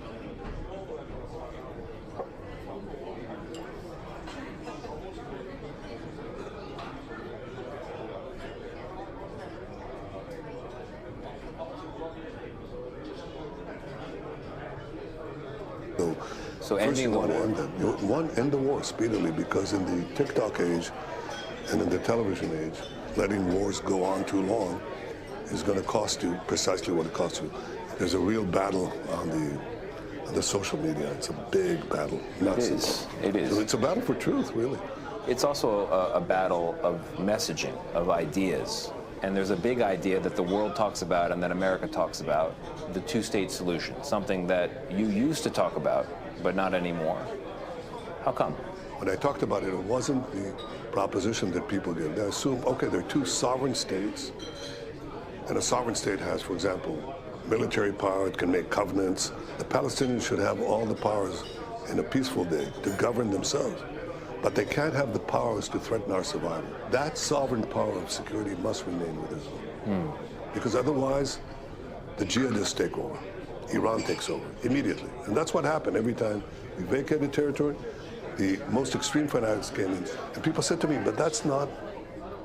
Do you still believe saying that Israel's most popular day today is, and so on? Yes.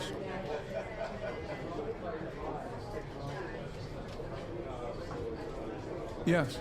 I do not believe that they will be able to recover their approval rating. They will try, but I think given the ways in which they will try, through media manipulation and whatnot, it will only invoke more of an aggressive response towards those initiatives. They're far too arrogant and far too fascistic. You know, that's not a perfect state. And I said, you're right. But it's perfectly aligned with reality.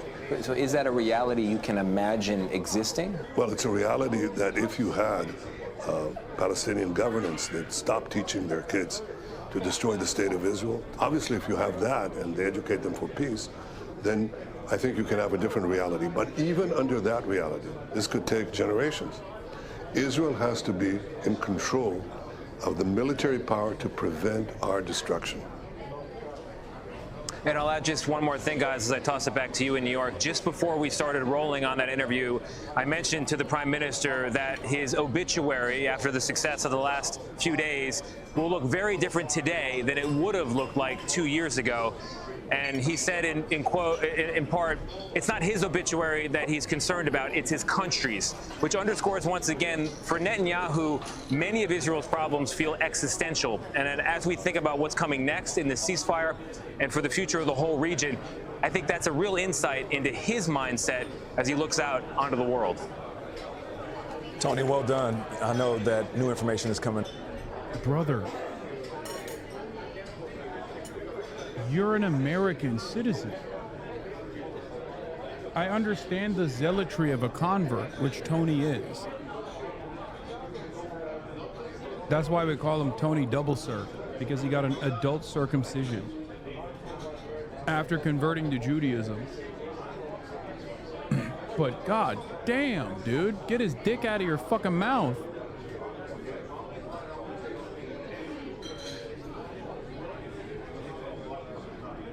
It's just like, is this his attempt to try to rekindle his former relationship with his previous Israeli wife? Is that what happened? For those of you who don't know, Tony had a Israeli wife.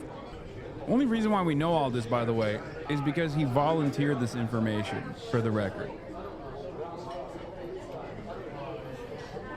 He married an Israeli woman, had kids with an Israeli woman, and in the process of that marriage, he literally went and converted to Judaism and got a second circumcision, an adult circumcision, and his wife still divorced him and took the kids to Israel, from what I understand. He's not married to someone else. After all that work, man. Now, minute by minute, but and he thinks, I guess he thinks that, you know, if he glazes Benjamin Netanyahu, perhaps his wife, his first wife, will let him see the kids again. I don't know.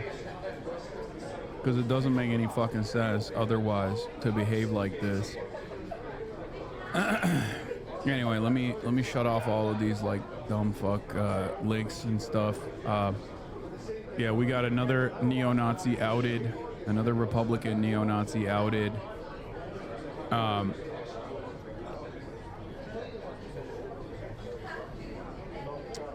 But let's get back to domestic Israel behavior. Clashes between ICE agents and protesters are escalating in Chicago. This morning, tensions running high in multiple areas around President Trump's immigration crackdown. Overnight, Los Angeles County declaring a state of emergency in response to ICE raids. Officials voting to clear the way for financial assistance for residents they say have been negatively impacted by immigration raids. While in Chicago, clashes on the streets getting heated. Homeland Security says federal officers faced a hostile crowd after an undocumented immigrant rammed a Border Patrol vehicle while trying to flee an immigration operation. After a pursuit, agents crashed into the vehicle to stop it and arrested the suspects when a crowd grew. Chicago police responded to the scene and say some people threw objects at federal agents who deployed tear gas, exposing some in the crowd, including 13 Chicago police officers. This type of escalation is what is going to cause harm. It's not the people of Chicago, but it's the federal agents. It's the latest flare-up during the Trump administration's so-called Operation Midway Blitz. DHS posting this video celebrating 1,500 immigration-related arrests in the Chicago area since early September. All of these cities, we want to clean them up. But the dramatic confrontations come as Homeland Security officials are warning Mexican drug cartels are now offering cash bounties to target ICE officers and other federal agents, including $5,000 to $10,000 for kidnapping or assaulting officers, and up to $50,000 for the assassination of high-ranking officials. Our message to the cartels and these criminal rings, we're not backing down. Now, back to the clashes that you saw here in Chicago yesterday. One of those detained was a fifth. There's something so funny about local police constantly getting a taste of their own fucking medicine by federal law enforcement. Like, it is, maybe this will cause them to really reconsider how they operate. I doubt it. Maybe this will cause them to take a more aggressive and defensive posture with respect to the local population against ICE activity.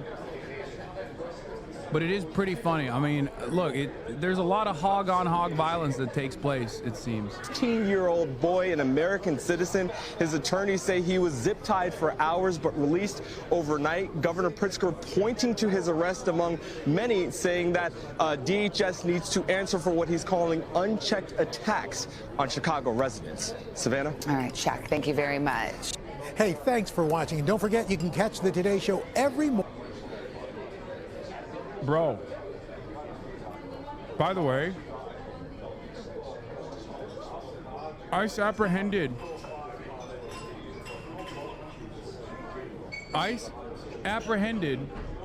an American citizen twice.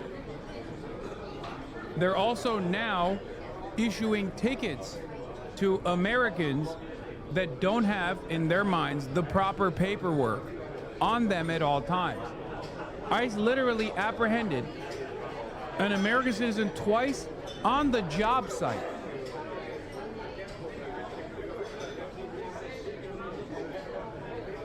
They went to a job site, apprehended a dude, found out that the dude was fucking American, an American citizen. They released him, and then they fucking did it again.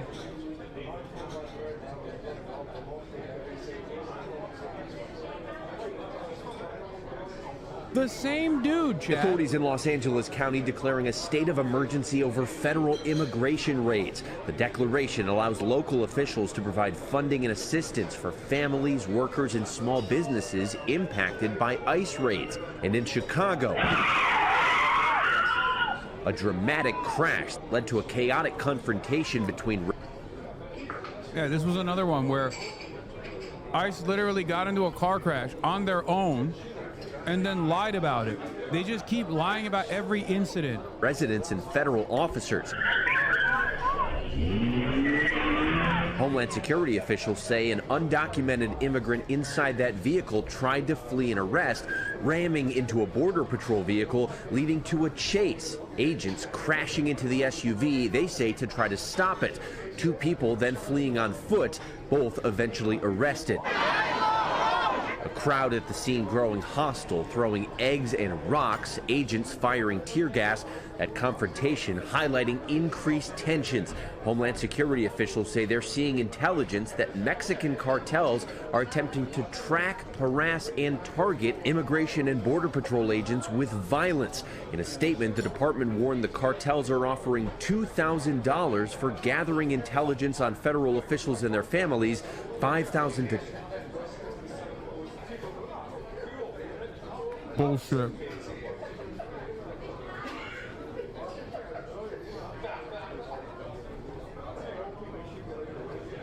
Why the fuck would the cartels actually try to dox and take out ICE agents when ICE agents are literally no longer trying to apprehend or disrupt cartel activity at the fucking border? I cannot explain this enough.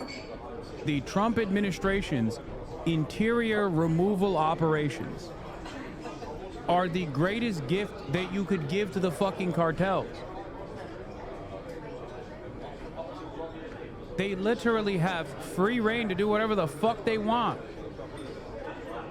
Because the dudes, federal law enforcement, is too busy apprehending random Americans of Mexican descent. They're not busy taking down the cartel, which, by the way, if they wanted to, they'd have to, I guess, call up the DEA office and be like, hey, you guys need to dial it back on your drug trafficking, please, or the CIA.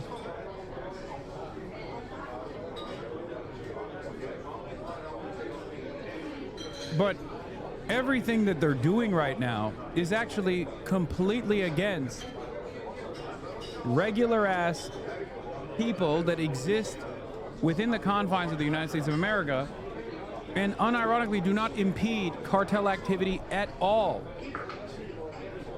So why the fuck would the cartel be like, oh man, we hate that they're, what, deporting random day laborers? Yeah. They must hate that you guys are spending all your time, effort, and energy on deporting random people at fucking court hearings. That's what's really threatening the cartel, because everyone knows famously, rugged cartel operators are always getting apprehended at their fucking immigrant court hearings, dude.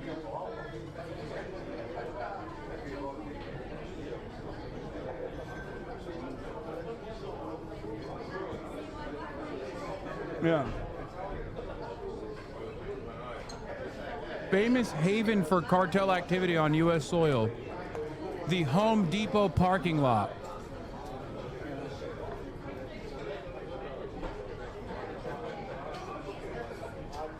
Famous cartel safe haven. Famous hive of cartel activity. The factory floor. The Hyundai factory. That is comprised of immigrant Korean workers that have proper documentation, just not the appropriate one for what they are currently being tasked to do at the directive of the American government. Why the fuck would the cartels be like, oh man, we hate this shit? They love this shit. $10,000 for kidnapping or non-lethal assaults and up to $50,000 for the assassination of high-ranking officials. What is this? I looked into the bounties thing and I saw, and the most I saw was one alleged gang member posting about it on Snapchat with no evidence shown or defense attorney contacted. It's definitely not fucking cross-guild.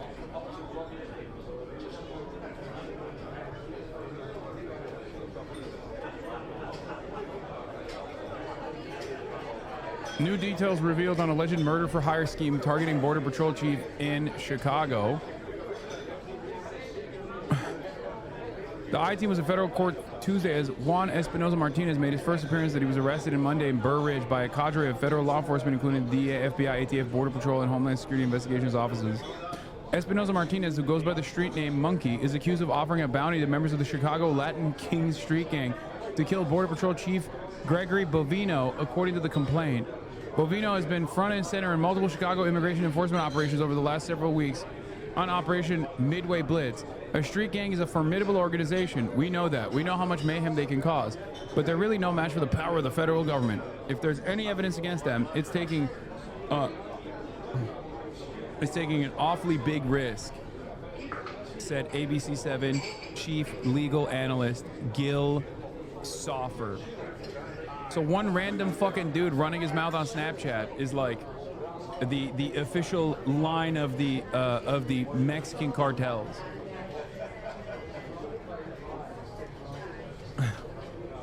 Homeland Security Investigations Chicago says it received a screenshot of a Snapchat conversation seen from a confidential source with a photo of Bovino and the bounties for murder and information with the letters LK appearing to link the message of the Latin King Street gang in the city. Soffer said federal prosecutors... Okay, so one guy running his mouth to a fucking confidential informant on Snapchat. That's amazing.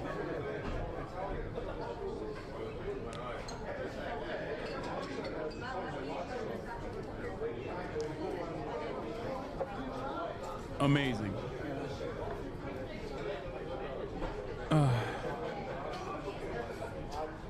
The complaint alleges that he was not only a member of the Latin Kings, but he was directing the solicitation to other members of the Latin Kings. According to the filing, after Customs and Border Protection officers opened fire on a woman over the weekend, Espinoza Martinez also instructed members of the Latin King gang to bring guns and deploy gang members in response.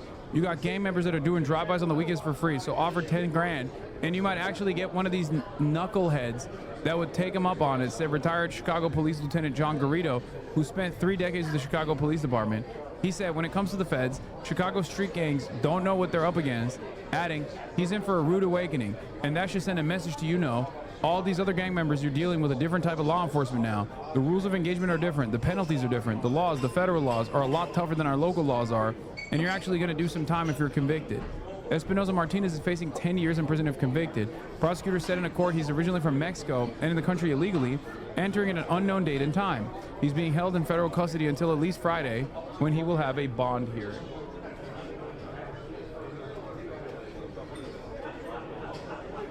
Picture the feds took with the supposed Latin Kings leader, whose wife says he's being framed, is 100% inspired by the IDF. Oh my God, yeah, they have their faces away from the camera because they know what they're doing is like most likely illegal and unconstitutional. Notable that even if he made the post they say he did, their case seems to hinge on the idea that he's a high-ranking leader of the Latin Kings with the realistic ability to take out hits on government officials, which seems very unlikely. He also appears to be a DACA recipient. Juan Espinoza, never in my life have I been so scared. The thought of leaving my family for no reason gave me fucking strength. 0 felonies, 0 record. And thank you, San Juditas, for keeping me calm. I'm home. The thought of leaving my family for fucking Trump, the granddaughter, wake up call. Oh, and then Gallos, I was just stopped in the Ville, 27 and Drake.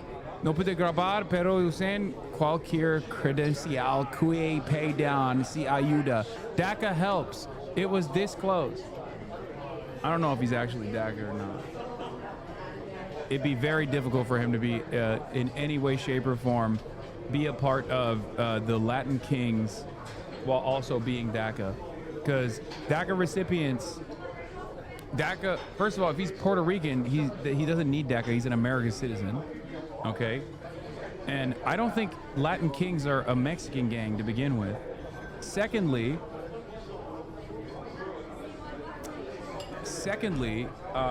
DACA recipients are under constant fucking supervision and constant surveillance. If they have anything, even a blemish on their criminal record, they lose their status. Bro, DACA recipients DACA recipients literally cannot exit the country. What are we talking about? In order to maintain your DACA status, you have to straight up show exemplary work in your schooling and then get a job.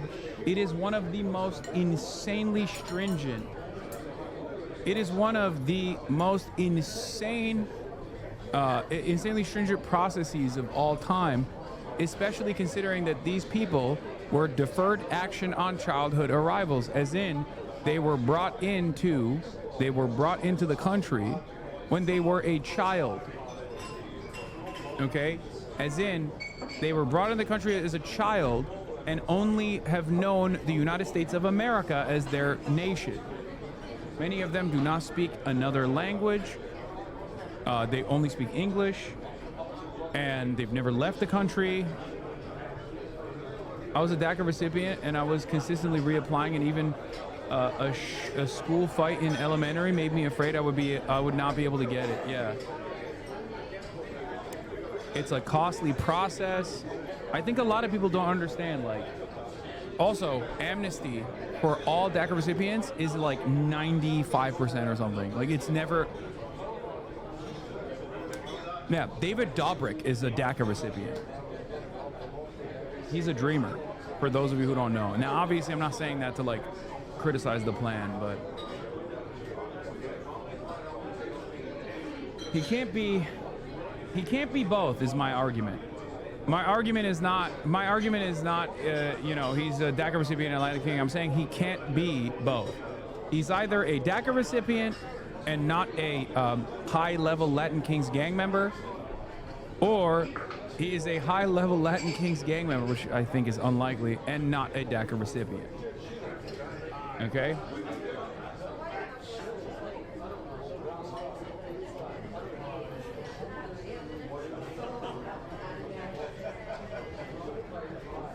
David Dobrik.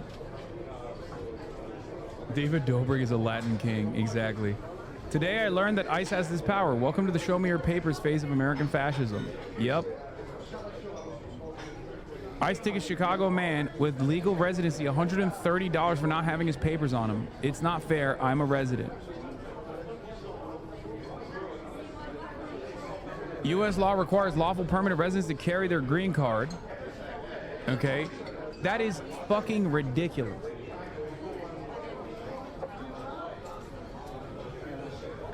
That's where we're at. We're officially at the Show Me Your Papers part of American fascism.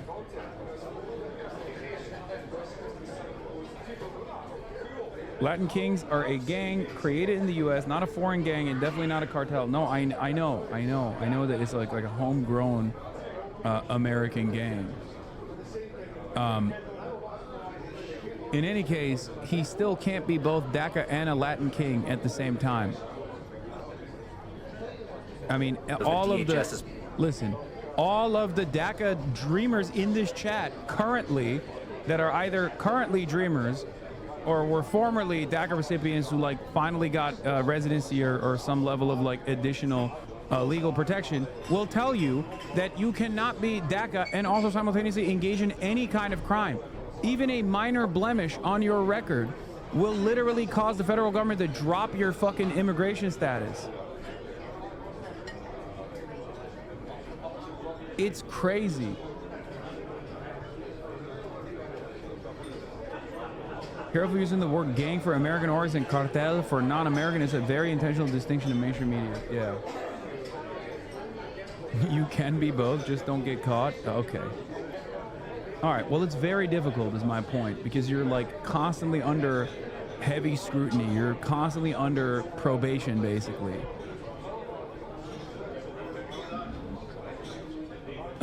Former green card holder here, it was always a requirement to carry your green card, but that's fucking stupid because it costs $600 to replace and takes 1 year if you lose or damage it. It might be quicker now. The Gestapo might be enforcing it, but the law isn't new. No, I understand. I understand it. It's just still silly, okay? There's leniency under this kind of stuff. It's ridiculous. Then again, ICE activity in apprehensions and detentions is literally an illegal gray area because technically ICE and the Department of Homeland Security and Customs and Border Patrol technically are not legally allowed to detain you or arrest you if you're an American citizen. But They can suspect you of not being an American citizen, and that's enough for them to actually detain you. And the only way that you can prove to an ICE agent or a Customs and Border Patrol agent that you're an American citizen is if you show them your identification. But what if you don't have your identification? You don't actually legally have to show them your identification because they legally can't detain you. You're an American citizen. Sometimes people with state IDs show their state IDs, and ICE says, well, that's not enough. That's not enough to prove that you're an American citizen. What do? The reality of the matter is, ICE gets to take advantage of this severe violation of the Fourth Amendment with regular frequency because it is far too costly and virtually impossible to successfully prosecute an ICE detention, an illegal ICE apprehension and detention. That's it. That's the reason why they get away with it. There are some instances like that one business owner who got brutalized by ICE when ICE was doing a raid in his place of business where they tried to hit him with an obstruction of justice charge. That guy will most likely be able to get some money out of ICE, but it's not enough for them to really reconsider their modus operandi. Because in most circumstances, most courts will either give you very little penalties or very little awards for being falsely apprehended. And in the process of seeing the court case, by that point, it's just not even a fucking, it's not even a big deal. It's a larger ordeal to try and sue ICE and even successfully sue ICE than it is to just eat it.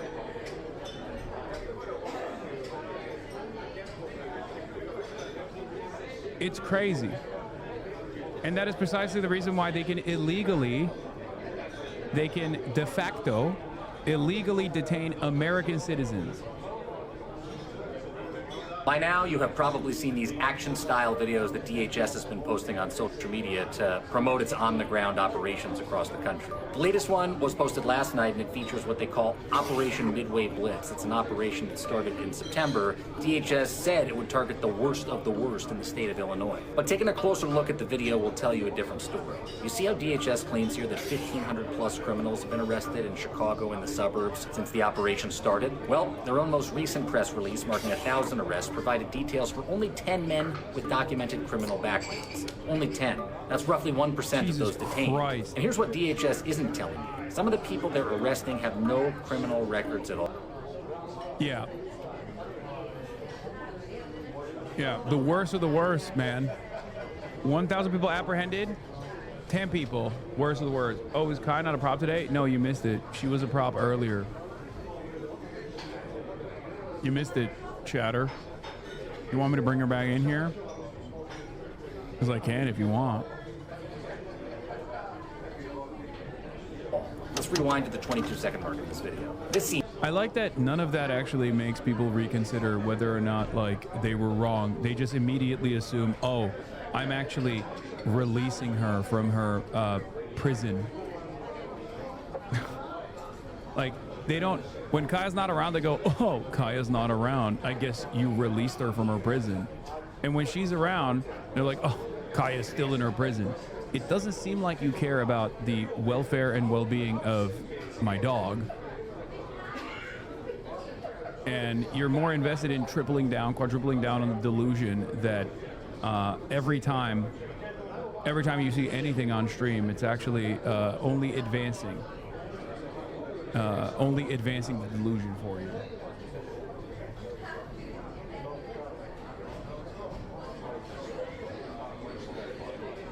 Was filmed at a bakery in Cicero, Illinois last Tuesday. And I know this because I arrived at that scene 20 minutes after it happened. And we obtained surveillance video showing Border Patrol agents arriving in unmarked vehicles surrounding the men who, by the way, were just drinking coffee outside of the bakery. You see the coffee cups right there? This man is Daniel Cabrera, a 30-year-old mechanic with children who was about to open his own car shop. As you can see in the DHS footage, Cabrera ran inside, agents pinned him to the ground, they dragged him out of the bakery, and then they drove him away. DHS later told us that Cabrera's only offenses were being undocumented and evading arrest. arrest. This is Mario Martinez. He's lived in the U.S. for over 30 years. DHS says he does have a criminal record. But when Border Patrol arrested him, they presented no warrant, according to 3 witnesses. His family says that while he has made mistakes in the past, he had, quote, no issues with the law in the past 10 years. One last thing DHS didn't include in this video is this. That same day, just blocks away in Berwyn, Border Patrol arrested 53-year-old Maricela Rosales, a mother of 3, on her way to the local market to buy ingredients to make a stew. According to DHS, she has no criminal record and has lived in the United States for 30 years. DHS likely has footage of her arrest too, because their go-to videographer was near the scene. There he is right there.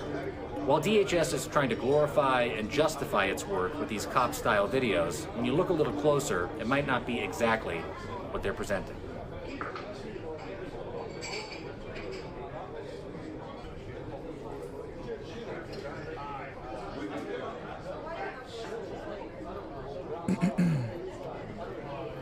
Yes, I've seen the ICE raids in Walgreens. Older white agent tackles black man on the ground, arrests him for running. He's a U.S. citizen. He's American, a woman yells. He's my brother-in-law. Store location was forced to close because of everything with ICE. Manager told the rest of the customers. Don't you feel like this is an environment of security, though? I mean, I feel so secure. I feel so incredibly secure, man. So safe. Get the fuck out of here!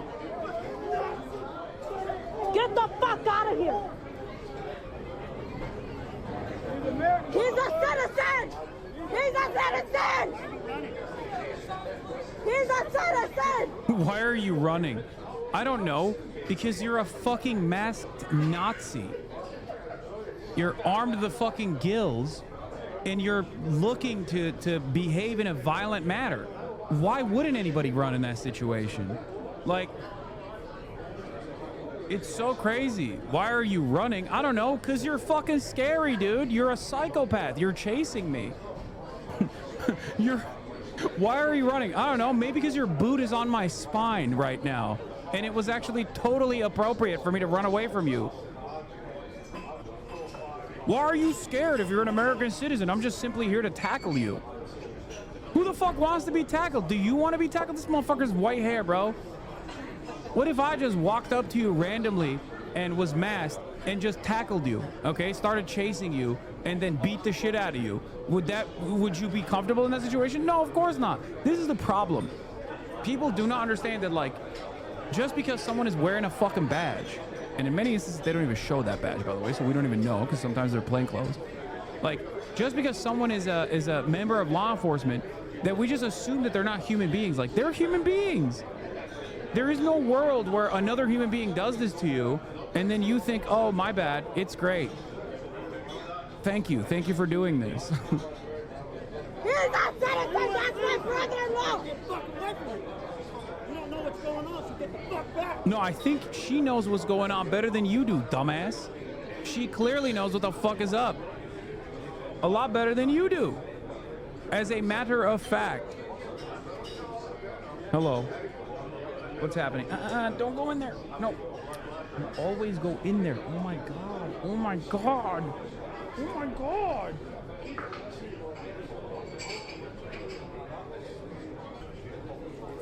She just always try to hook underneath the wires for some weird reason. She loves being under the wires. Hey. What's happening? What's going on? What's happening? What's going on? Most abused dog ever on Twitch. The funniest thing is, like, if they saw me wrestle with her, they probably would think I'm abusing her, not realizing that she beats my ass, being 120 pounds.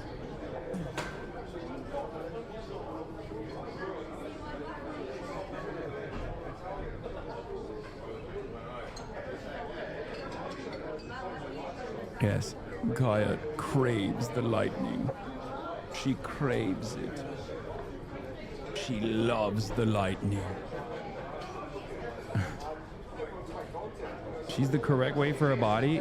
Okay, chat. Let's be for fucking real. Okay? she's fat.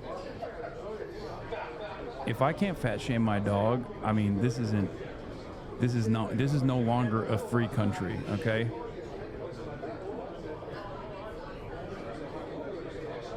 What are we doing here?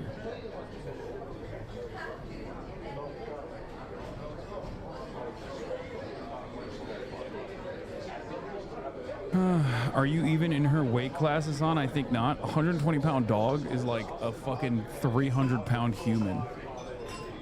By the way, I follow this account because they're good at sharing videos of ice encounters, but I look closer at their PFP and I'm pretty sure it's an AI photo of themselves of Bernie and AOC. It's so bizarre. I love that. Back the fuck up!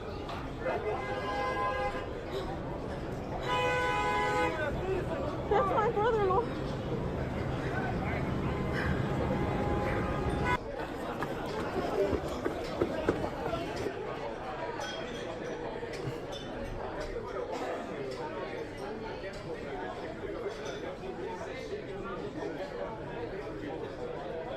So dainty, Hasan, 120-pound dog. She's anything but dainty. Will you ever get a cat? No, my dog literally has the qualities of a cat. Like, she embodies the qualities of a cat. As you saw her quietly walk back to her cot to lay down. She does have chow chow in her, yes. She has a lot of cat-like qualities. This is her show. She runs the show. Shut up. No, she doesn't. No, she is. He does. Additional footage filmed after ICE agents handcuffed a man and took him away in SUVs. A line of local customers just trying to buy basic necessities, but Walgreens is closed due to ICE. This is Chicago. This is crazy. The woman filming laments. I'm trying to get the dishwasher liquid. They saying it's closed due to ice.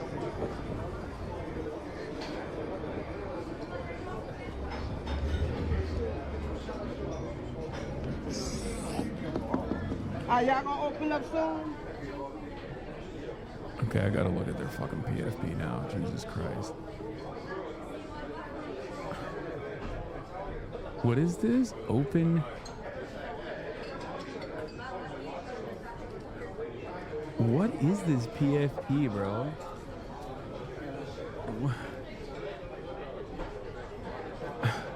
I've never seen Bernie that happy in my life, okay? I've never seen Bernard that fucking happy, smiling from ear to ear in my dang life. That's gotta be AI, bro. That's gotta be AI. Why did the account make this their PFP? I mean, respect. Long time reader, first time tweeter. History may not repeat, but it does often rhyme. Home of the Today in History news features.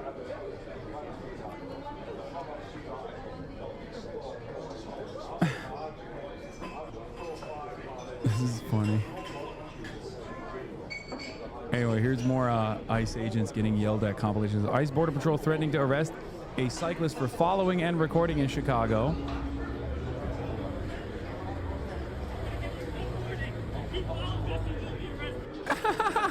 He's just like, oh God, I love watching fat ICE agents with all their gear fucking try to hustle after cyclists and shit.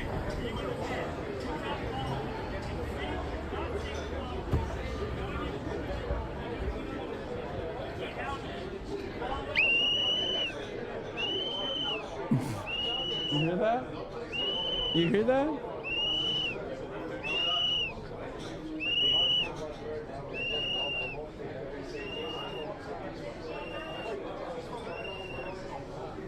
Look at this, look.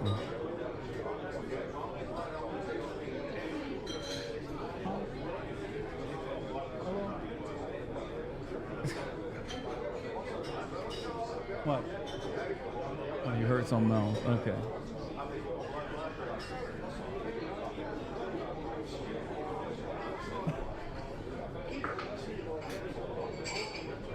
Her tail is flinching, poor girl. I know, because I'm shocking her. I'm electrocuting her to fucking flinch her tail. It's okay. She's a cat. You are right. Oh no, she 100%.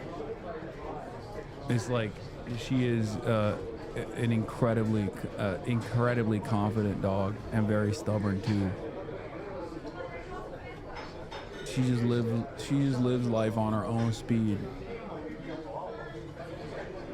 I love this new level of Kai's lore. No, I've said this before. I've said this quite a bit, as a matter of fact, that she's basically like a cat. Like a 120-pound cat. Obviously not as violent, because like I feel like a 120-pound cat would have killed me. But yeah, no, she just lives life on her own speed. Look at her.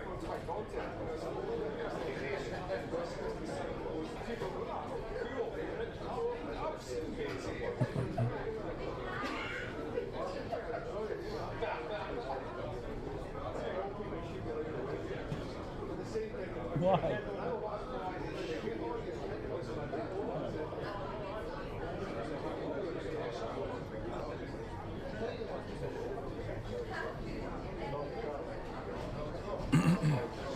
Okay. Fucking give you belly rubs. God damn it.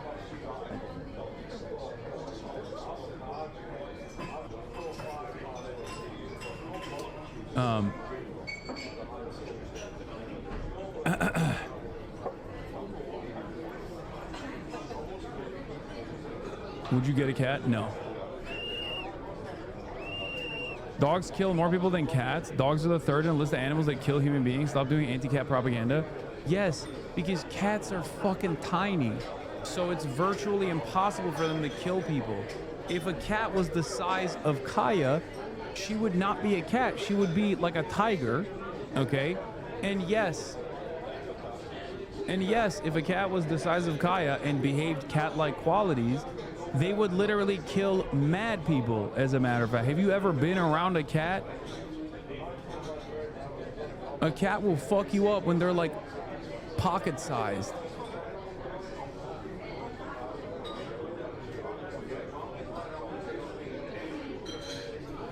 Cats, on the other hand, do kill. They just kill birds. That's why you're not supposed to leave them out. There can't be outside cats. Cats by nature are more aggressive than dogs, 100%.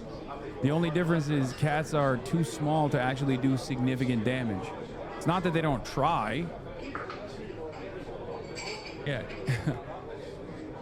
Cats that are dog size are called, mountain lions.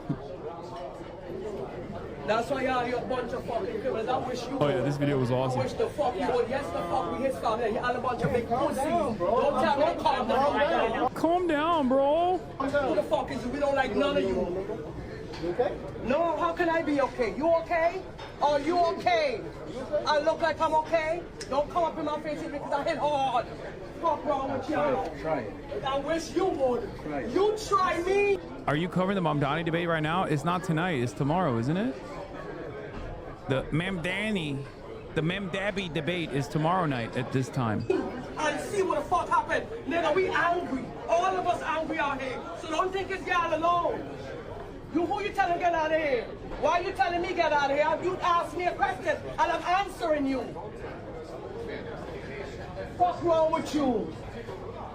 Oh, stupid ass bitch. That's why you gotta hide your face. You wanna go to jail? You call me my mother, I can tell you anything. You wanna go to jail? What's wrong with you? You wanna hit me? Hit me, bitch. You ain't got me. Nobody's scared of you.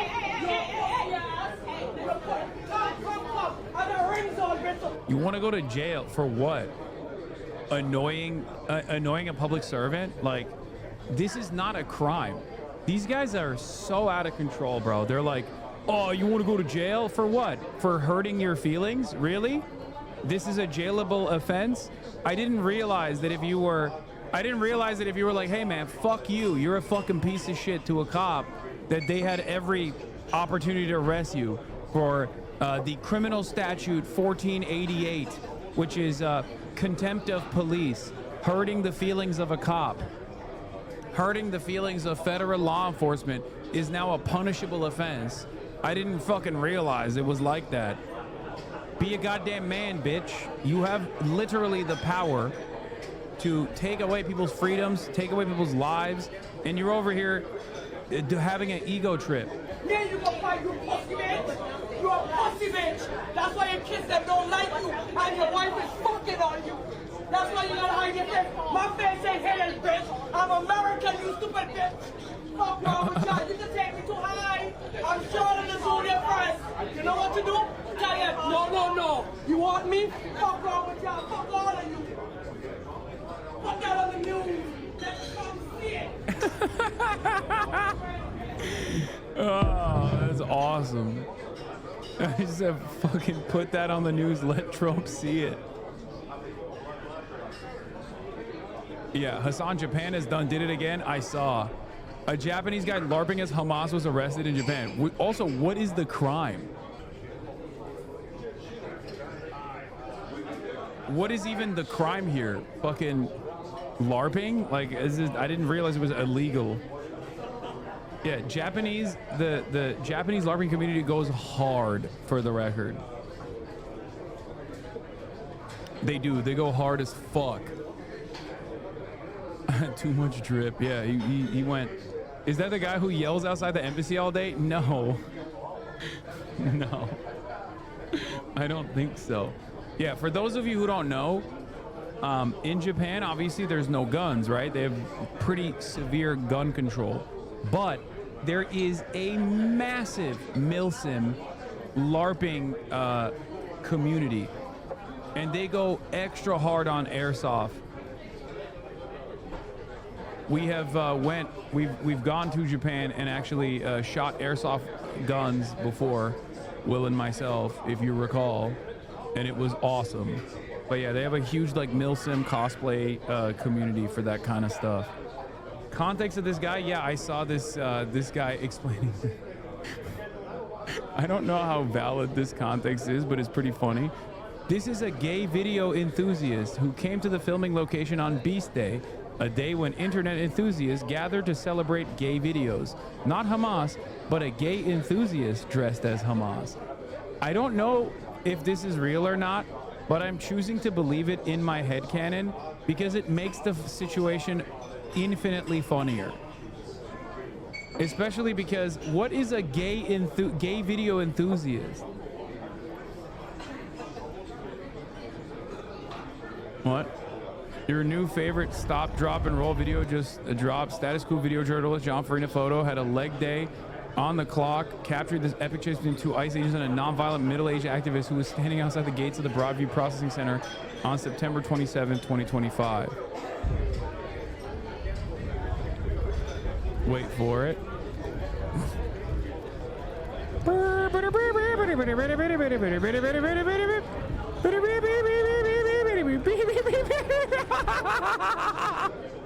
No, he took flight, dude.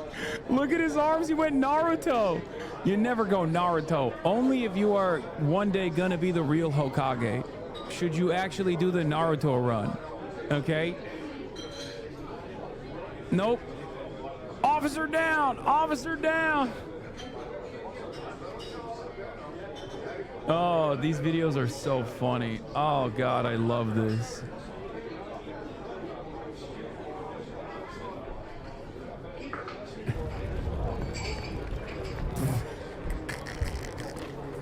Go, go, go. Go, go, go.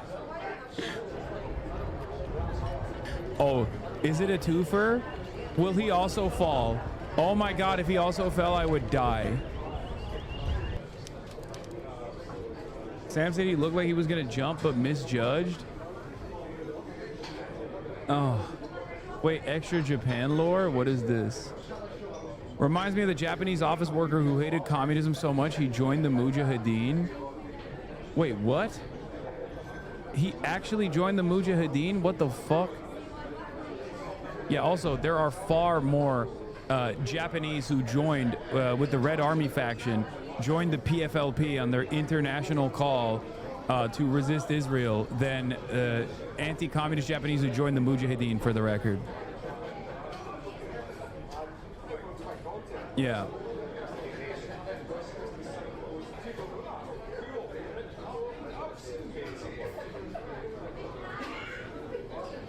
I was supposed to interview one of the released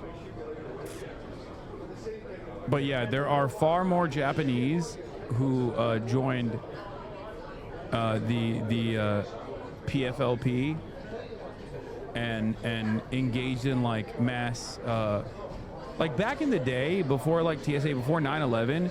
I think a lot of people don't realize that, one, you could like bring a gun to a plane. Okay, things were a lot cooler back then. You could just like smoke on a plane, and you can bring a rifle to a plane. And people did it all the time, and they would just constantly, like Zoomers and even Faillennials grew up in a world where like that doesn't happen. But back in the day, the #1 thing that people who were pro-Palestine would do would just take over planes. They would hijack planes.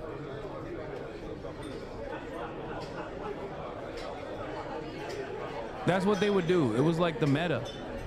Remember when Benjamin Netanyahu was talking about his brother getting killed on a IDF mission? That was a hijacked plane. People used to fucking hijack planes non-stop, like all the goddamn time. You can still bring a gun, but you gotta check it. Okay, well, I mean, like, you could bring it in your carry-on, is what I mean.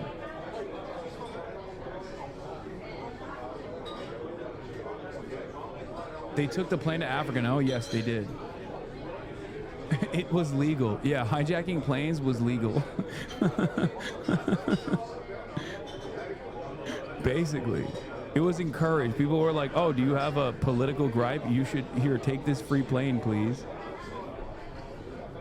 My uncle hijacked a commercial airliner to try and deliver blankets to rural Alaskans. What the fuck? Yeah. Here it is. Fusaku Shigenobu, leader of the Japanese Red Army training in Lebanon in 1972. Not exactly. This is a picture of Izumi Igarashi, an actress in the shoujo commando Izumi in Japan. Okay, well.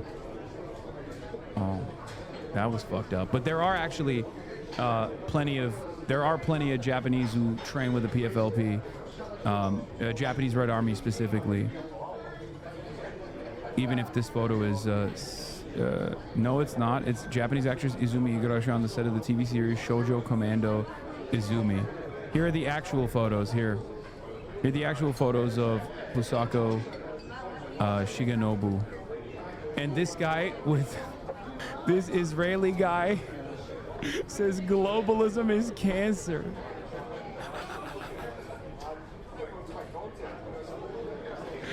Bro, that's so funny. Dog, everywhere in the Western world, when people are talking about globalism is cancer, they mean you. They keep saying it's the Jews that brought about globalism. Here's a Jewish Israeli being like, globalism is cancer.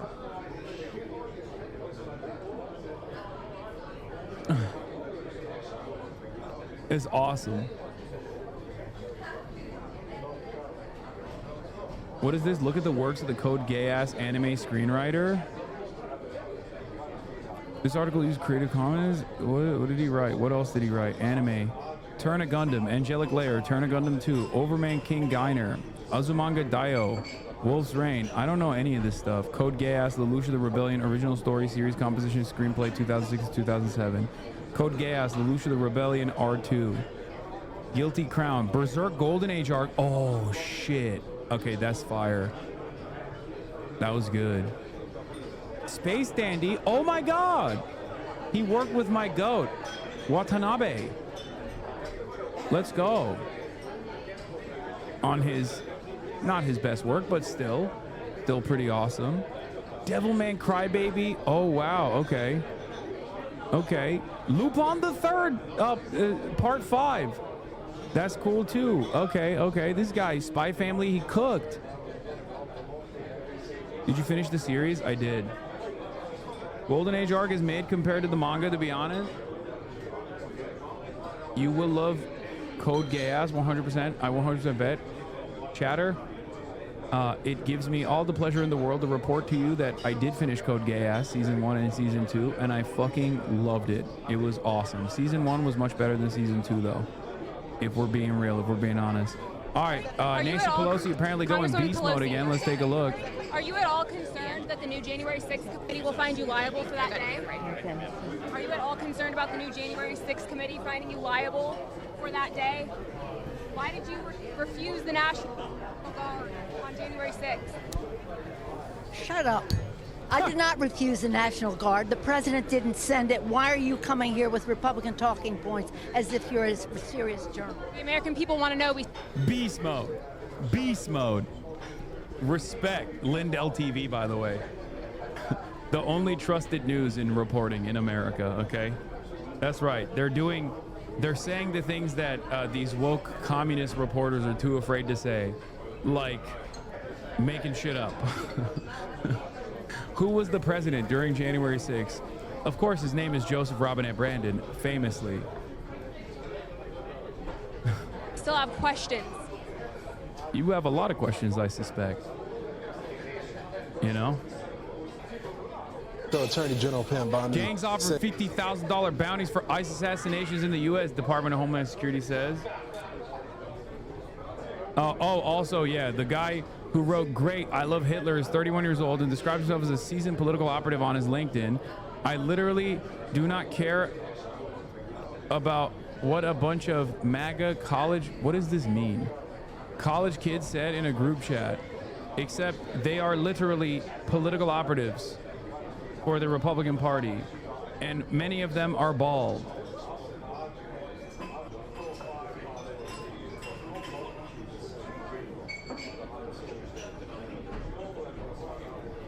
Is he going hard R on MAGA? It sounds like a slur.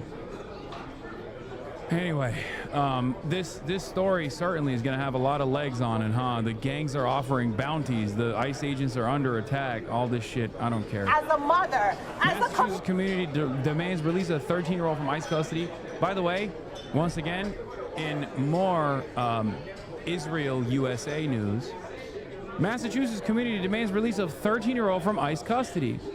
Interesting. Wow, kidnapping 13-year-olds? Where else have I seen that? Oh, that's right, Israel. America is literally turning into Israel. We are Israelifying at an alarming rate.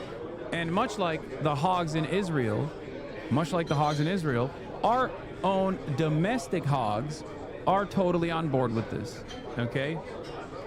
Community, we should be outraged. City and state leaders join community members calling for the return of a 13-year-old boy now being held in ICE detention. Yeah, we already covered this. Yeah, we learned so much from the Startup Nation. You know, this is a great example of like the most Israel bullshit. By the way, Trump threatened to take away World Cup games from Boston for these protests. There are no World Cup games scheduled in Boston.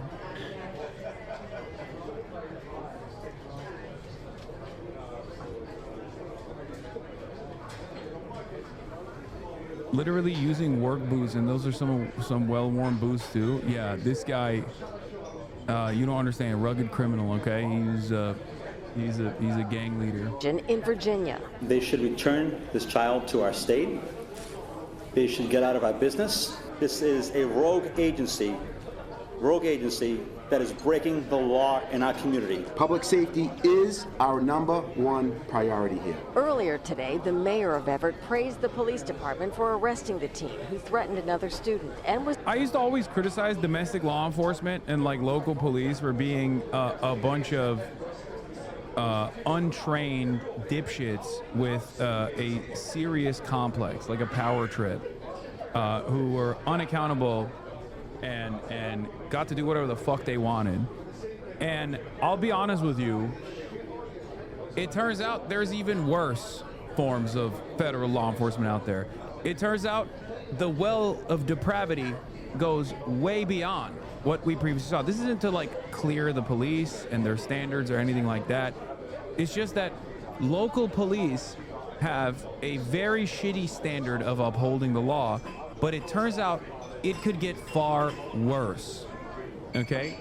It turns out it could get far, far worse. Now you got ICE, which is even less trained than the local law enforcement, doing even more insane shit, constantly running around, constantly in fear for their lives, constantly fucking apprehending people, and they do not even have the proper authority to detain American citizens, and yet they do it all the fucking time.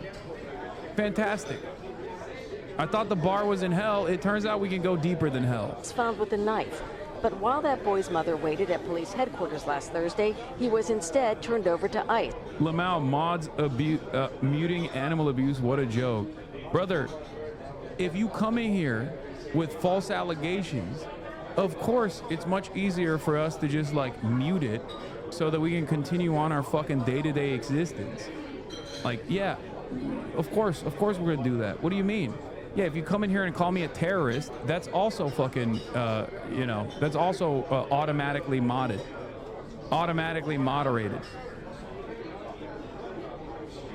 Like, what do you mean? Oh man, I can't go in here and fucking brigade your stream and call you a terrorist animal abuser. Like, shit, man, sorry, I know. I apologize. We should just let it happen. I'm so tired, I know, this is...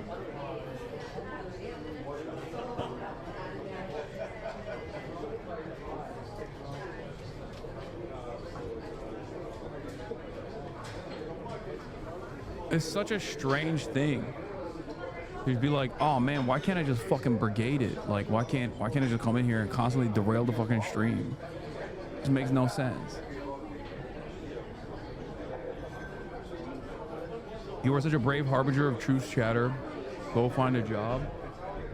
You know? And quickly moved out of state. Police did not contact ICE about this recent juvenile arrest. ICE operates independently and has the authority to access certain law enforcement databases and take action on its own accord. If the cop wife beating percent is at 40%, I'm genuinely concerned with the ICE level of wife beating is. I think they've reached a new level of wife beating because they do not have even wives to beat. Okay, I refute the claim that you eat a minimum 1 pound of animal flesh a day. I can't. It's true. That claim is actually correct. I do actually abuse the chickens. This is not a falsehood. I eat a pound of straight white chicken breast every day. My dog passed 11 months ago. The love you give Kyra helps me remember the good times from my Daisy. I'm sorry people keep harassing you when you're clearly one of the best dog and chat dads on the planet. Yeah, it is what it is. Ironically enough, it is the time that I spend offline with my lovely daughter that allows me to stay normal throughout this entire process. The Department of Homeland Security saying the 13-year-old was in possession of a knife and a gun. The mayor today contradicting part of that. There was no firearm recovered. Remove ICE from our city, issue a formal correction to the misinformation spread online. We face arrest in fear every day. We demand due process. Arthur must be returned home. Now! Not next week. It must happen now. It's very simple.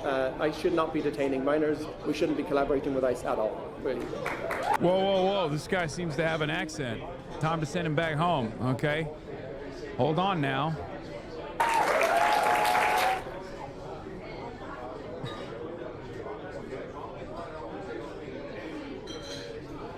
The 5, this is not an emergency. What happened to this video is gone. An error occurred. What the heliante? Let's refresh it.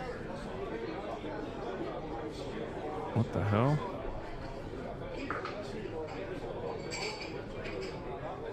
Video got detained. It's just none of the videos are loaded. Supreme Court heard arguments today in a case that could have, very honestly, significant... How Louisiana congressional map dispute could impact the balance of power on Capitol Hill. Obviously, we talk about that here. Let's start here. Let's see if it actually works. YouTube is bugging. Nice. YouTube is down. What the hell? What the hell? What the helly? What the hell? What the heliante? YouTube is shitting the bed. What the hell? It's bugged. Oh, hell no. Stop saying heliante, please. It makes you sound old and lame. I am old and lame. That's who I am. This is me. I'm confused. Do you not like it? This is peak performance. All right, well, before we get to the Supreme Court decisions, let's talk about J.D. Vance dismissing... The Supreme Court hears arguments this morning. Oh, shit, it's back. Okay. But even then, before we get to that, we're going to do J.D. Vance dismissing the young Republicans who in a group chat said I love Hitler and joked about slavery and rape as a bunch of kids who told stupid jokes and adds that most of the stupid things I did when I was a teenager and a young adult, they're not on the internet. You're making a little bit of news here yesterday on X, formerly known as Twitter, about this Politico story, but I think it ties in because we're talking about the celebratory nature of some, not many, maybe not most, but some, and it was disgusting about Charlie's assassination. There is a story, and I believe the two stories are connected, that came out of Politico yesterday. Blake, explain this for our audience, for those who don't know. We don't need to wallow in it too much, but so Politico has a story where somehow they got their hands on something like 28,000 messages in some group chat of, I think, 12 people that nobody's ever heard of, but they decided to just publish every single thing in this chat, whatever they found that they thought was the most salacious. And I think 10 years ago, there would have been a very different response to it. But people are starting to learn from this, and the vice president is one of the reasons why. So you tweeted this. This is far worse than... So what you did is, instead of reacting to the story itself, you just posted what Jay Jones, our friend in Virginia who's running for AG as the Democrat, had said, where he wanted his political opponents to die, and then when someone thought he might be kidding, he called to, make it clear, actually it wasn't a joke, I was serious. That's how people change their mind. And you just pointed out, quote, this is far worse than anything said in any college group chat, and the guy who said it could become the AG of Virginia. I refuse to join the pearl clutching when powerful people call for political violence. And we have 14 million views on that. Yeah. And just a little viral, Mr. Vice President. Yeah, I mean, look, I'll let the tweet speak for itself. I'll say a couple of additional things. First of all, a person who is very politically powerful, who is about to become one of the most powerful law enforcement officers in the country, that person seriously wishing for political violence and political assassination is 1,000 times worse than what a bunch of young people, a bunch of kids say in a group chat, however offensive it might be. That's just reality. And if you allow yourself to be distracted by this person's incredible endorsement, disgusting endorsement of political assassination, I was talking to a bunch of prominent Democrats about this, and I'm not so certain Democrats should be backing down from like the Attorney General conversation. I think it's pretty wild that Republicans just like very openly defend some of the worst of the worst. And I think Democrats are playing a different ball game here when they try to maintain like some semblance of moral high ground in an environment where a moral high ground does not actually help you at all. Like, this guy's just straight up lying. He's like, oh, these are little kids, bro. These are little kids. It's like, no, man, they're fucking whole-ass, balding-ass losers, bro. They're like straight up Republican operatives.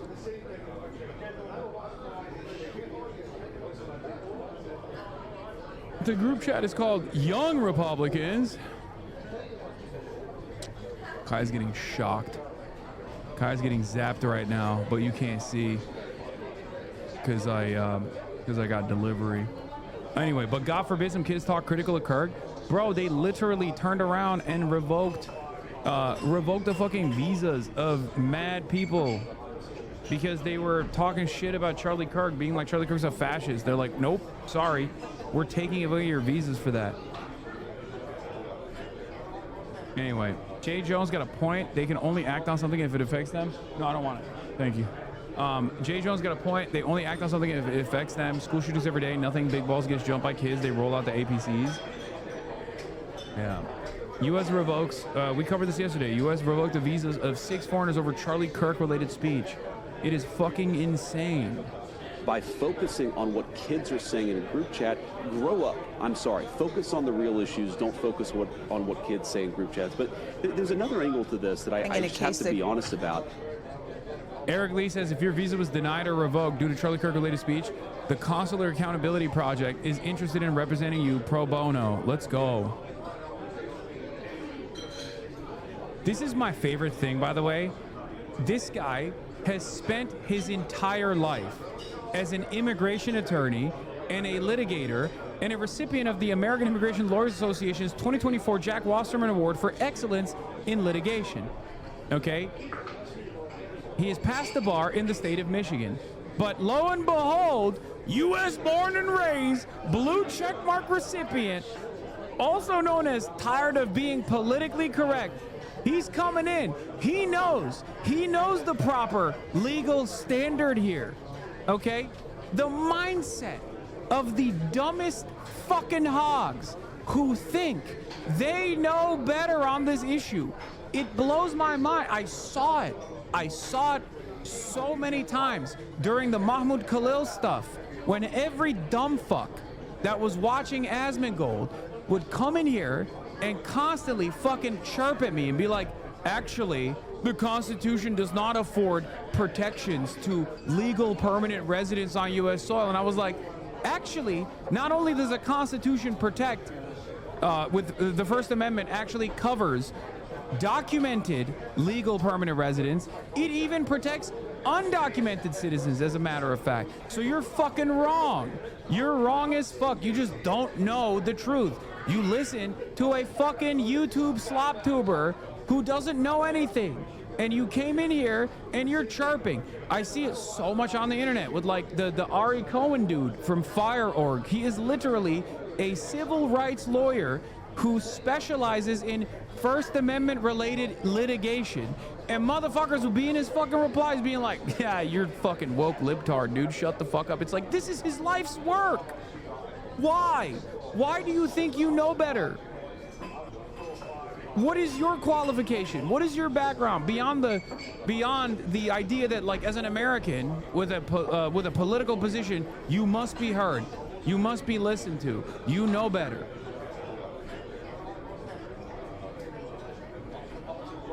Yeah, speaking of, here's the Roach calling for people. I saw this while I was pissing. I guess he said, what is this? You called for murdering immigrants last week. If you think these are, so Asmongold says, if you think these are jokes, you're in for a very bad time over the next 10 to 15 years. Responding to an article that's titled, I Love Hitler. Which is like, oh man, yeah, based. Fucking, yeah, based, dude. To which Gremlo responded with, you called for murdering immigrants last week. I didn't even know that that was the case. To which he says, post the clip. To which he does post the clip. Somebody comes into this country, they're not even a citizen, fucking kill them. Actually, maybe we shouldn't kill them, force them into labor. And yeah, any of the ones that are rapists, kill them. That's what I think. If they get convicted of rape, fucking kill them. Yes. To which he's gonna respond and say, well, they're rapists. Like he's saying, kill the rapists. Like kill the rapists that came into the country. It's deportable. And yeah, any of the ones that are rapists, kill them. That's what I think. If they get convicted of rape, fucking kill them. Exactly. I think we should do the same thing here. Somebody comes into this country, they're not even a citizen, fucking kill them. Public hanging? Maybe, yeah, I don't know. Well, actually, maybe we shouldn't kill. Maybe we should force them into labor. Yeah. Then he says, calling for police to murder civilians. I think anybody who's going around and trying to hit police officers or anything like that, that's just... I think it's pretty wild for him to say that. I mean, it's a wild position for him in particular to say that, considering, you know, the org that he was a part of and how many people had to leave the organization. But I guess they're American citizens, so it's appropriate. There's no reason why anybody should be supporting that. I think, like, yeah, that... Like, Guy's biggest dick rider and only remaining bestie is Rape Tone, who is seemingly a generational rapist. Like, not even has he been credibly accused by former partners, but also his dad apparently was such a prolific sexual assaulter that his sexual assaults were codified in the American Congress, in the American congressional records. Like, it's just crazy. And that's, I mean, what should be done in that situation? I am not an advocate for capital punishment. It's just wild to me that, like, he has this kind of attitude here for some reason, but he doesn't have the same energy for people that he knows. And trying to hit police officers or anything like that, that's just, there's no reason why anybody should be supporting that. I think, yeah, that base. No, I think, again, I've said this before, I think they should use actual ammo, and if anybody throws a rock or tries to harm one of the police officers, I think they should just use deadly force to stop it. Not to be that guy, but it's hilarious that the party of law is the one calling for rapists to be executed, which is literally illegal and unconstitutional, and has been litigated all the way up to SCOTUS. From happening. There's no reason why anybody should be putting up with that, and it's disgusting, honestly, that there's so many people that are okay with it. Yeah, shoot on sight? Absolutely. Cops should be able to kill people with live ammunition if the protesters throw things at them is a crazy take. Hey, you're getting canceled on TikTok by someone with over 200,000 likes. Respond to them. Shit, man. Right here, officer. Arrest me. Yeah, of course. Set an example? Yeah. And keep committing crimes. That'll only increase the riots. I mean, people in his chat are not wrong. Yes, if a cop shoots someone for throwing something at them with live ammunition, of course people would be like, what the fuck are you doing? You'd really be surprised how fast it stops after more than 1 or 2 people get shot for being violent. Is the Artemis cancellations coming back? Oh, you mean Artemis? Oh, it's the fucking, it's the Hasan went to a legal brothel when he was 19 years old, which then got raided by the German police and was raided by German police for tax evasion, which is a serious crime, by the way. I do take that very seriously. But the German police at the time said that it was for sex trafficking, and then the brothel itself actually was able to successfully sue the city for $250,000, all way after I had gone there, by the way. Successfully sued the city for $250,000 because they had falsely smeared them. It's just a cancellation rerun.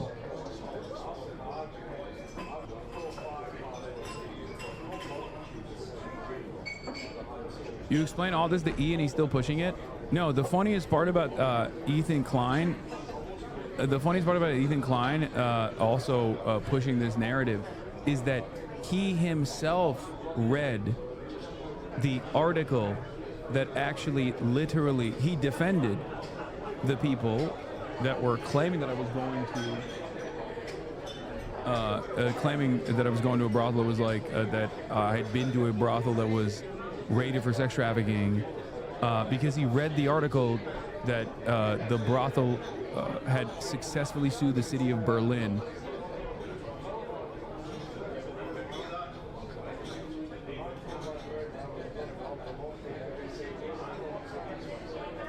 For the record. So that's perhaps one of the best open and shut cases for slander out there, because he himself has openly recognized that this is bullshit in the past. Yeah, he is knowingly defaming me. Yeah, the cycle's reaching an end. You can tell when the brothel comes up, it's almost fizzled out. I know. Yeah, the city of Berlin apologized to the Artemis brothel and had to pay damages to the tune of 250,000 euros.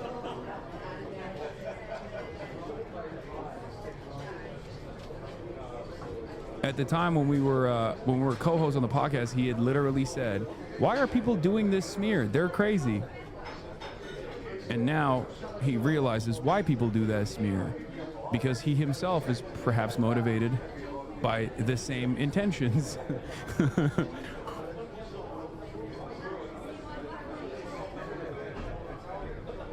Anyway.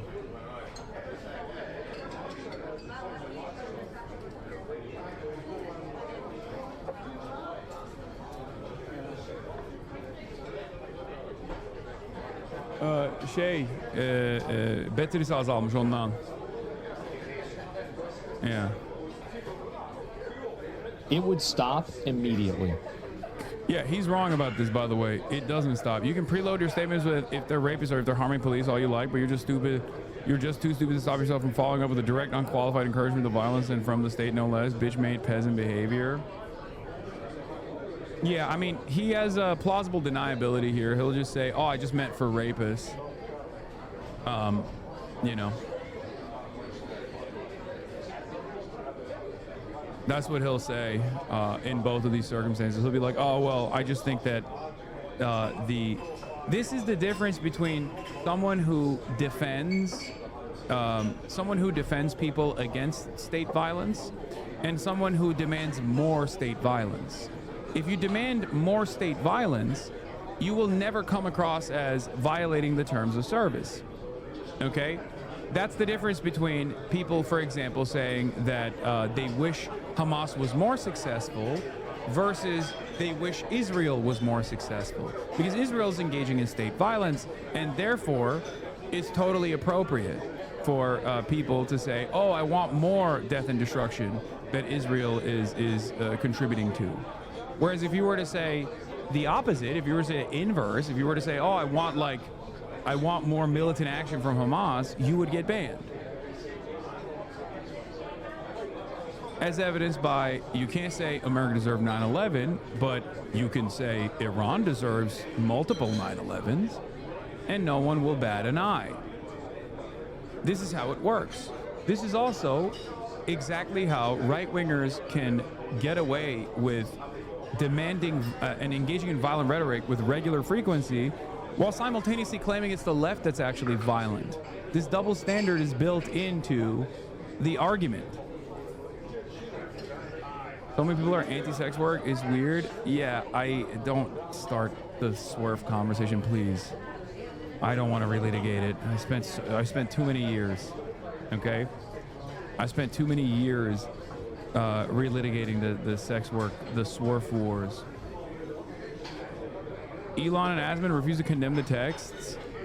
Partisan politics disguises emotional blackmail. Where are the tweets condemning Jay Jones for saying something similar, if not worse things? They don't exist because you don't actually care. Never let people hold you to the standards they don't hold themselves to. It's really interesting because, like, a lot of Democrats actually do bite this bait and do actually condemn it, not realizing that, like, they're doing this because it's partisan. They're unironically projecting here. The difference is they don't care about these statements. Jay Jones apologized for his emotional outburst in a text message, but it doesn't really matter, right? Because the reality of the matter is, I don't think that's a sincere political project from a political operative such as Jay Jones. I don't think he's, like, going to become Attorney General specifically so he can put the death penalty on Republicans who refuse to do anything about gun control, right? Like, that's not sincere. Whereas I do think that it is in line with a lot of young Republican operatives to unironically bring about Hitlerian policy, especially considering that Hitlerian policy is already being implemented right now. So it's not that far-fetched. The only difference between the communications, the private correspondences in this Telegram group, was that they were unshackled, okay, unrestrained by civility, by optics, and they were just saying the quiet part out loud.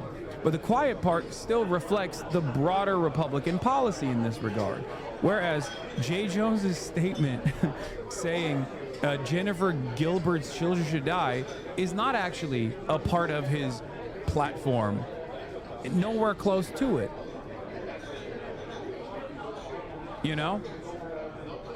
But in any case, I think that I don't necessarily think that I don't necessarily think that either party cares about this shit. I think actually liberals care about it a lot more than Republicans do. Because if you remember, like, a lot of Republicans were like, oh, these guys should be fired. These guys should be fired. That's what you were telling me. And then J.D. Vance came out and straight up was like, fuck you. He did the nuh-uh, no you, right? That's what he hit. He hit the no you, and everybody loved it.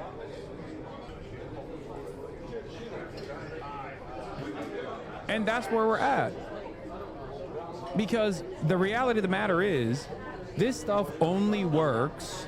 This stuff only works if you care about the civility. This stuff only works if you care about the optics of the situation. And the Republicans clearly do not care about the optics of the situation. So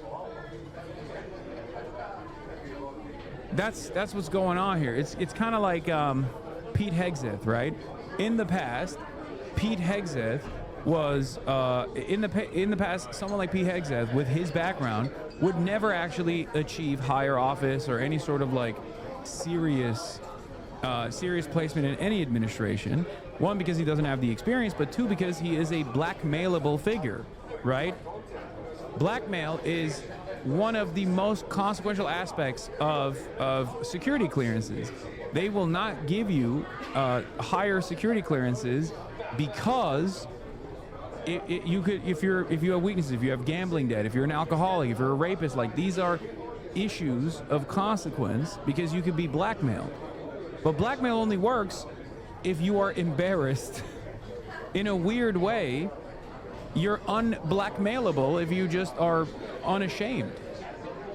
And Pete Hegseth certainly is unashamed. He is impossible to shame. The Republicans broadly nowadays have this fucking superpower where you can't really shame them. You can't really shame them into submission. It just doesn't work. So I think people need to find something different. They always would just go turn around and be like, nah, dude, it's just fucking, it's just cancel culture. It's just cancel culture. So yeah, on the Republican side especially, I think this has become like a shield almost. Because you can have this broad group of formerly canceled people come under the Republican umbrella because they'll always accept you as long as you say the right things. As long as you say they're Republican, as long as you say that you love Trump, as long as you say like fuck trans people, all this shit, they will always welcome you, no matter how heinous your crimes are, right? Zach is always copying your language, always using the words in the wrong places, but it won't matter until someone like a big streamer said, take 1 minute to go and undermine the streamer right now, and 10x more people would nip it in the bud than the few starting it. Every smear has a potential to slow down or stagger progression. What do you mean? Yeah, no big streamer is ever gonna come out and be like, Asmongold is ridiculous for saying these sorts of things. I'm gonna tell you exactly why they won't. I think you already know. Because every fucking big streamer who actually opposes his worldview are utterly fucking terrified of his audience. Okay? That's it. They're 100% terrified of his audience because his fan base does not have any fucking, they don't have any restraint. They've realized that they can just like go after anyone and everyone and name them, shame them, smear them, take clips out of context, constantly yell in their chats, go to every other chat and demand that the other streamers talk about this new victim in the crosshairs. You know, so that is the reason. That is the reason why no one will actually come out and oppose any of his viewpoints, even if they quietly oppose it.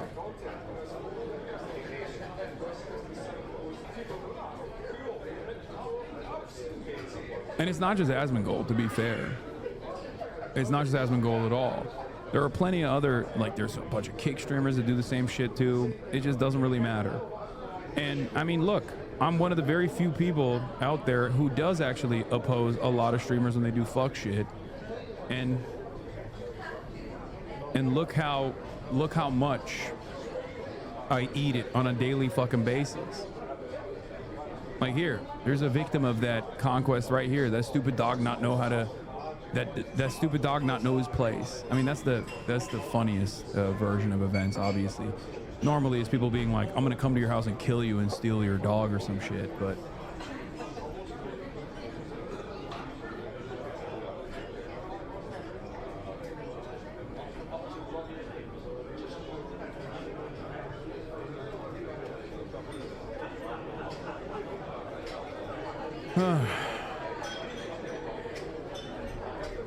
Why did you do such a disgusting and evil thing, voluntarily putting on the jersey of that hack and fraud Tom Brady on the Fear Round podcast? Apologize now or I will unsubscribe. Listen, my best friend got me my best friend got me a Tom Brady jersey when he went to a Patriots game. He's not even a Patriots fan, even though he is a Tom Brady fan. Let's be real. I also do think that it goes beyond just Asmongold in general, because like if more streamers weren't cowards, the amount of hate would both be far smaller and more spread out as public pressure made it unacceptable. Shit ain't gonna change, but by burying heads in the sand, if more streamers weren't cowards, the amount of hate would both be far smaller and more spread out as public pressure made it unacceptable. Except, not necessarily, because I think for a lot of people, like a lot of the viewers at this point, because of the way that online works as opposed to the real world, I think a lot of people personally consider being evil or mean as the most honest position.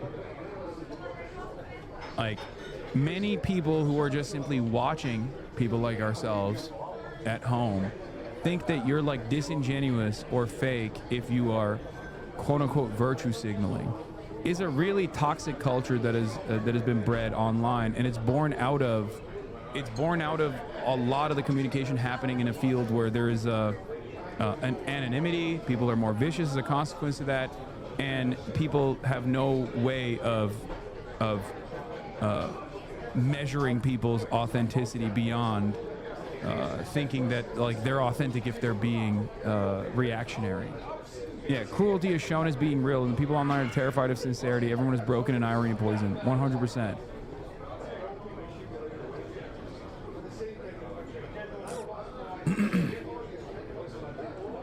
Back in the good old days, in the Gamergate era, people saw being a fence sitter or being a centrist as like the peak of intellect. And now I think people see someone being reactionary or mean or a bully in the right-wing direction as like the peak of honesty, where they're like, this guy's authentic. He says it like it is. I mean, look at Donald Trump. It's the same shit. Donald Trump is very clearly a charlatan. And yet, so many people look at what Donald Trump is saying and doing and go, well, he just says it like it is, man. That's how it is. All these other people, they're liars and cowards and they're dorks and they're just like fake. They're grifters. They're fake grifters because they don't have the same nihilistic position that I do. It's like, why do you care? Why do you care about this shit? You're being nice, and being nice is cringe.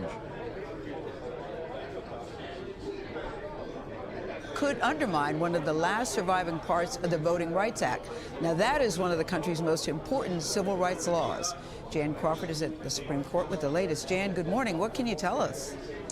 Well, Gail, good morning. The court here today is going to be focused on part of that law that can require states to draw up legislative districts that sometimes zigzag across the state to group together voters based on their skin color. This is all to increase minority representation, and the court's decision could have sweeping implications nationwide. It is really troubling for anyone to pretend that race is not an unbelievably loud issue in our country right now. Civil rights advocates like Ashley Shelton say now is not the time to gut Section 2 of the Voting Rights Act and end the use of race in redistricting.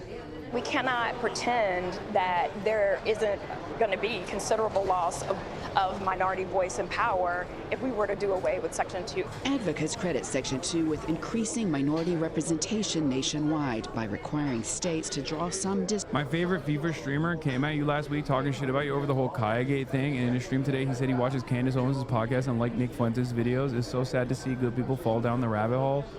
Yeah. On Wednesday, I feel like that's common. Like, that is definitely... What the fuck? President Trump hosts ballroom dinner. What the fuck's this guy doing? Yeah, YouTube is tweaking for everybody.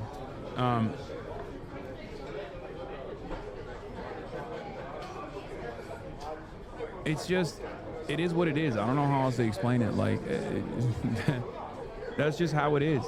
so many people that I look at on, like, sometimes because there's like a mountain of shit on TikTok about like Kayagate, Shockgate, Collargate, whatever. And I'll look at some people making this commentary on it where they're like, only now you realize that he's a bad guy. And then I look at like, they posture as though they're like an open-minded, somewhat liberal person. And then I look at their TikToks and they're like straight up like fuck immigrants, you know, pro-Trump content creators. They just aesthetically look like they're liberals or present themselves as like centrists and stuff. But it is what it is.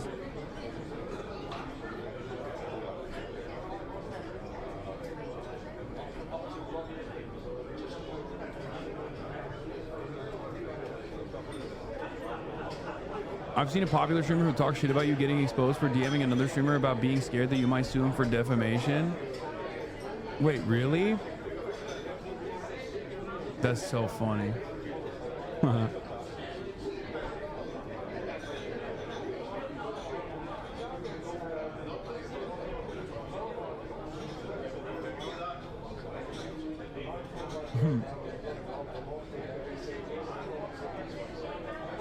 You excited for the Zoran debate?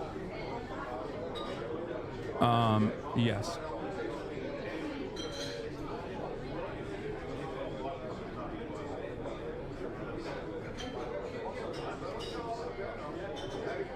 I was in an FGC chat earlier trying to counter some misinfo, and it's basically impossible to sway people's opinions once they've made up their minds.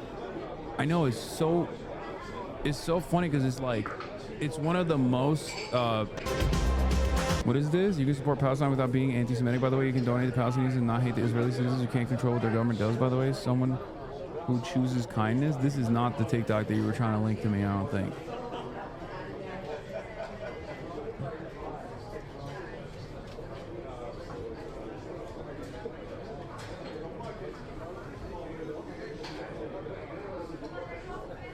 Why is this not working? Come on, YouTube, pull through.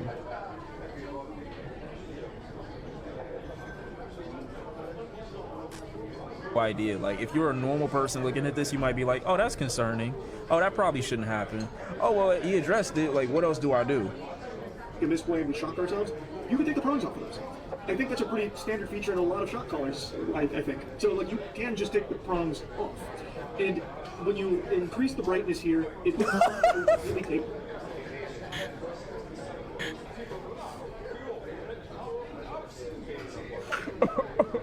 Oh my god. Oh my god, there's no way this is real. Well, these people are not real. Oh my god. Oh my god, these people are not real, bro. They busted out the schematics. This is the greatest, this is one of the best videos I ever seen, bro. Like, what the fuck are you doing? You just flashbang me to show whether or not, like, why would you ever do this to a picture?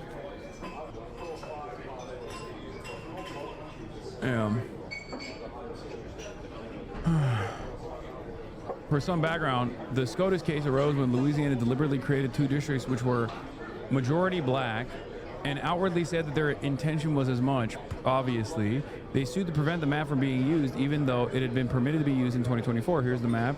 See if you can spot the gerrymandering.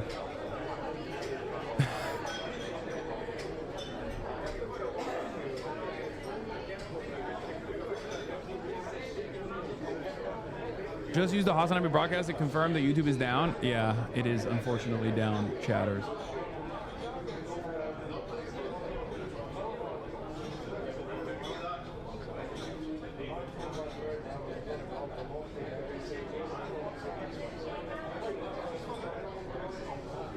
I saw Kayagate was also popping off on Bilibili. The video has like 500 comments. Most of them were saying there's no way Kaya could be abused. She's too fat. That's crazy. That's crazy. I mean, in my heart and in my spirit, I am Chinese. Okay? And you can tell because I too fat shame my dog all the time.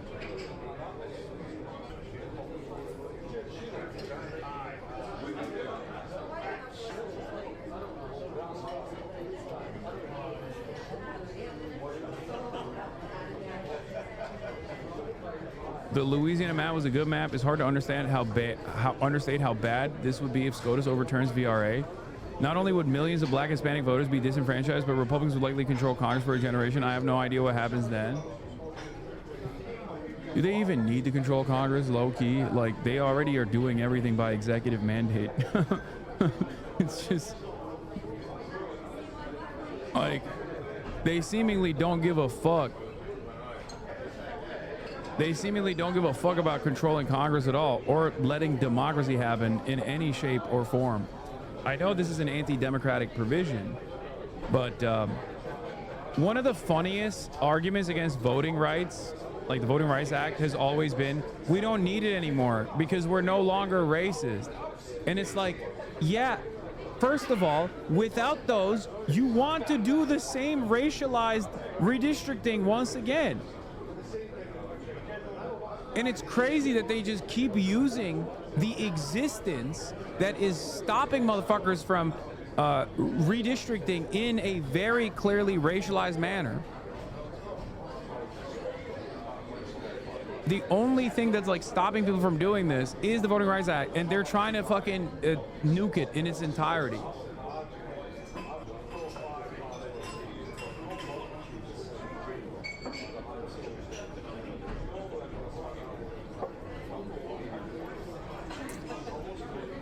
I'm not getting rained on right now, so I must throw my umbrella away, is kind of like that, but it's like there's a light drizzle happening, and it definitely rained earlier, and it will rain once again later. U.S. Supreme Court will hear a second round of oral arguments. Let's see what Leisha Miller had to say about this. Louisiana v. Calais. In that case, the Supreme Court will be presented with another opportunity to further gut the Voting Rights Act of 1965, one of the most important pieces of legislation out of the civil rights movement, and one that attempts to get this country closer to our ideal of a pluralist democracy, an ideal which we've never fully met, but one which the Voting Rights Act helped us move closer towards. Chief Justice John Roberts has been foaming at the mouth for years, eager to have the opportunity to gut the 60-year-old law. Today we're discussing the case and the devastating consequences that could follow if the conservative justices vote to remove key provisions meant to protect historically marginalized communities from further marginalization. Thank you to my partner on today's video, PDS Debt. Credit card debt sucks. I've struggled with it. I know how stressful and overwhelming it can feel to watch those debts pile up. And it's so hard to live your life under the constant strain of worrying about credit card debt on top of, you know, literally everything else going on right now. And of course, it is the credit card companies that win when you have to keep paying them huge amounts of interest every month. It can feel so good to finally take back control of your life by tackling those big scary debts, especially if you can get a little help along the way. If you're struggling with credit cards, personal loans, collections, or medical bills, you need to check out PDS Debt. PDS Debt provides a service to match you with debt solutions tailored to your financial situation. How are you on YouTube? And Is they have YouTube a team down? of people I got magic, baby. ready to help you with your debt journey. They understand your... Also, yes, this is an ethical react, and also a recession indicator, by the way. Zechariah is barking at you is so funny because it's like, brother, he spends every day. I think he's done like a collective total of 8 hours over the past like couple of days just entirely on me. Who gives a shit? Hasan sucks off the YouTube mods? What do you mean? Yeah, I do. Yeah, that's why I got the good YouTube.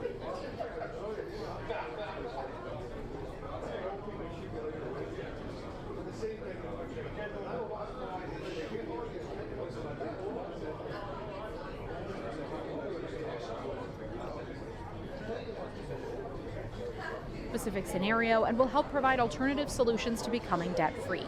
PDS Debt is offering a free debt analysis. It only takes 30 seconds. Head over to pdsdebt.com/Miller to get your free debt assessment today. You'll receive a full breakdown on how to save on interest each month and the quickest way to take care of your debt. There is no minimum credit score required. Whether your credit is bad or fair, they're here to help you save more, pay off your debt faster, and start putting money back where it belongs, in your savings account. PDS Debt is A+ rated by the Better Business Bureau, boasts hundreds of 5-star reviews on Google and holds a 5-star rating on Trustpilot. And getting started is easy. Go to pdsdebt.com/Miller to complete your free debt assessment in just 30 seconds to see what options are available to you. Get your free assessment and find the best option for you right now at pdsdebt.com/Miller. Thanks, PDS Debt. Here's what you need to know about Louisiana v. Collide. Louisiana is divided into 6 districts, each with its own representative in the House. In 2022, after the results of the 2020 census, Louisiana redrew its district map, resulting in only 1 majority black district out of the 6. This despite the fact that fully 1/3 of the population of Louisiana is black.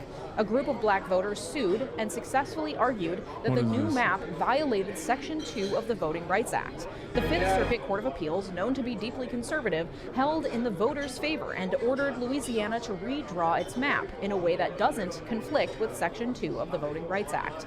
So, in Oh, this guy, Hassan Piker dog collar situation, 97.67% accuracy. This one went crazy. This one went triple platinum, 1.3 million likes. Okay? Yeah. Look at this. All right, Chad, what else should I yap about for the next 5 hours? Anyway, yeah, okay, we got it. I'm fucking 99. Don't spoil it for my mom. She be letting Kaya. This is the collar she had on. Right here. It has. He got it. He got it down. Okay. And then you look at their background and you realize. Just got home from school. Oh, hey, son. What'd you learn today? Oh, not much. We had a bunch of tests today, so. But tomorrow, I guess we're gonna be learning about someone who died over 30 years ago. Who could that be? His name was Charlie Kirk. You ever heard of him, Dad? Charlie was a man who died doing what he loved, son. He was a Christian man who was murdered. Well, then why would they kill him? They say he spewed hate speech. But no, son. He spewed speech they hated. Do you think I'm strange? Damn, he sounded like a good man. So then what happened? We took a stand and decided that that moment was a turning point. Unlike you. My wife joins us, Erica Kirk, the beautiful, legendary Erica. I love you so much. I love you. You're my best friend. Welcome to the Charlie Kirk Show. Wait, is this like satire? No, man. It's just like a fucking. Wait, is this not ironic? No, dude. Still doesn't feel real. At least now he's exactly where he was destined to be.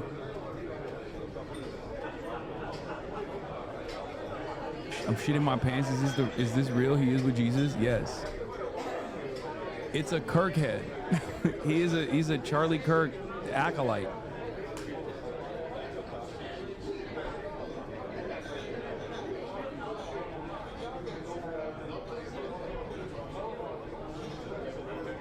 What are you gonna do?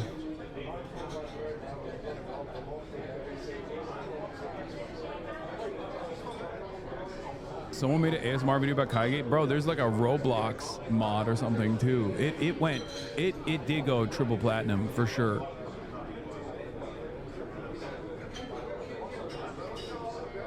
It did go triple platinum. A lot of people are totally on board with the mania. It is what it is.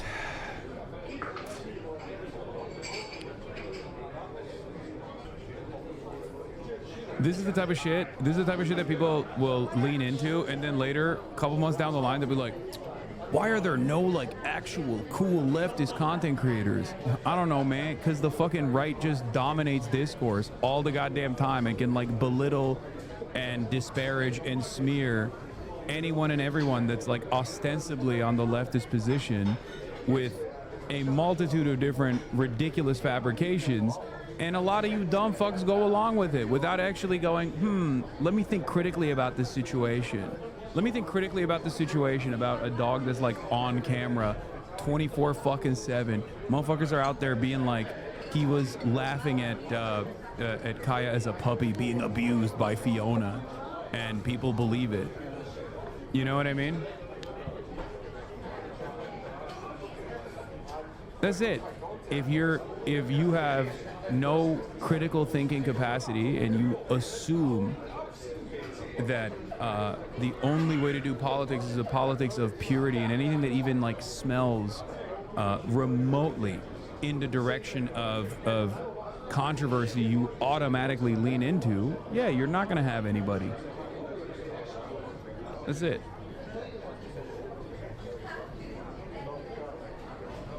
I mean, I won't stop. I'll keep going.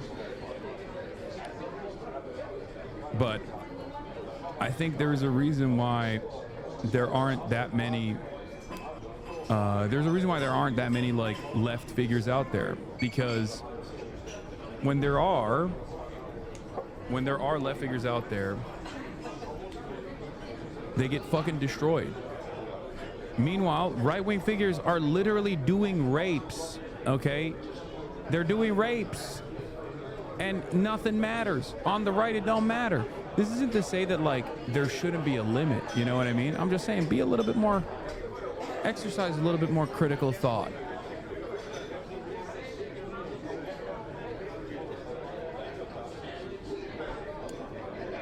Then be better yourself. Maybe have a dog and it not be a part of your persona if you don't want to fucking question when you're evasive. You're no different than the GOP. You're a 40-month subscriber and you think I'm like the grand old party because I won't just sit there and be like, you guys are right, I'm actually abusive to my dog.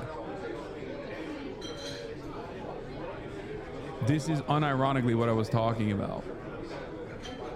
Like, please exercise a little bit of critical thinking. Just a little bit, just for like a second.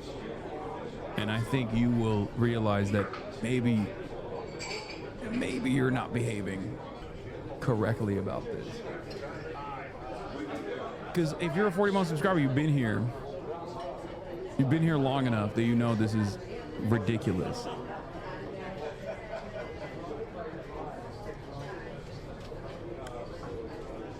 Go look at jiggling keys. Maybe you'll get more stimulation. No, for sure. 2024, a new map was drawn. In drawing that map, the Republican Louisiana legislature was worried about the political outcome of the new map, and so worked to ensure that the new districts would strategically align with their political goals, especially with protecting the districts that elected Mike Johnson, the Speaker of the House, and Julia Letlow, a Republican representative with a lot of power because she sits on the House Appropriations Committee. The more power your representatives have in Congress, the more power, at least in theory, they have to take actions that benefit you in the state. So it was in the Republican legislature's best interest to ensure the political safety of those two representatives as they were redrawing the map to comply with Section 2 of the Voting Rights Act. The new map included 2 majority black districts, kind of snaking through the middle of the state, including the major cities of New Orleans, Baton Rouge, and Shreveport. Because historical discrimination in housing and white flight from the cities means that most of the black voting age population lives in those major cities, because we still live in a de facto segregated society, because we still exist within the consequences of centuries of slavery and marginalization. And if we look at the original Louisiana map with just 1 majority black district, you can see how the court reached the Here, because YouTube is down, don't worry, YouTube is now down for me. I got that special YouTube, because I not only control Twitch, but I also control YouTube as well. Conclusion that this map was, in fact, a racial gerrymander. A racial gerrymander is when a state redraws district maps so as to dilute the vote of historically marginalized groups, usually black voters. They do this through 2 tactics, cracking and packing.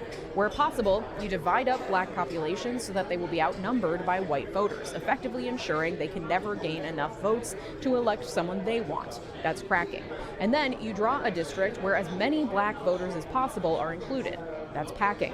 So you confine most black voters to 1 district, or as few districts as possible, and then ensure that anyone outside that district will have their vote diluted by as many white people as possible. This is, of course, assuming that black voters and white voters vote similarly or as one block, which isn't always the case, but we'll get into that.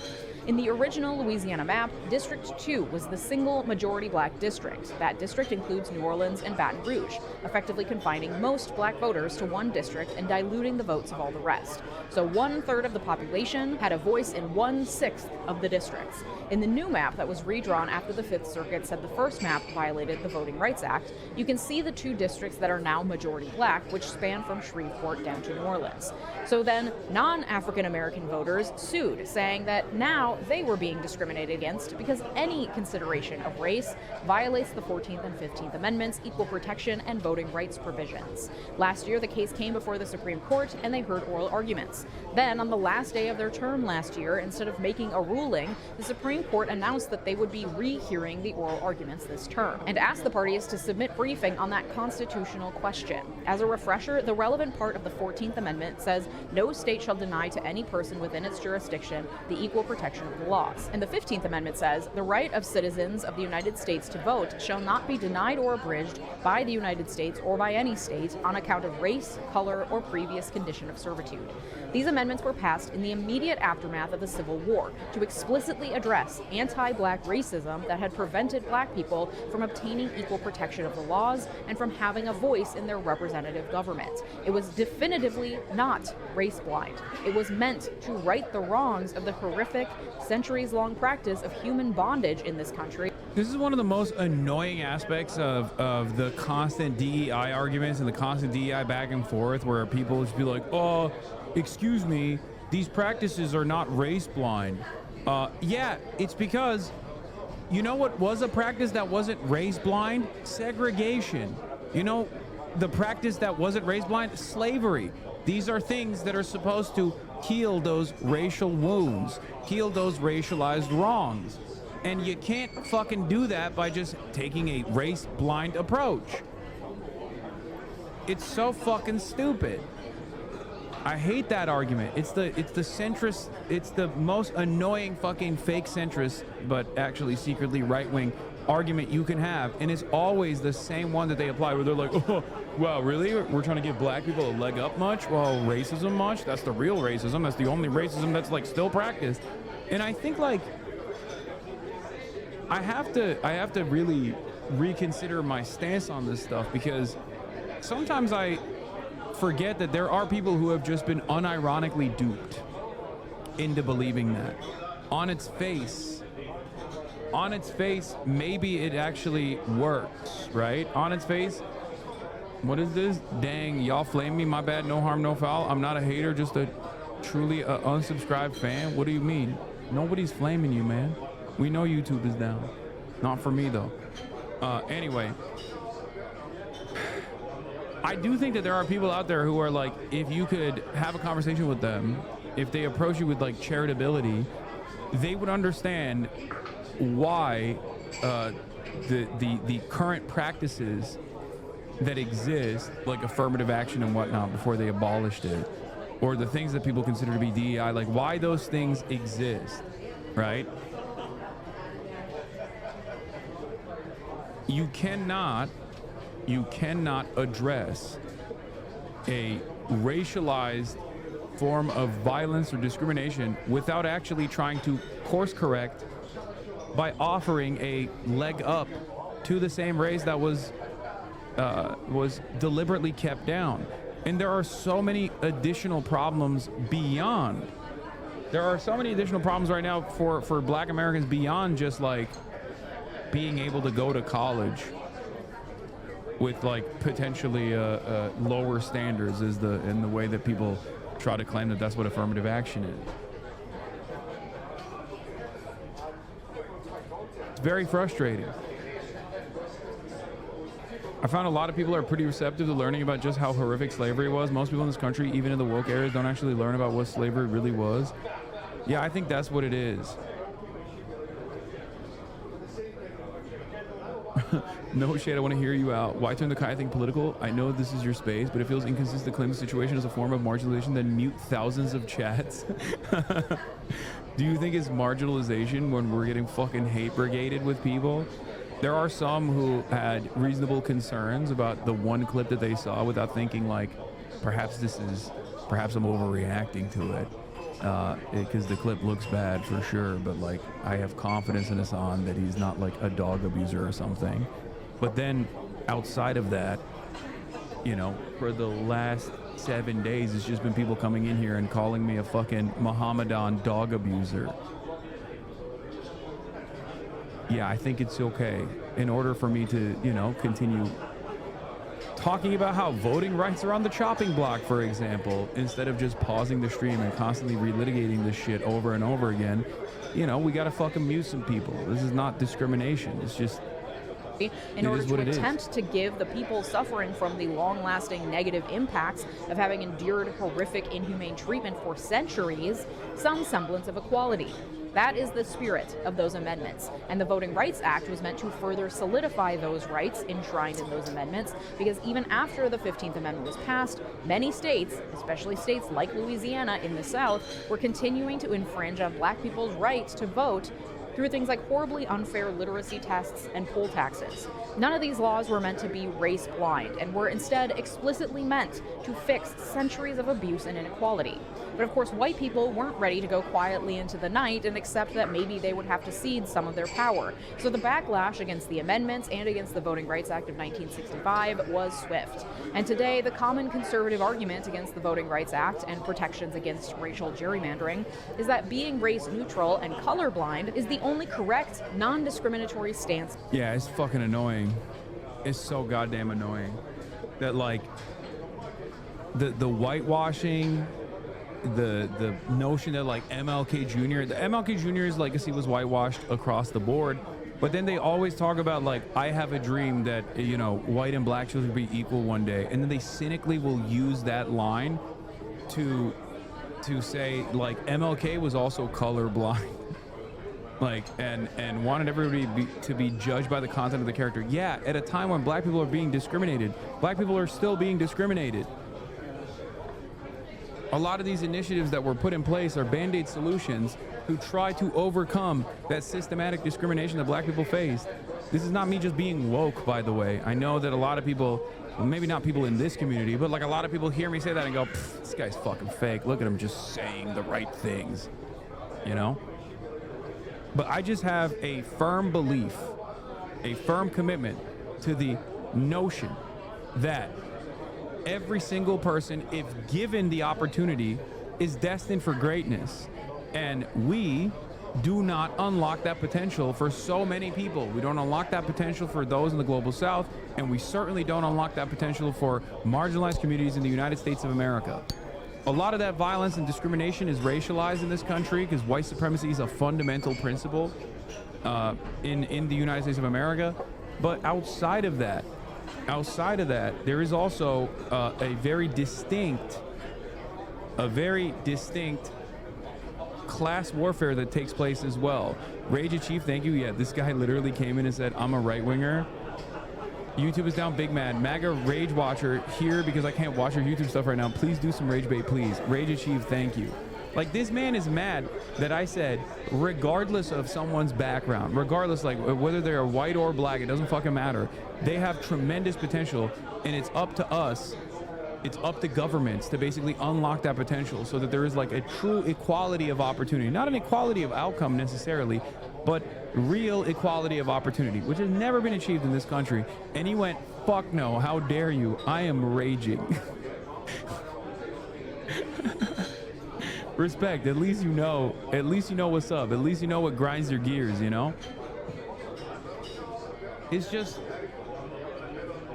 it's so stupid. Hey, I do understand. So does the act guarantee that some districts are black to make sure that black people are represented, or is anti this, or what? Cause I do not understand Euro chatter here.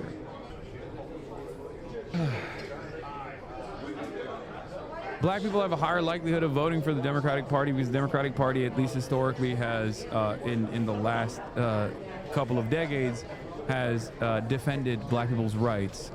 And the process of redistricting basically sections off the black population, like cordons off the black population to as limited a number of areas, districts as possible. So if there's like a big black neighborhood, let's say there's like a, here, hold on, let's open up Paint and I'll explain it to you that way, okay? Here, look, let's say this is a state okay? And let's say in this state, there are going to be areas where there's like a lot of black people living in it, right? Let's say that black people live in the inner city area for the most part, okay? And they make up this much of the population of the state, and they are like heavily, densely populated in this area, the inner city area, okay?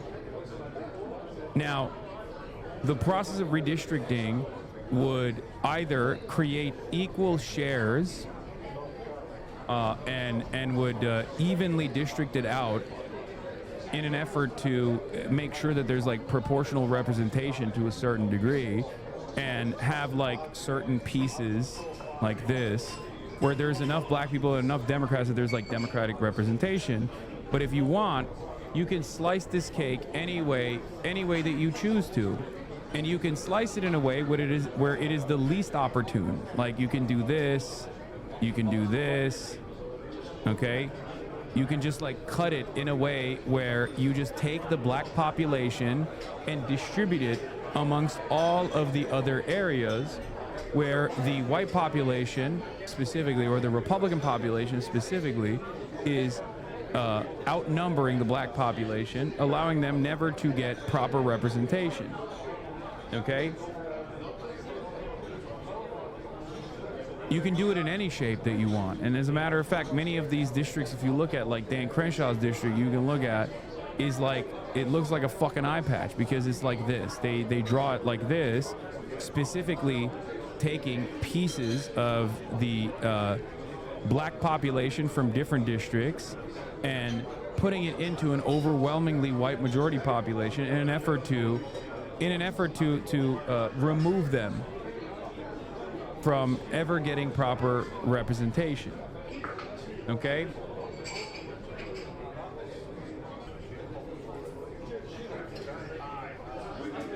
Yeah, and the total number of districts is based on the total population, so they can be very creative within that boundary. Not specifically about VRA districts, yeah, but easiest gerrymandering graphic ever. Yeah, you got 50 precincts, is 60% blue and 40% red, okay?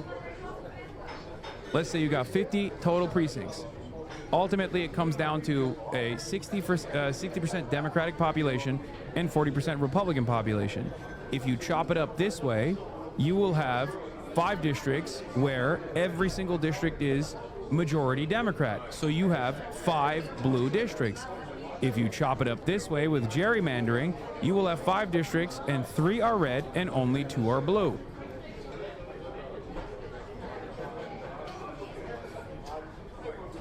Do you want to save your work? No, I don't. Do you get it? Have you seen about the Defense Department confiscated all Pentagon reporters because they refused to sign? Yes, I did. I covered it.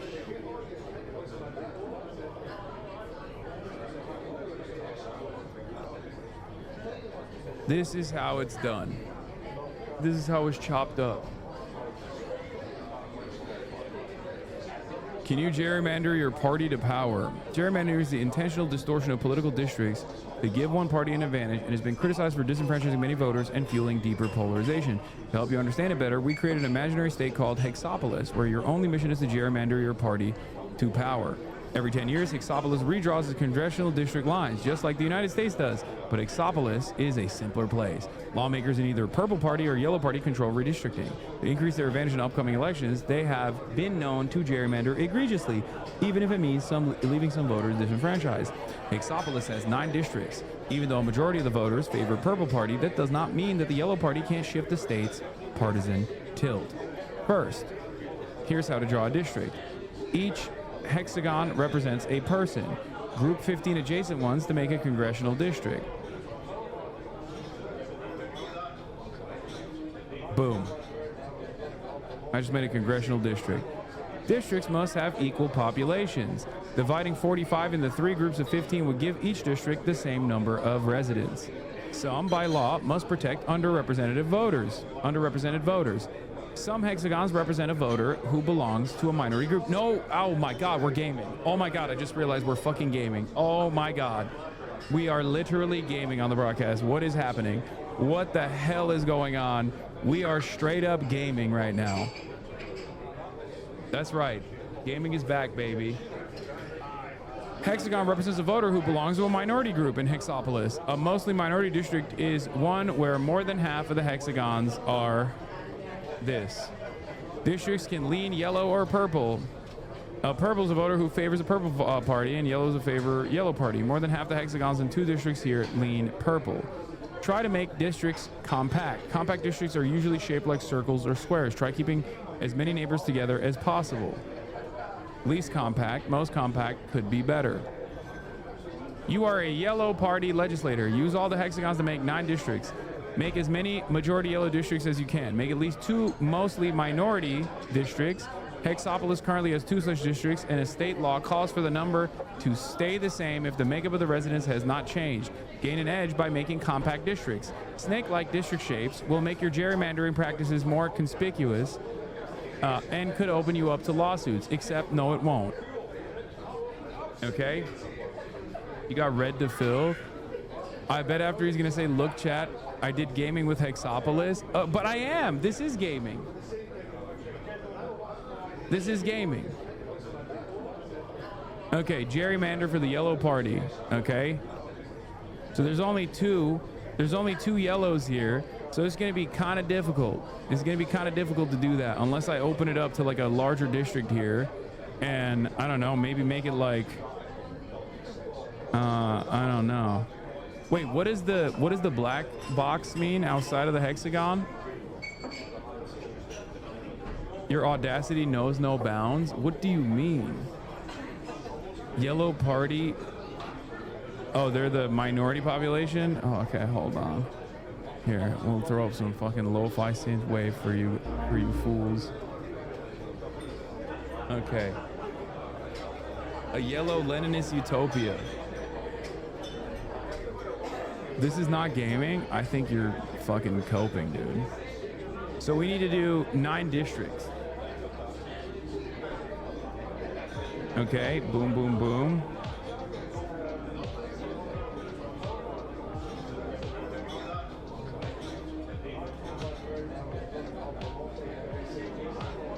Okay, there we go. Bro, this is a vibe right now. Bro, this is I don't know how to fucking do this. Like, I don't know how to do this shit, dude. Wait. Okay, I made 1. How do I make another one?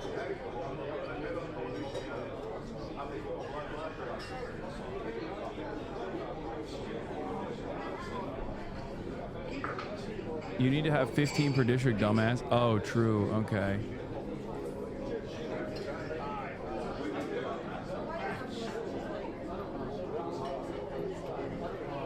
Wait, fuck. Did I accidentally... No, I made a purple district. Fuck. Fuck. Fuck. Okay, there you go. That's it. There it is.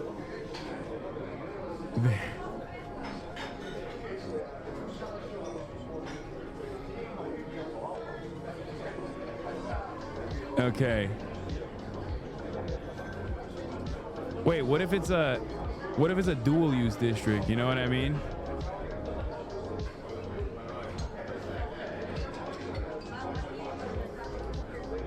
Okay, this is good. Okay, 2 more. Oh yeah, we're just gonna give it up for one like fat here. You stranded some hexagons. This will cause problems later when you can't incorporate them. I'll fix my map. Fuck. You gotta make 1 big purple. That's what I was trying to do, but I fucking failed. Oh shit. Dude, fake gamer can't even gerrymander is true, bro. Is true. I fucked this up so bad. Wait, do they have to be linked to one another? Fuck! No! Oh no, I can't gerrymander. No! This is racism minesweeper, dude. Just take 1 for the left on either side. Okay, we gotta fucking fix this goddamn district, brother. No. Okay. So this would be like a purple one, I guess. No, that's too many. There's too many yellows I'm missing.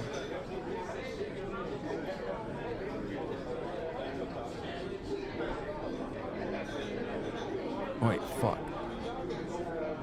Fucking crap. How do we cook the books, chat? What do we do? Can't we just make this an entire district in and of itself? Bro, this is a vibe right now. Still taking an L. Fuck. Don't you know how to pack and crack? No, I don't. This sucks. Hold on. Let's just make a big purple one first of all before I tackle any of this shit. Let's just make one purple district first, okay? Just all purple. All purple. Okay? Yeah. Put them all in one district. You feel me? Put them all in one district. Let's delete this. And then let's make another. Move it to get to top. Wait, what? Move it to get the top 4. Delete everything and make a bottom right be mostly yellow minorities with some purple towards the center. Yeah, we got to do like pack in here, right? But obviously in this direction. Okay, this is good. This is good. We got to do it like this, right? Like we're doing it now. We're doing the damn thing. We're doing the damn thing. 8Y plus 7P is not hard, yo. Have you found a new respect for gerrymandering? I mean, yeah, I did. You need a Southerner to help? I'm too anti-racist to be able to do this correctly.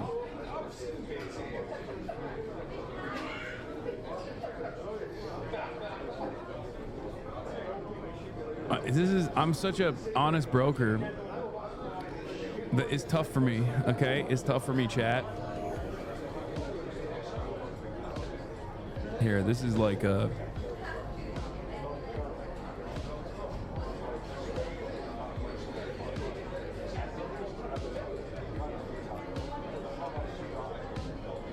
Put your big red thinking cap on. Okay, this is okay.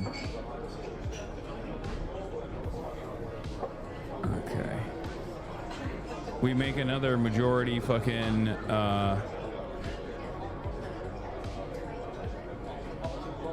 there we go. And then we do this. Okay. Then we do this. No. Wait. Oh, it is yellow. Okay. Yeah. Then we do this.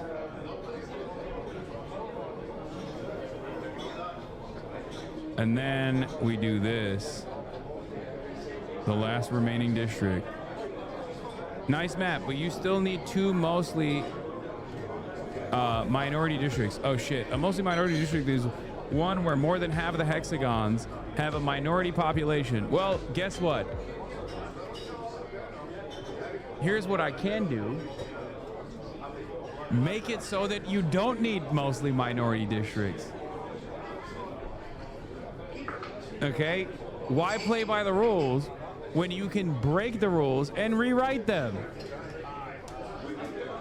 Technically, this is well gerrymandered. Yes. Yeah, where's the Supreme Court button? Where is the Supreme Court button in this? I don't understand.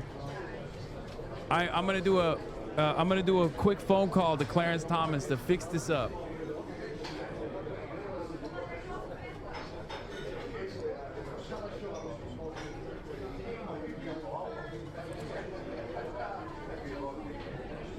I want to keep trying.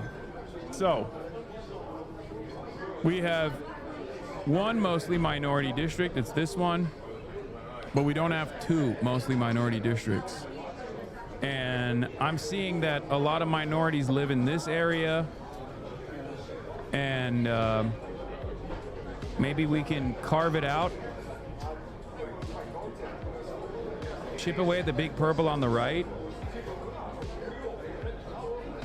Yeah, I mean, this kind of sucks though, because it's like,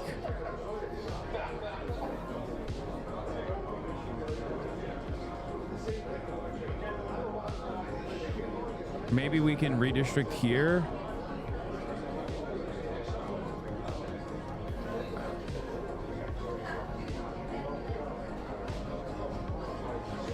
Oh, fuck. Hold on. Clicker drag 9. Oh, wait, hold on. Wait, no, that's important. That's also important. Fuck.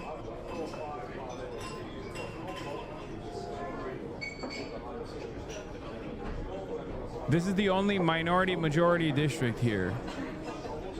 Okay?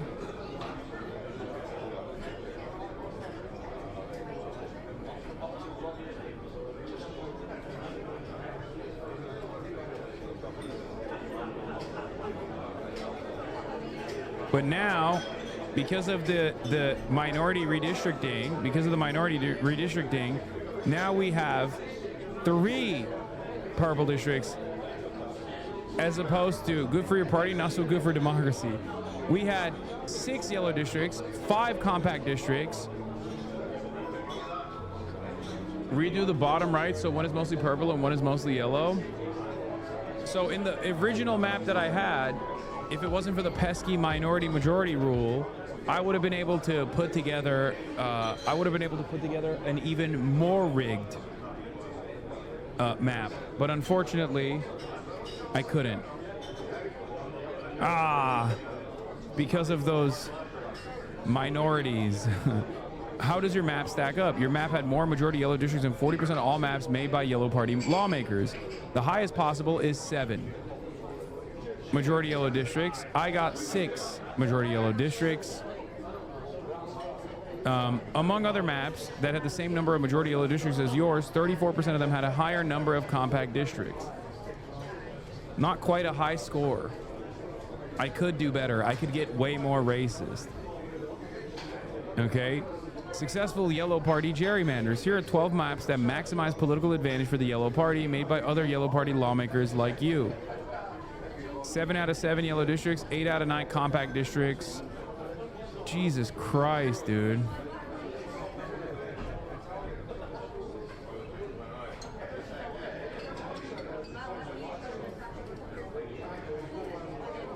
Getting cooked already. Hasan doing macros for the ounces for his chicken. Hasan trying to make yellow and purple 50-50. Okay, first of all, I still cook. We still won. We literally still won. We won the election. Don't even fucking come after me. We won it, and we're gonna keep winning. Anyway, let's get back to the video though. In effect, by taking race... I love the vote molestation that took place here, okay? I hate democracy. I hate representative democracy. I love molesting the votes, okay? We can't stop winning. We could have molested it harder, and we were one off in our district molestations. Into consideration at all, you are discriminating against me, the white person, and that is against the Constitution. However, unfortunately, we do not live in a race-blind utopia where everyone has gained parity and the only difference in outcomes depends on how hard you work. If you can believe it, a few decades of laws protecting voting rights did not undo a few centuries of literal human bondage. Black people continue to live with the consequences of overt racism in housing, leading to less accumulated generational wealth, concentration into the cities, and low affordable housing stock, forcing them to live in less than ideal conditions, and then they get blamed themselves for the horrible conditions their landlords are responsible for, and so on and so on. Black people continue to live with the proven biases against them in hiring practices, violence against them enacted by the police, not to mention the day-to-day racism they have to endure from infancy through adulthood, whether it's the unconscionably high rates of infant and maternal mortality in black populations compared to the rest of the population, or just the racist epithets thrown at people as they're trying to navigate the world. Not to mention intergenerational transmission of trauma, but Lord knows knows that's too many syllables for your average racist to understand. The point is, we have not arrived at a place where we can say race is no longer a factor and everyone is equal, therefore any consideration of race at all is racist against the other races. You don't get to rig the game for 200 years and then claim, well, now we've stopped discriminating, so everything is fine, and now if we keep talking about how we rigged the game for 200 years, that's actually discrimination against me. But that's exactly how the MAGA movement thinks. And so, returning to Louisiana v. Kalai, you have a group of non-African American voters doing just that, saying this new map is discriminatory against me because it took my race into consideration. And now the Supreme Court has the opportunity to rule that Section 2 of the Voting Rights Act is unconstitutional and undo all the protections it affords, much like they did in Shelby County v. Holder in 2013 when the Supreme Court did away with pre-clearance, which is a provision of Section 5 of the Voting Rights Act, which required any new law regarding voting rights passed in states with histories of discrimination must first be approved by the Justice Department. Back in 2013, the court decided, hey, guess what? We've reached a place where we no longer need to control against these racist states. They've done their time, we've all moved on, and now our society is just and equal. Isn't that grand? Yeah, no, totally. That's how it works, man. Pack it up. Racism is over. Duh. Let me be racist now, please. And they did away with preclearance. And instantaneously, within hours and days and months, those historically racist states, well, what do you know? They passed new racist anti-voting laws. What? How could that have happened? Oh my God, that's so crazy.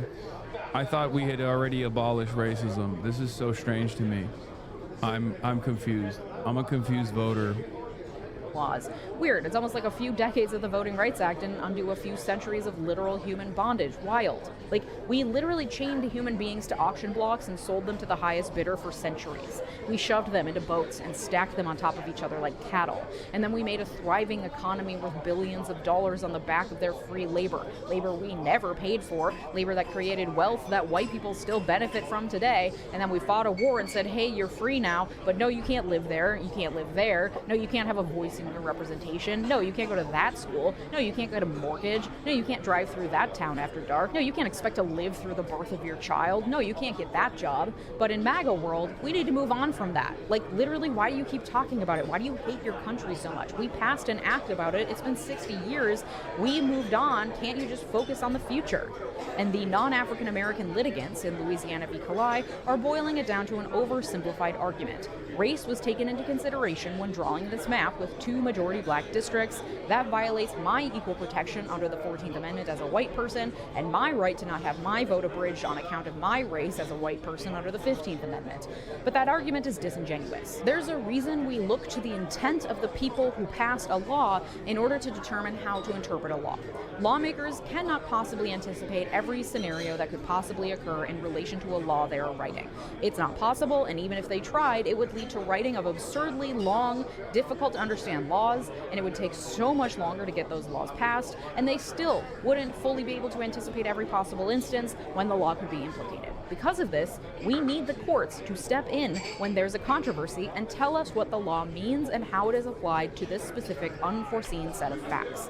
There are many ways courts do this, some of which depend on the case and some depend on the judge's ideology. You can look to the plain meaning of the words today. What does the dictionary say they mean? You can look to the meaning of the words at the time they were written. What does history tell us they were supposed to mean? And you can look to the underlying discussions on the congressional record and in other primary source documents that can help indicate, based on how these lawmakers discussed this law, this is likely how they would come out on this question, or they addressed this question in their debates and this is likely how it would come out, etc.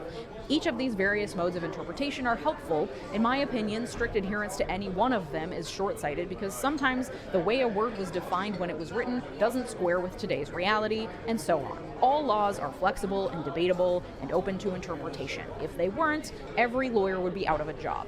Anyway, all that to say, it is deeply important to look at the context of laws and the Constitution to understand what the meaning is when applied to a set of facts, especially in this context where we are still very much dealing as a society with the consequences of slavery and racism.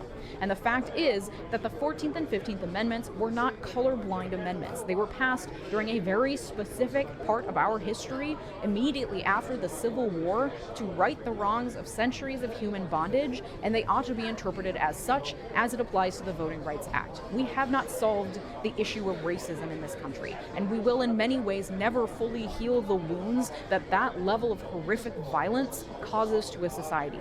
There are people alive now whose grandparents were enslaved by white people.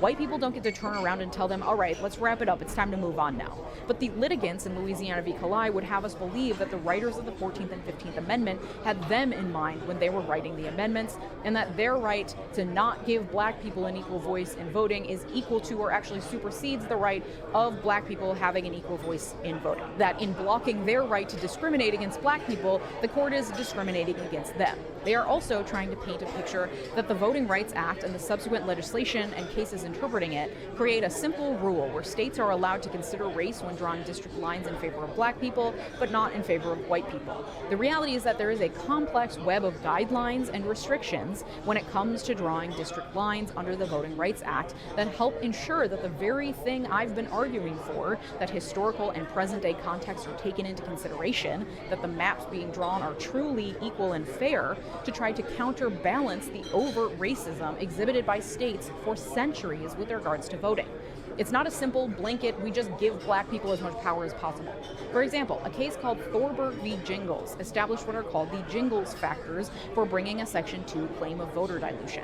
The NAACP Legal Defense Fund created a helpful primer, which I'll link in the sources. Those factors are, quote, 1, the minority group must be sufficiently large and geographically compact to constitute a majority in a single-member district.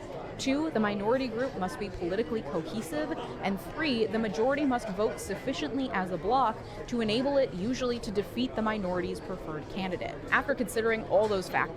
Your comment on the double snip Tony getting the BB interview was 100% on point. Turns out Barry Weiss personally arranged it. Bookers love Barry, says Dylan Byers. Barry watch. Barry Weiss continues to play lead booker at CBS News. In a meeting with the senior team at 60 Minutes this week, I'm told she proposed a package on the Gaza ceasefire and attempted to book Steve Witkoff and Jared Kushner, two co-architects of the deal. Meanwhile, she personally booked Bibi Netanyahu for Tony DeKoppel's interview yesterday on CBS Mornings. Bookings are table stakes in this business, of course, and they don't always drive viewership, a fact I noted when she landed Hillary Clinton and Condi Rice last week. That said, CBS stands to benefit from Barry's Rolodex of politicians, business leaders, and other members of the Sun Valley set. Most newsrooms' chiefs aren't so popular among the establishment. I told you.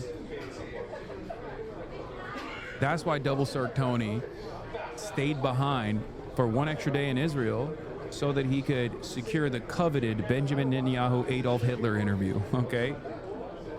I told you. Wow, Barry watch.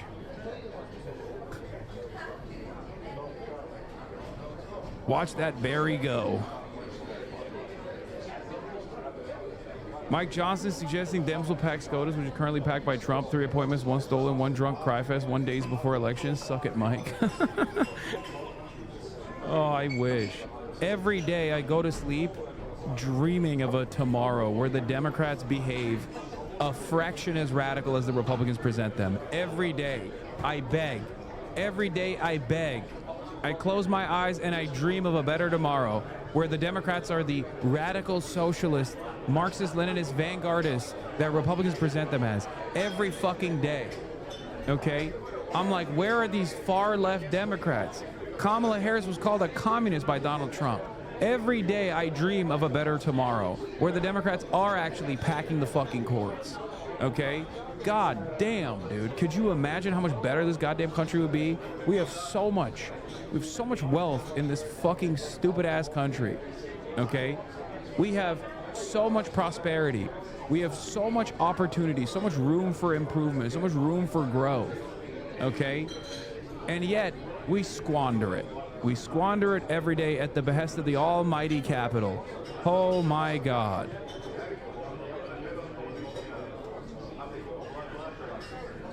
And every damn day, we move further and further into the depths of fascism. Richest country on the planet, and it's not enough, okay?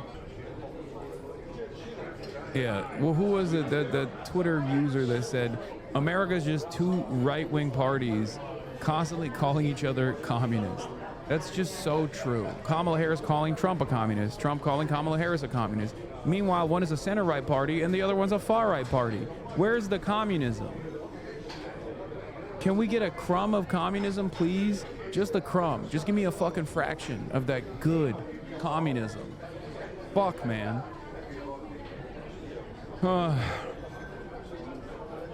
Representative Auchincloss goes on Mark Elias and says Dems need to be more like Republicans on immigration. They're fucking hopeless. Oh my God.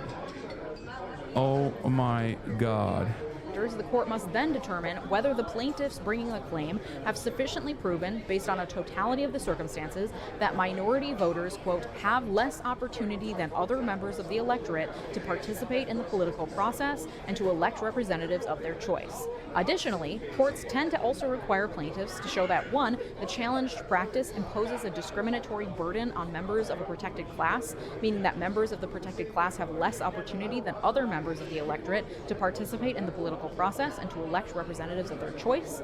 And two, the burden must in part be caused by or linked to social or historical conditions that have or currently produce discrimination against members of the protected class. This all must be proven by plaintiffs in order to win a case claiming that their vote is being diluted. There are clear, high... Parenti posting, it is the heart of U.S. policy, ladies and gentlemen, to use fascism to preserve capitalism while claiming to be saving democracy from communism.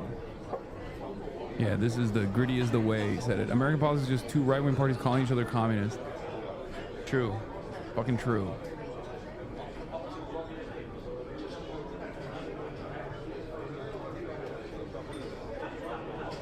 Bars that must be passed in order to balance the competing interests of the state, of white people, of people of color, with the aim of actually ensuring equality, taking into consideration the centuries of inequality, and not simply to say, well, we're all equal now, let's not think of the past. Why can't we all just move on?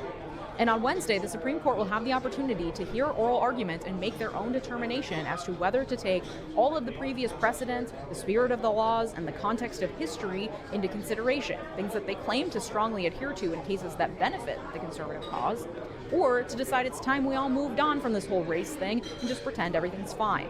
You can listen to oral arguments live as they happen. They're around 9:30 a.m. DC time at the Supreme Court website or on C-SPAN. Sometimes the way the justices question the lawyers is pretty indicative of their feelings on the matter. And like I said, Chief Justice John Roberts seems poised to push for doing away with Section 2 on the grounds that it's unconstitutional. According to the Associated Press, Roberts, quote, has long had the landmark civil rights law in his sights, from his time as a young lawyer in the Reagan-era Justice Department to his current job.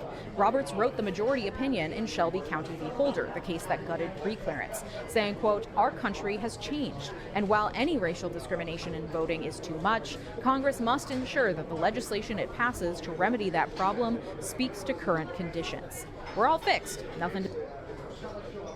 Breaking via Wall Street Journal. The Trump administration is planning sweeping changes in criminal division at the IRS. The Trump administration is preparing sweeping changes at the Internal Revenue Service that would allow the agency to pursue criminal inquiries of left-leaning groups more easily.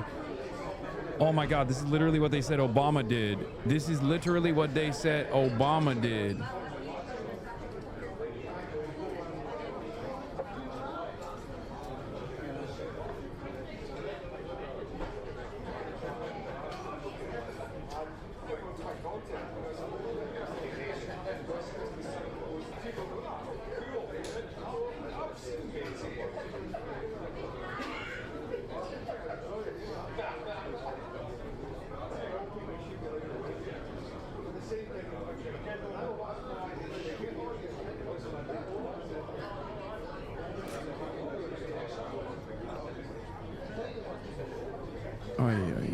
Kamala wanted to ban price gouging.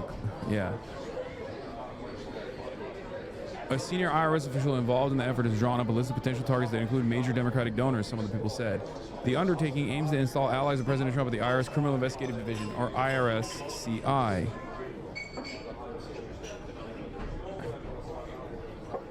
To exert firmer control over the unit and weaken the involvement of IRS lawyers and criminal investigations, officials said. The proposed changes could open the door to politically motivated probes and are being driven by Gary Shapley, an advisor to the Treasury Secretary Scott Bessent. They fired the commissioner of the Large Business and Internation IRS Business Unit like 4 months ago for doing this law.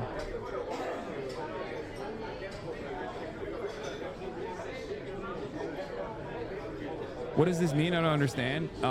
They are going to, Trump wants to use the IRS to go after big Democrat Party donors and try to find like inconsistencies in their tax filings and basically bully them with paperwork. Or in some instances, like, I guess in some instances they could probably find like loopholes that in other circumstances the IRS would like look the other way on, or just not really prosecute. He could just like use that as an opportunity to go after people, because like a lot of I think super wealthy people in this country don't actually do the proper paperwork for a multitude of different reasons. One, because they're like engaging in the light version of tax evasion that is like often not prosecuted, or they are like they're doing shit that other people do all the time. But ultimately, it's just blackmail and leverage.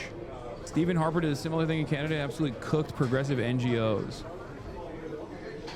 Good thing the IRS is defunded. True, but I'm sure they'll find they'll shake the couch cushions a little bit to find some money to do this in particular.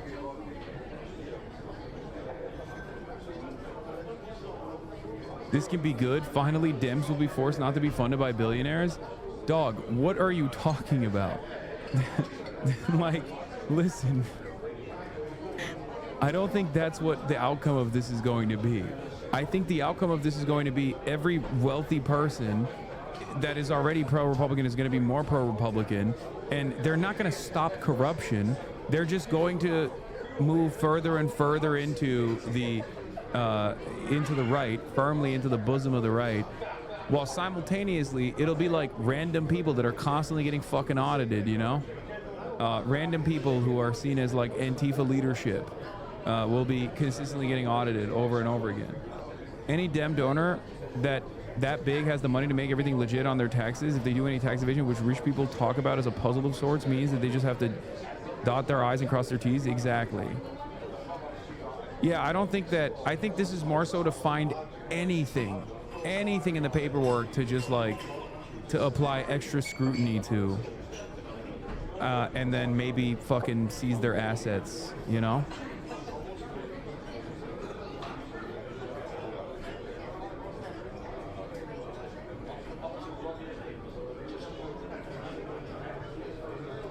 I mean, it doesn't have to be legitimate. Look at what they did to Lisa Cook. That's the other thing. That's true. They could just like fabricate shit. They don't necessarily need anything real. This will probably hurt like, I suspect this will probably hurt like NGOs harder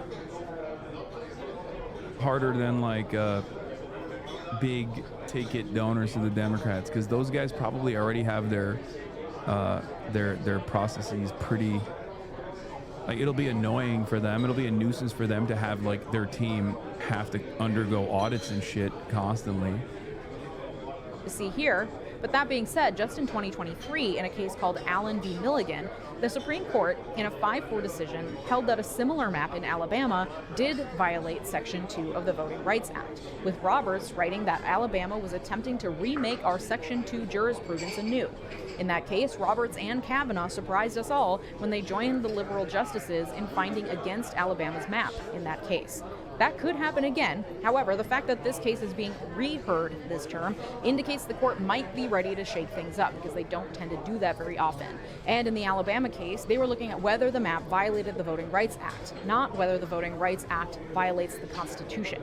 It could be that this re-argument more properly tees up the Voting Rights Act for a thorough constitutional question, giving the conservative justices a good whack at undermining the whole thing.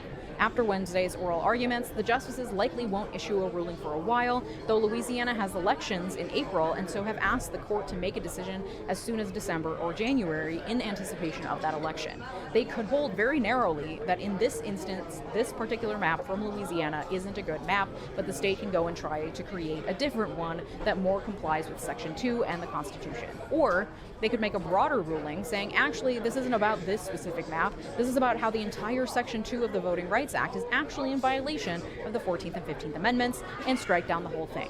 A piece by Richard Hasan, professor of law at UCLA for Slate, lays out what would happen if the Supreme Court decides against the Voting Rights Act in this case. Quote, if the Supreme Court moves forward with this interpretation, it would be a sea change to voting rights law. It would be an earthquake in politics and make our legislative bodies whiter and our protection for minority voters greatly diminished.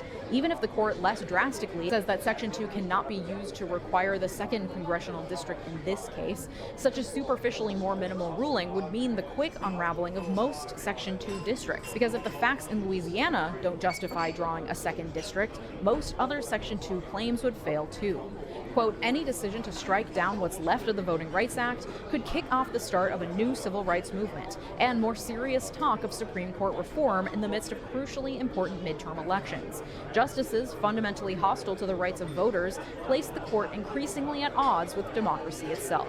That is what's on the line this Wednesday during oral arguments. I'll be back with a new episode on Wednesday, and I'll let you know in that episode if there's any tea leaves to read in how the justices acted during arguments. Given the track record of this current court, I am not holding my breath for it to be good news.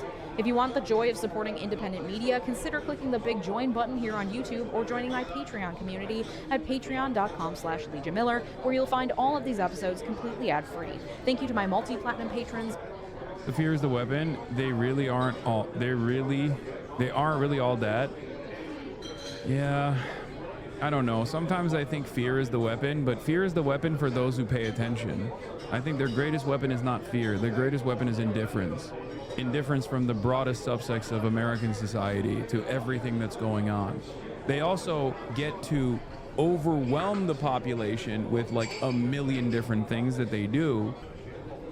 They overwhelm the population with a million different things that they do and make it so that people are too busy trying to pay attention to one thing and then they move on to the next. I've noticed that even someone like myself who stays on top of shit by design because it's my job, I constantly find myself having a hard time covering every single issue that's going on. Like they are hitting every angle. I mean, think about it. Think about it. We got military deployments happening in major cities. We have mass ICE raids happening everywhere. We have the tariffs. We have 40 billion, not 20, 40 billion going to Argentina. The economy's at a standstill. We have the AI bubble that is here. Most of the gains, the overwhelming majority of gains being made is fucking AI. Trump is trying to go to war with Venezuela openly. It's fucking nuts. There are too many things to pay attention to. So I think a lot of people get overstimulated and refuse to pay attention to it, and they just check out in its entirety. Meanwhile, here's the town hall for AOC and Bernie Sanders. Bernie Sanders and Democratic Representative I'll tune into this for a little bit before I have to leave. I'm Caitlin Collins, and tonight, as the shutdown enters its third week, there are still no signs of a deal here in Washington. Republican Speaker Mike Johnson is warning that this could be one of the longest shutdowns in history. Democrats say they won't budge without addressing the rising cost of health care. But caught in the middle are the American people, including more than 1 million federal workers who are going without pay this evening. Two of the nation's most prominent leaders on the left are here to take our questions tonight about their strategy and what it will take to reopen the government. We also invited prominent Republicans to participate in the town hall, including the Senate Majority Leader, the House Speaker, and the Vice President. Those invitations stand, and we hope that those leaders will join us. To find our questioners tonight, we reached out to political and business groups, universities, and other civic organizations. Our questioners are Democrats, Republicans, and independents, some of whom are federal workers here in their personal capacity. They have asked that their party affiliation not be disclosed. Tonight's participants will be asking their own questions, selected by CNN to cover a variety of topics. You might see them holding a piece of paper that has their question on it. It's a question they wrote, and it has not been edited in any way by CNN. Ladies and gentlemen, please welcome Senator Bernie Sanders of Vermont.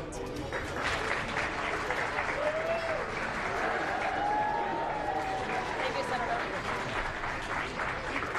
And also Representative Alexandria Ocasio-Cortez of New York.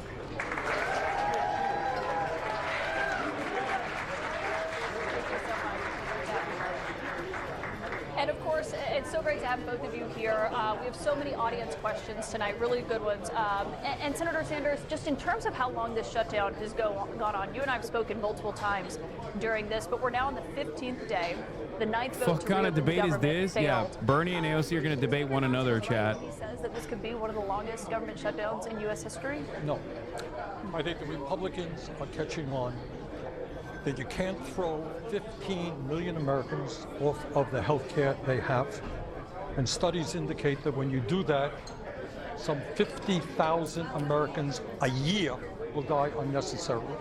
And then on top of that, just in Vermont today, Caitlin, people in my state and all over this country are beginning to receive notices from insurance companies about what their new premiums will be if we do not stop what Trump is doing.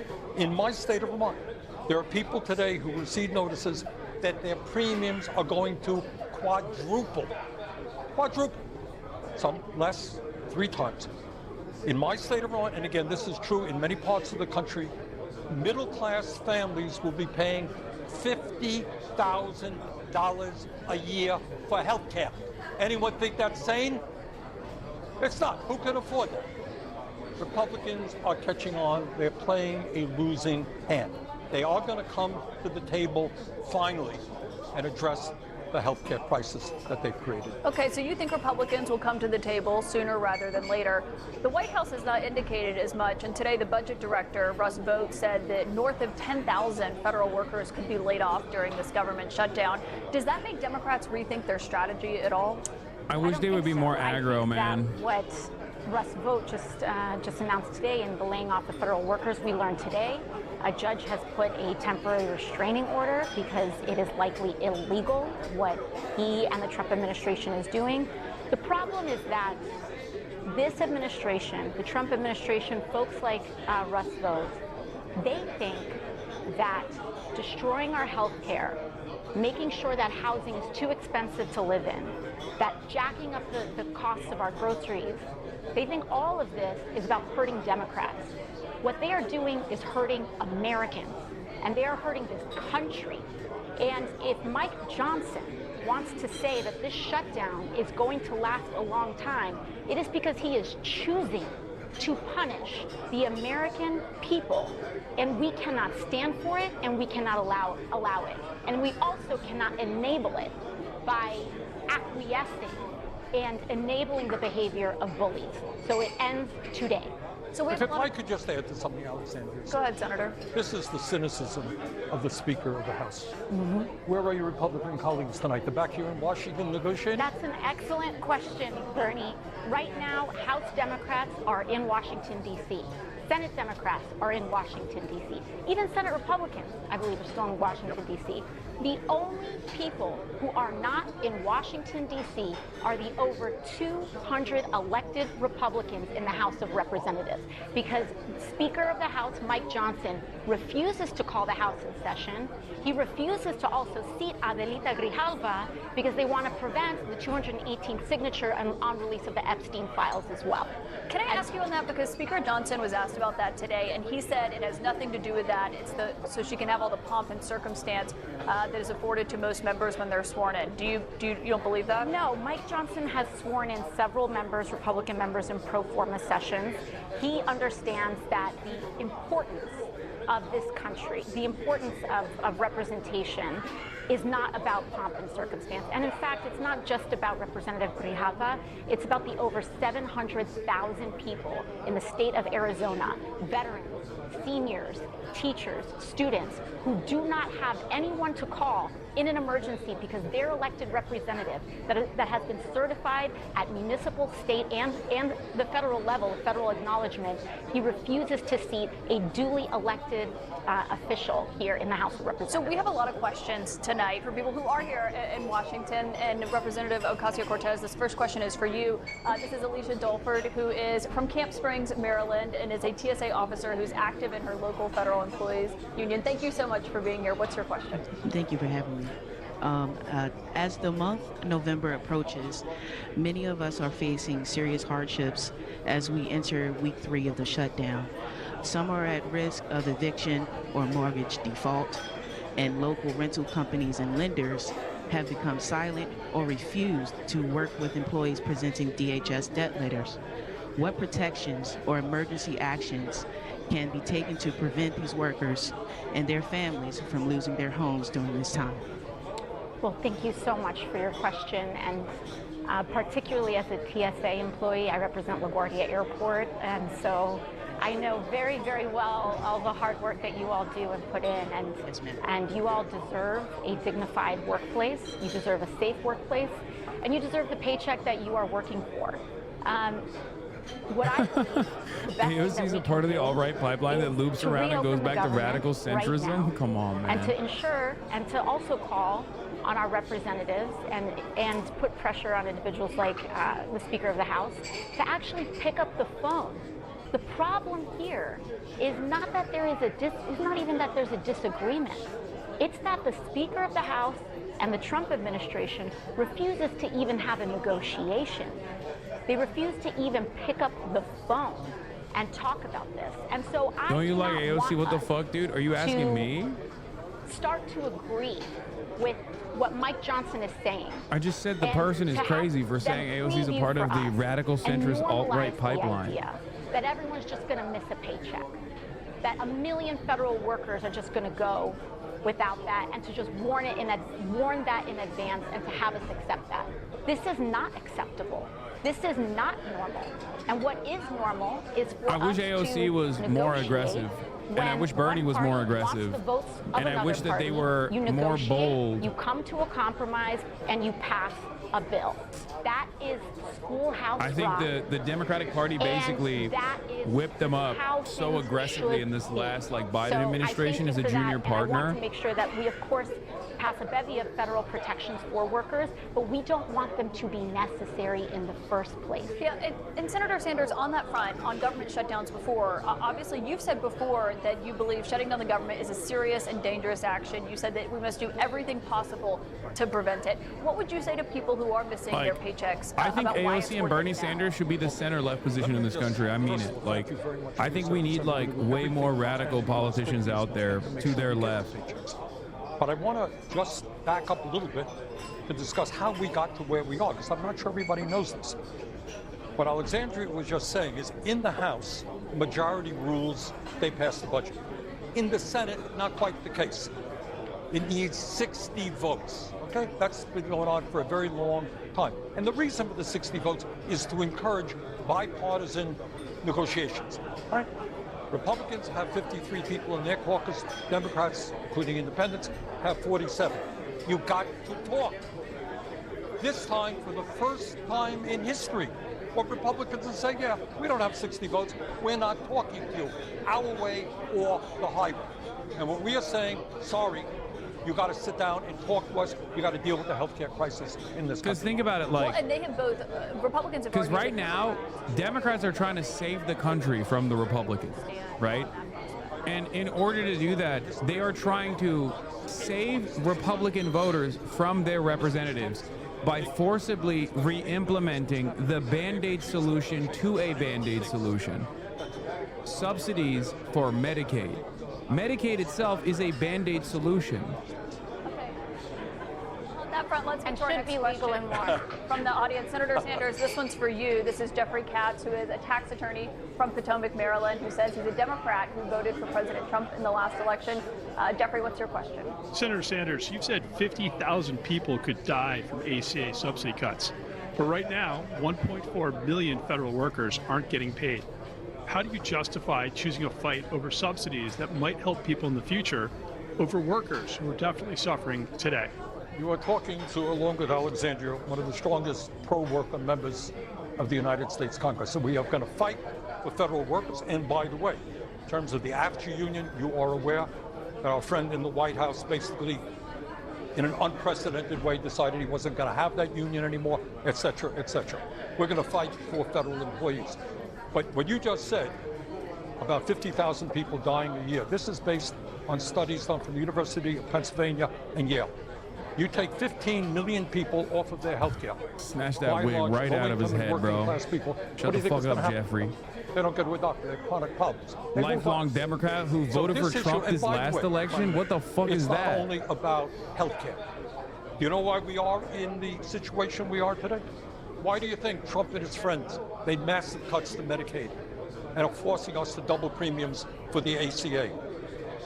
They gave the 1% in this country $1 trillion in tax breaks. True.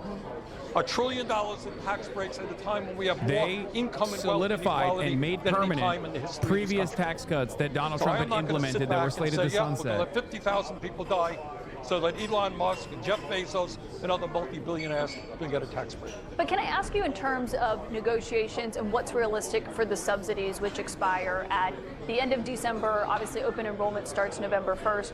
Over in the House, there are 14 House Republicans who have said that they will sign on and they will vote for a one-year extension of the subsidies. House Minority Leader Hakeem Jeffries said he thought that proposal was laughable. Do you think that's laughable, or is that something you could get behind? Yeah, no, let me tell you why it's laughable. Because it's cynical. Republicans want to sign on to just one little extra year of these ACA subsidies. You want to know why? What's happening next year? Midterm elections. They want to extend these subsidies just a year extra so that people don't realize the dupe that they are pulling on everyone, so that they can all re-elect themselves and allow those things to expire the moment that they win re-election. And it is time to get politics out of what should be a guaranteed universal right in the United States of America, and that is health care. And so I will not accept a measly one-year acceptance of a measly one-year extension of the ACA. We need to make sure, and as a member of the party, we put negotiation in the hands of our party's leadership with Hakeem Jeffries. He says it's no, it's no. And we have to make sure that we are expanding and continuing the fight and not falling for the fine print, not falling for the tricks, and not falling for the politics around this. If I could add to what Alexandria was saying, it's not just 15 million people losing their health insurance. And it's not just tens of millions of people seeing a doubling or a tripling in their premiums. Our healthcare system, and you guys can argue with me if you want, I think our healthcare system is broken. I think it is dysfunctional. And I think it's on the verge of collapse. And understand that when we talk about these massive cuts to healthcare from Trump and his friends, you're talking about cuts to nursing homes, you're talking about cuts to rural hospitals, you're talking about cuts to community health centers where 32 million people get their primary care. This system is on the verge of collapse. And I would hope that everybody in this room and everybody in America asks themselves a very simple question. Why is the United States, the richest country in the history of the world, the only major nation not to guarantee health care to all people as a human right? So can I ask, if a one-year extension you say is measly and doesn't cut it, what exactly do you want to see? What would you vote for? Medicare for all. Well, again, you know, Medicare for all. Medicare for all. Negotiations are all about a back and forth. And the idea of accepting something for nothing, I don't think is something that we're prepared to do. And by that, I mean single-payer healthcare. That requires Mike Johnson saying what he's willing to do and engaging in those negotiations with Hakeem Jeffries. And so this is a team sport. This is about making sure that we're all can come to something that we can agree with. So, you know, I think we know what we will not accept, and what we will not accept is for these ACA premiums to skyrocket on the American people. What we will not accept is the doubling of these premiums, and what we will not accept is allowing the teetering of this system to collapse right before everyone's up. Okay, so you won't accept 1 year. I know, Senator, you've said that you believe they should be permanent, but in terms of what actually happens next year, what do you need to see for the government to be reopened? Can you walk me through what that looks like? I have a radical idea. Ready for a radical idea? Let's do what the American people want. Do a poll. CNN. Ask people how many think it's a great idea to give $1 trillion in tax breaks to the 1% and decimate the American healthcare system.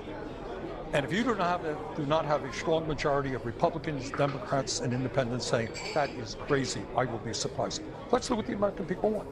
And at the very least, as we continue the fight for a Medicare for all single-payer system, we're going to protect people today from losing their health care. or for seeing their premiums skyrocket, seeing nursing homes, community health centers decimated.